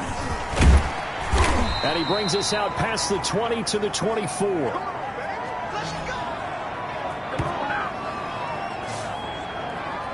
And coming out now, the Broncos. They had that lead that is now gone. It is completely gone.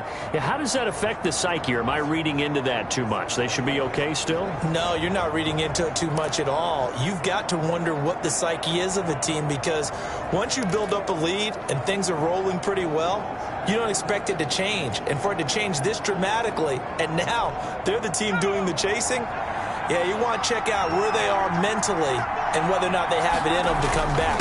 We'll soon find out. Yeah, they're on their heels a bit right now.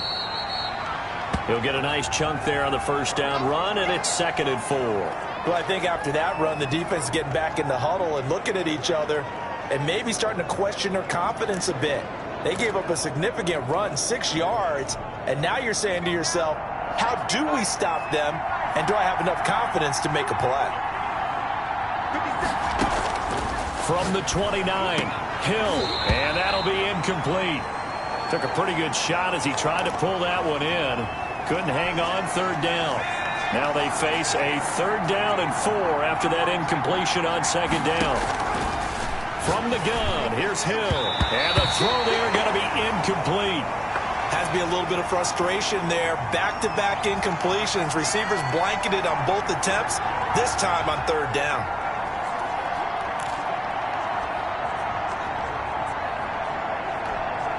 Well, no shock here. For the 7th time in this game, it appears they'll go for it on 4th down. They're going for it. It's Hill. He's got a man. It's Sutton. That's complete. And they get him down, but not before he takes it across the 40-yard line. The conversion is successful with a sizable gain of 13, and the decision to go for it looks like a smart one. And passing yardage-wise, now up over 350 in this game. Pretty nice performance. Definitely that, which usually means you're putting a lot of pressure on guys trying to cover. If you're a defensive back and they put over 350 yards on you, you've had a long day. The key to everything, if you're doing it without throwing interceptions or turning the ball over.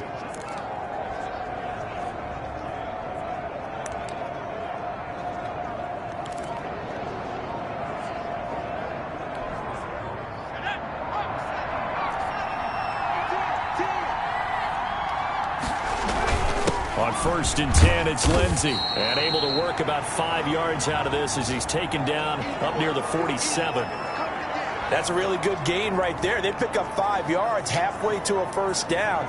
The only problem now in the huddle, everyone's going to want to touch the football. Be a lot of chattering now because they've seen that they can move the line of scrimmage. They'll keep it on the ground. Lindsey. And he'll take it across midfield down into Jet territory. Call it a gain of 4 there, so it sets up a big play here. 3rd and a yard. But really, that was no surprise there. They've been running it well all game. And I know goals change all the time, but any team will take that type of run each and every time. The Jets will bring in a nickel set as they try to stop this 3rd down. A shotgun snap for Hill. And he'll go down, but not before getting this inside the 30.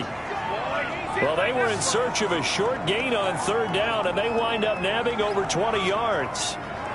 Well, for teams that like to play man coverage, running corner routes can be tough on them because of the ability of getting into it.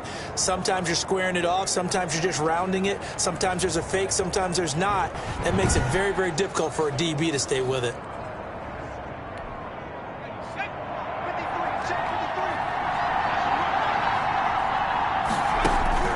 On 1st down, Hill. His throw caught right around the 6.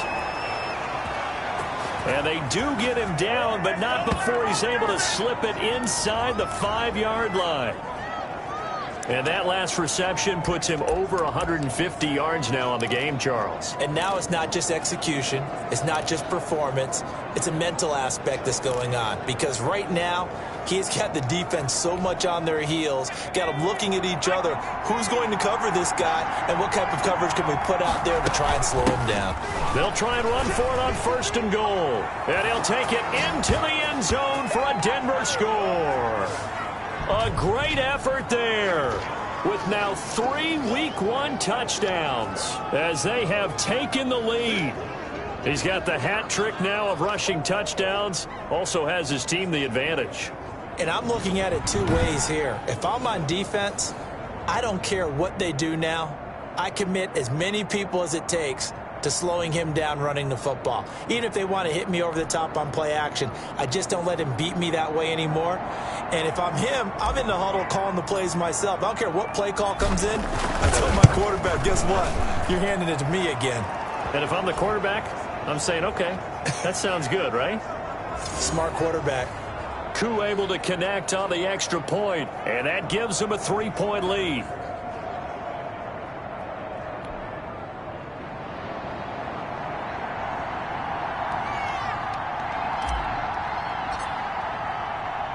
So after the touchdown, Martin now on to kick this one away. Take it in at the 3. And he takes this near the 25. Just a little pass there. Call it the 26. James Washington making his way back out towards the huddle. He's having a day here in quarter number 3. Over 100 yards, couple touchdowns. Every receiver's hope for when they head into that game in the National Football League. And his team is loving what he's giving them. Of course, the yardage is terrific, but I think it's what you mentioned, the 2 touchdowns. That's the big one because he's paying off his results downfield. And still more time here. 3rd quarter. We'll see what else he has in store for us. Kamara there with a 1st down carry, but not much running room, and he takes it forward for only a couple. It's 2nd down. 2nd down and 8. Check 45. Check 45. Out of the shotgun, here's Darnold. Throwing over the middle, and it's incomplete. Nowadays, quarterbacks don't mind throwing into coverage because of the confidence they have in their receivers to come down with the ball. But sometimes you have to be careful you don't get too confident and throw an interception. It's our time. It's our time. 4 seconds to Mike. 4 seconds. Throwing here on third down, Darnold. He's going to go for a big play downfield. And unable to connect, incomplete. Give them credit, they took their shot, but it's going to bring up fourth down. After what they faced during this game where they've given up a ton of yards downfield, there has to be a measure of revenge right there for the secondary. They've been shredded throughout the game and finally forced an incompletion. Call that a 45-yard punt, just 2 yards there on the return.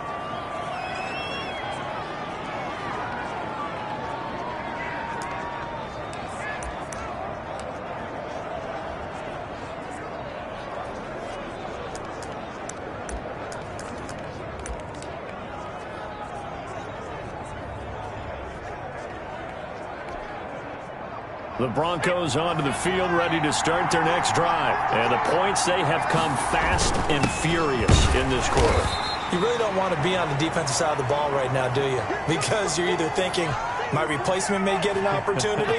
Your head better be on a swivel. Totally. Or maybe I just need to get out of the game for a while because I just can't slow these guys down. They've got to figure out a way to disrupt these offenses. And typically, one guy makes a big play, and that can help change things. They'll be looking for disruption on both sides right now.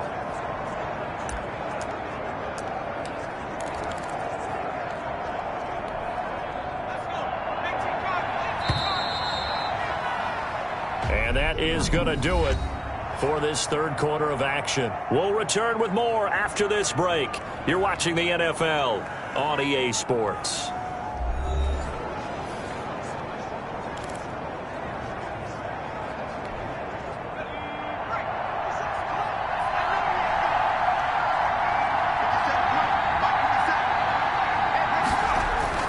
To throw is Hill. Got his man complete over the middle. That's Beck. And he will have a Broncos first down as they're able to get the third down conversion. 18 big yards on that one and a Denver first. And that pickup of a first down, that's going to leave a mark because they really needed to stop them there, didn't they? So frustrating. Defensively, you're a play away from getting that football back here down late. Tough. Now they've got to find a way to create a turnover or a takeaway. Otherwise, this one will probably get away from them. Just week one, but already plenty of intrigue with the games going on, and this one no different as we come up on a 1st and 10. They'll let this go deep for Sutton, and this will be incomplete. Physical play on the football there, and it's 2nd down. Finally, a good play there defensively on the deep ball. The secondary has had its struggles this entire game. Offensively, they've had their way with them. So after the incompletion on first, now 2nd and 10.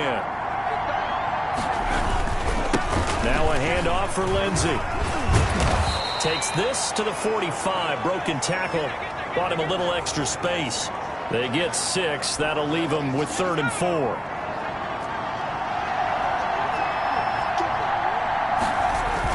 They'll keep it on the ground. It's Lindsey. And they'll bring him down after just a short pickup. Just a yard on the run there. That's going to bring us to a 4th down.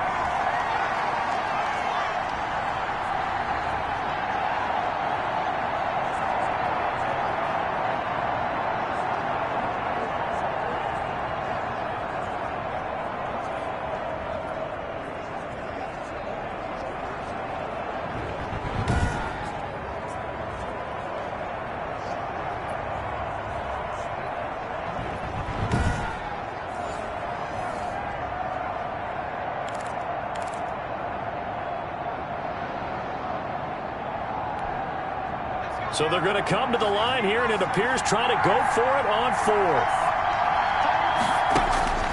Out of the gun, Hill. And look at this. They get the turnover they needed. It's intercepted. Picked off by Brian Poole. And he'll take this across midfield and inside the 45. CD, I know it's just his second year in the league as a quarterback, but that's going to be one when he flips on the tape, he's like, I shouldn't have thrown that ball. No doubt about it, and his coaching staff will be emphatic about he shouldn't have thrown that ball. But remember, second year, as you noted, on-the-job training, so he's got to take this feedback that he's getting, negative or otherwise, and turn it into positives moving forward. Here we go, D. All day defense, all day. Back to the air, Darnold on second down. Caught right side at Snead. And he's in. Touchdown, Jets. Willie Snead. Already his second touchdown here in this opening weekend. And the Jets have taken the lead here in the fourth quarter. I know Paul Revere talked about by land or by sea, right? You know, one by land, two by sea. He didn't mention air because right now we're seeing a big-time performance, aren't we? That's 2 touchdowns so far in this game. Where'd you pull that one from? And, you know, every now and then I actually listened in history class. And you're just a scholar all the way around. You're reading all the time. I like that you fit that into the broadcast. You know, I just grab a nugget when I can. The kickoff unit is out on the field, and they will send this one away. This one fielded at the 5. And he'll take it up past the 25 to the 26-yard line.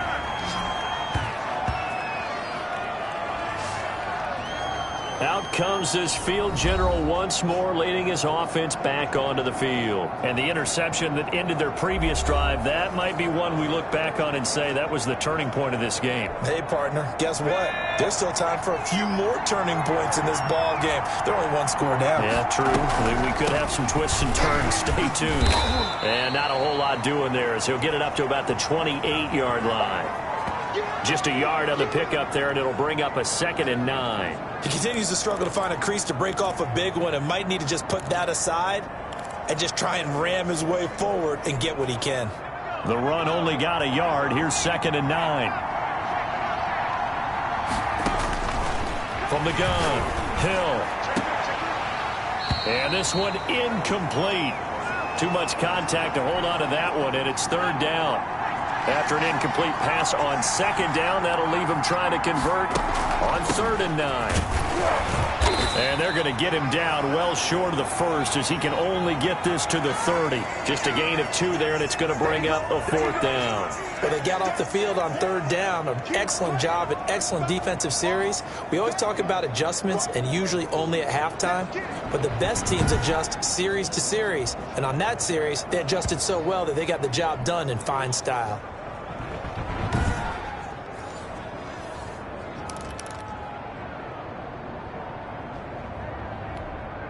One score down. Here we go. They're going to go for it here on 4th down. Off of play action. Hill. And that is incomplete.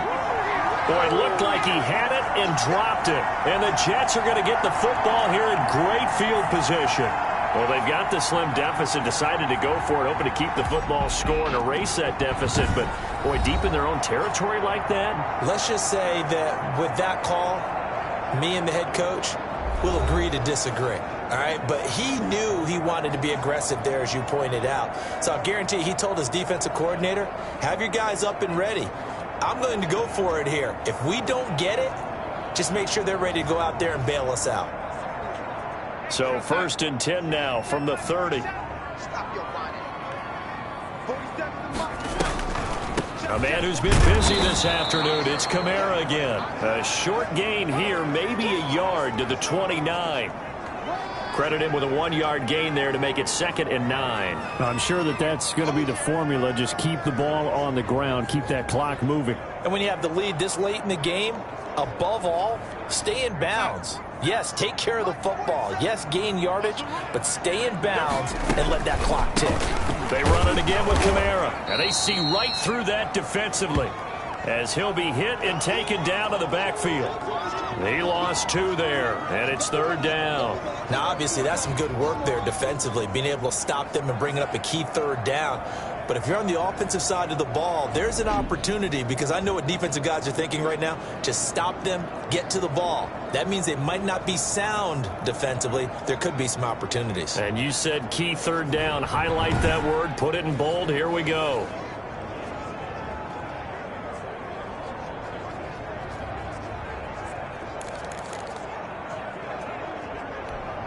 The Jets on third down, lacking much success, just 2 for 7 to this point. This is 3rd and 10. A shotgun snap for Darnold. Over the middle, he's got the tight end Wesco. And he is going to have a Jets first down as they're able to get the third down conversion. It'll go as a gain of 11 and a Jets first down. 47 to Mike. 47. Kamara.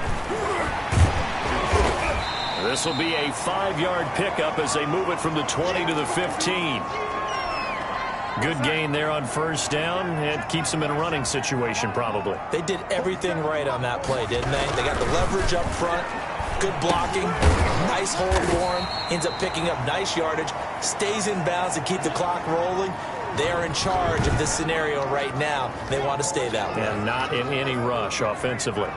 Well, offensively, that's the mismatch that you want. You want to force a linebacker to try and cover your back out of the backfield, out in some open space. But linebackers nowadays, they run like backs, and they take a lot of pride in covering. What a nice play he made there in the open field. The Jets on third down. They've converted 3 times in 8 chances. This time they face a 3rd and 2. Darnold from the gun. And he's wrapped up, taken down, back at the 25. Dontari Poe marches in for the sack. And on that one, the protection just broke down. You've got to have that leverage, don't you? We always talk about low man wins in the running game for an offensive lineman versus a defensive lineman. It's essentially the same thing in pass protection. Get lower than that defensive lineman so that you can keep your balance and keep him away from your guy trying to throw the football.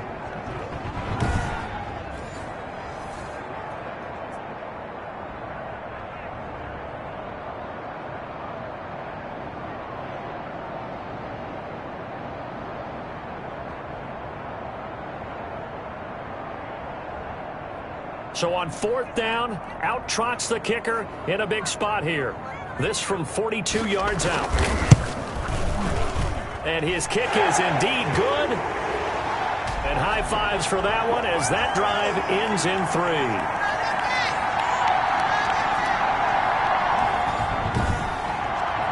From a defensive perspective, though, I think maybe they're saying, hey, we did what we needed to do, kept this a 1-score game. Yeah, without a doubt, because they were able to bleed some time off the clock, right? Put themselves in a good position, but it's not out of reach yet, okay? Being able to hold them to a field goal means that they do have a chance to come back and win this game.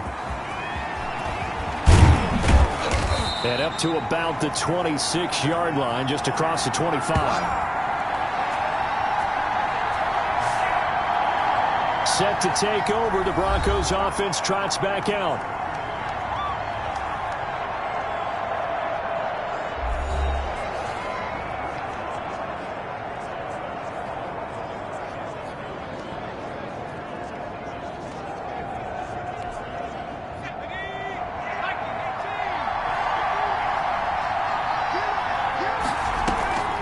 They'll run on first down. Franklin, and he's going to get a good gain of 9 here up to the 34. First play of the drive, let's give credit all around. Excellent blocking, but the guy carrying the ball, he was the finisher. A really nice run. Maybe a good spot to take a shot. Here's 2nd and a yard from the 34. Here's a throw right side, taken in by his tight end. When an offense reads blitz, doesn't matter where it's coming from, tight ends know that they become a big part of the passing game because they should be an easy outlet when all those extra bodies are trying to get to the quarterback. A hot route, so to speak.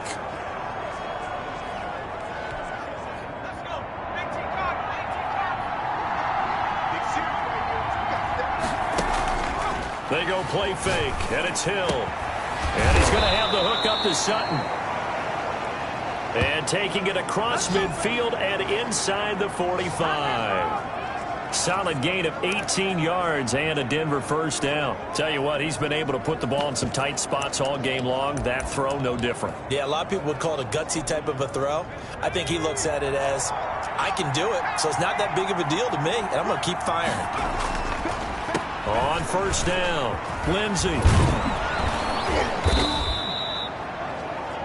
It's a 6-yard gain on the ground, and that'll make it 2nd and 4. Frustrating for a defense, energizing for an offense. Finding a way to create that type of yardage in your running game, that'll make the guys carrying the ball very, very happy. They'll keep it on the ground. It's Lindsey, and he's going to get this down close to a first at about the Jets' 27. 9 yards to pick up there, and it's a first down. Another carry for their leader, and a good one. It's crunch time. They'll need him to continue to be productive in both the run and passing game in order for them to try and snatch a victory. They'll run on first down. Franklin. 2 yards on the carry there. It'll be 2nd down. That was a pretty good job defensively to hold him to a 2-yard run, but I've got to think this offensive line, they're asking their quarterback for a different type of a run, one that they rely on, one they have confidence in, one they feel like they can block.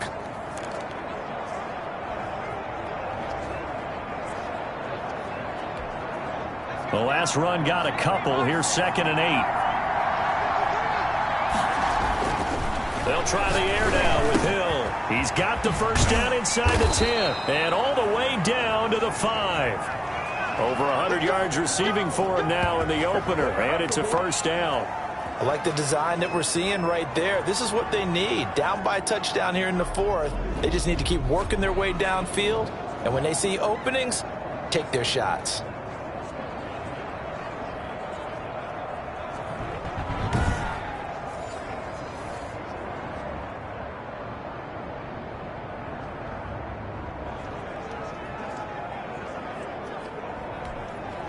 A looming decision to make on the conversion, down 7, but first things first, they need to score as they come up on 1st and goal. Looking end zone, but it's incomplete.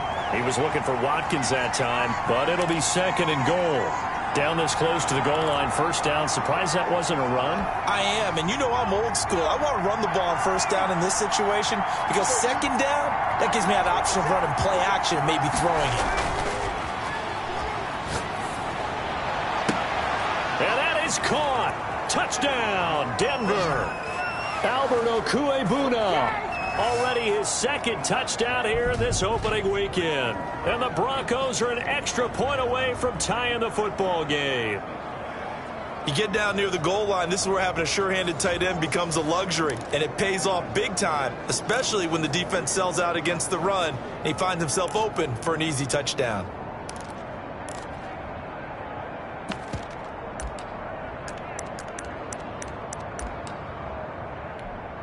Coup for the extra point.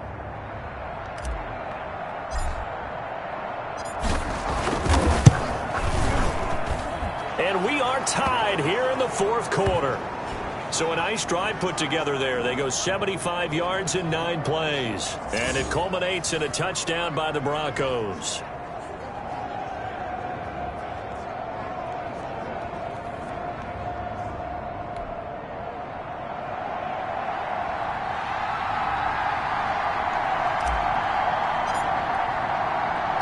So here comes the kickoff now, all even here in this 4th quarter. Taken in the end zone. And no effort to bring this one out. It's a touchback. New York set to take the field. Well, they just gave up the score to tie it. That's the bad news. The good news, plenty of time in this 4th quarter to try to grab that lead back. Some good games going on in the early window. This might be the best of the bunch. The play fake, and it's Darnold. And he takes a shot on the release as this will be incomplete. A lot of times it's that first read that you have. Maybe you get it in pre-snap, and he locked in on his target, but he was covered quite well, and that one's incomplete. An incomplete pass leads to 2nd and 10 from the 25. Now an option play on second down. And this will be a gain of 5 as he gets it to the 30. That second down play call was not to pick up the first down. It was to accomplish what they did, to get them into a manageable third down, because they had the incompletion on first down, so they were behind the sticks, so to speak. They needed to make up some ground, and they did. The Jets on third down. They've converted a third of their opportunities, 3 for 9. This will be 3rd and 5. To throw is Darnold. And that is incomplete. There is something to a game plan with trying to keep a defense honest. With a guy with that type of speed, you do so. Send him deep. Try and throw some air under it and hope you connect downfield. On that play, they were unsuccessful.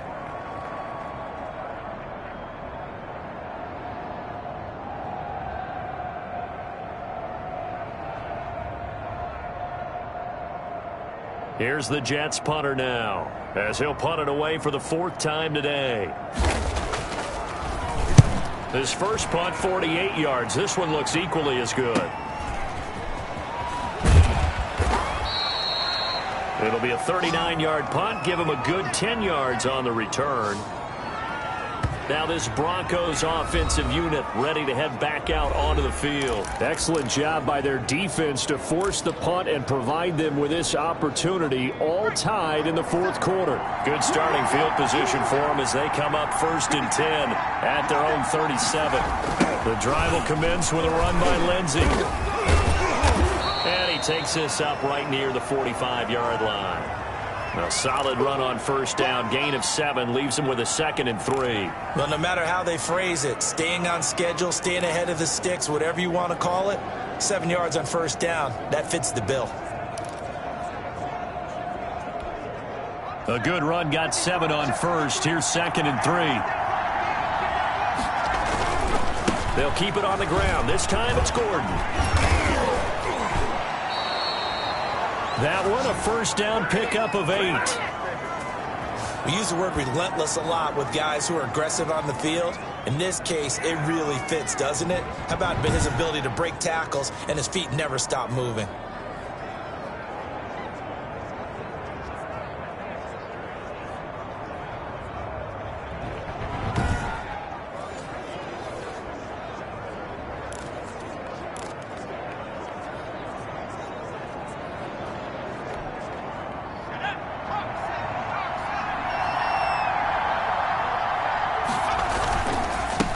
First down, Lindsey. 9 yards is the pickup there, and they'll have a 2nd and 1.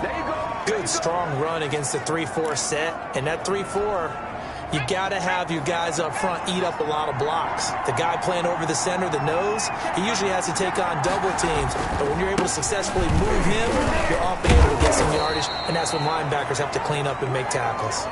A gain of 5, good enough for the first down. 2nd and 1 is often an invitation to take the big shot downfield. Well, I bet the offensive lineman said, are you kidding? We just get on our backs and let's go get the first down. They love being physical. Working his way for a gain of 7 to the 26. This drive is pretty clear. Almost feels like old school fundamentals, doesn't it? Want to impose their will on the defense. Was that 5 straight runs? Yeah, 5 straight carries to start this drive. And like you said, the way it's working, they may just stick with it. 3 receivers head out right, 1 to the left on 2nd and 3. The pass there complete to Sutton. And he'll be brought down inside the 20 at the 19. 7 yards there and a first down.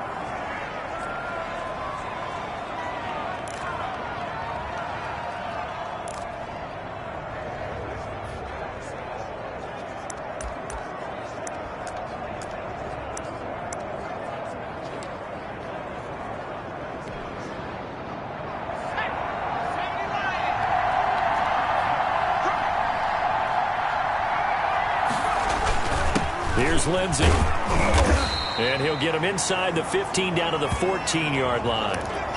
Give him 5 on the carry there, and it'll be 2nd down. And that's exactly what you want on a first down run. Pick up 5 yards, bring up 2nd and 5. The defensive line, though, they've got to figure out a way to out-leverage the guys up front because the offensive line is winning at the point of attack. Now it's Hill off the bootleg. And that'll be incomplete. We do have a penalty flag down, however. Let's see what that's about. And since the penalty occurred in the end zone, move the ball to the 1-yard line. First and goal from the 1-yard line. Costly penalty.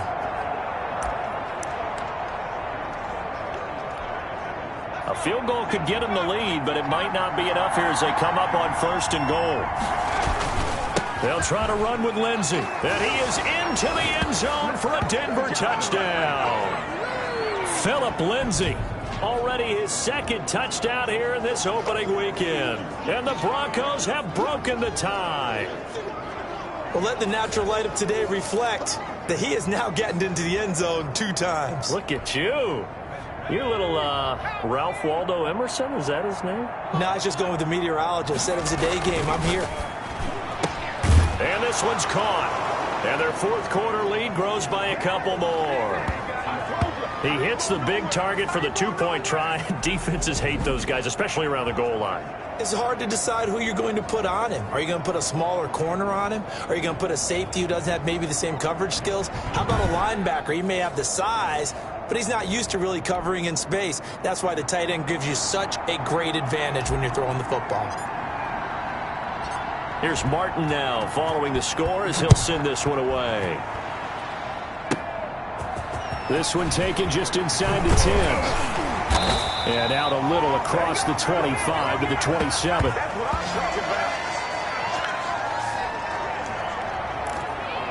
This Jets offense heading back out there now, led by Sam Darnold, in need of both the touchdown and the 2-point conversion here, down 8. And it's time to just separate those two in his mind. Okay, And Darnold going to be intercepted for the 3rd time. Picked off by Kareem Jackson. And he takes this one back into the end zone. And the Bronco defense has a touchdown. And on that one, with 6 defensive backs, did he need to be more careful throwing the football? I mean, I guess obviously in hindsight he did, but... Yeah, hindsight, but even in foresight, when you got 6 defensive backs on the field, you just know you're going to get multiple coverages. You're never sure what you're going to see. But the biggest one is you don't have much reaction time for your receivers to go get the football because those guys, they're the best cover guys on the field. They go get it. And on that play, they took it the other way for 6 points. And he knocks it through. So the defense creating some points, not only getting the interception, but then returning it to the end zone for the pick 6.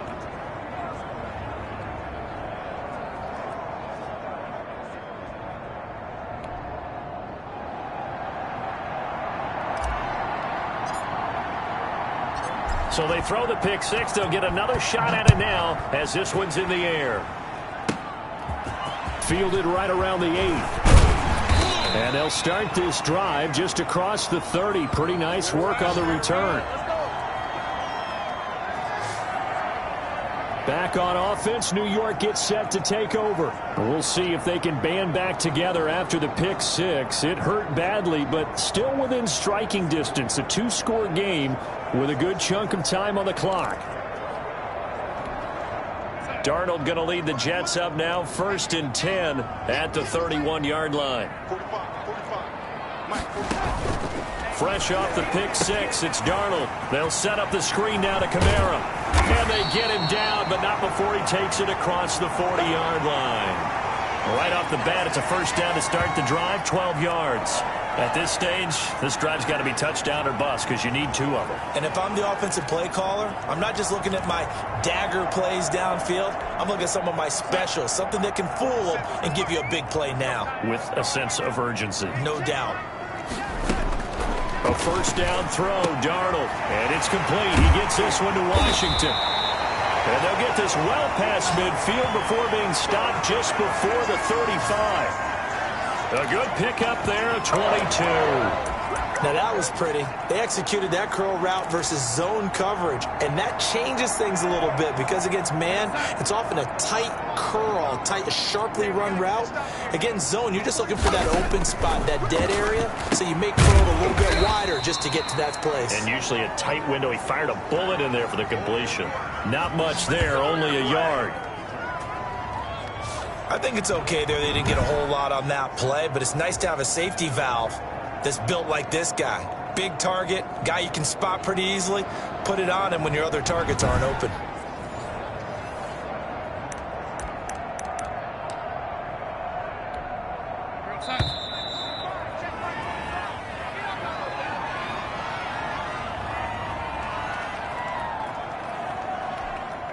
So it's Jets football as we get you reset here. And let's see what they've come up with offensively after having time to talk it over. To the right side and complete to Washington. And he's going to take it in for a Jets touchdown.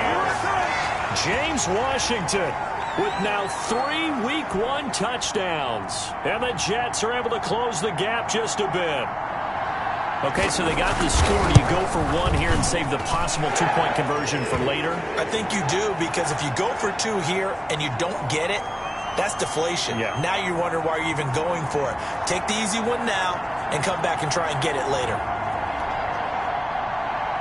So the lead trimmed down to 8 as here comes the kickoff, and it's away. Taken in at the 3. And a decent return out to the 27-yard line.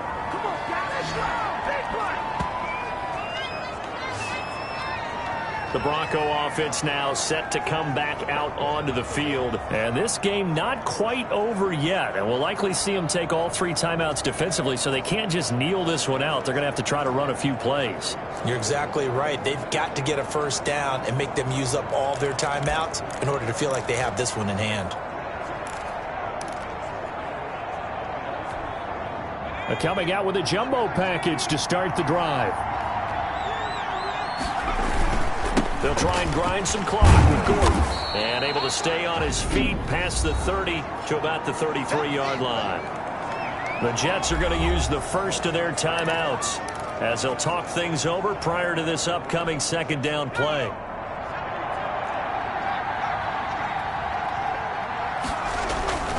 They'll try and run some clock here as they keep it on the ground. And he's going to have a Broncos first down as he'll take this up to the 38-yard line. Now the Jets going to use the second of their 3 timeouts. And they'll be disappointed to have to burn one there after giving up the first down.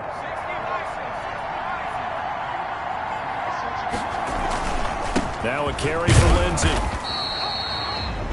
The Jets going to go ahead and use their final timeout as they'll talk things over prior to this upcoming second down play.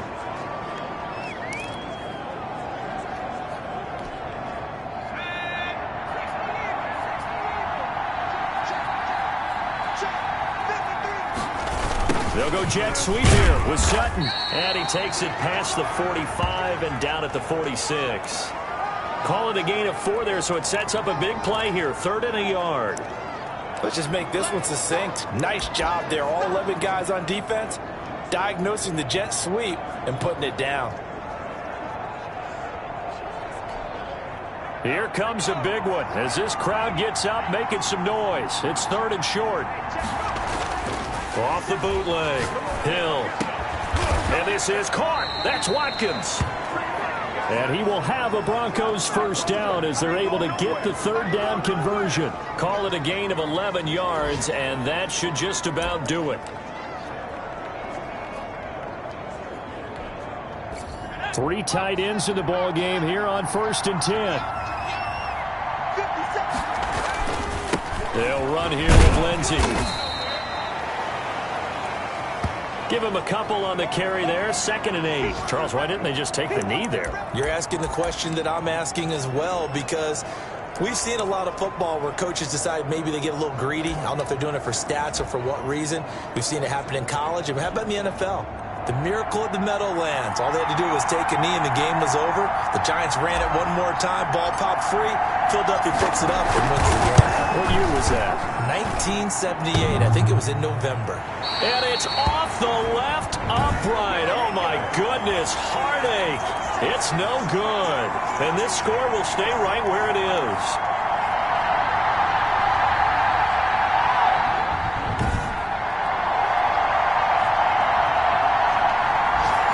So distance not the issue there. He had plenty of leg to get it there. It's that darn upright getting in the way. Always gets in the way of a good time, doesn't it? Because he hit it square, too. Sometimes you can bank one in if you get it on the end of the football. No such luck there for him. They've got good starting field position as they come up here 1st and 10. Just shy of midfield at the 48. Now the first play of the drive there is incomplete.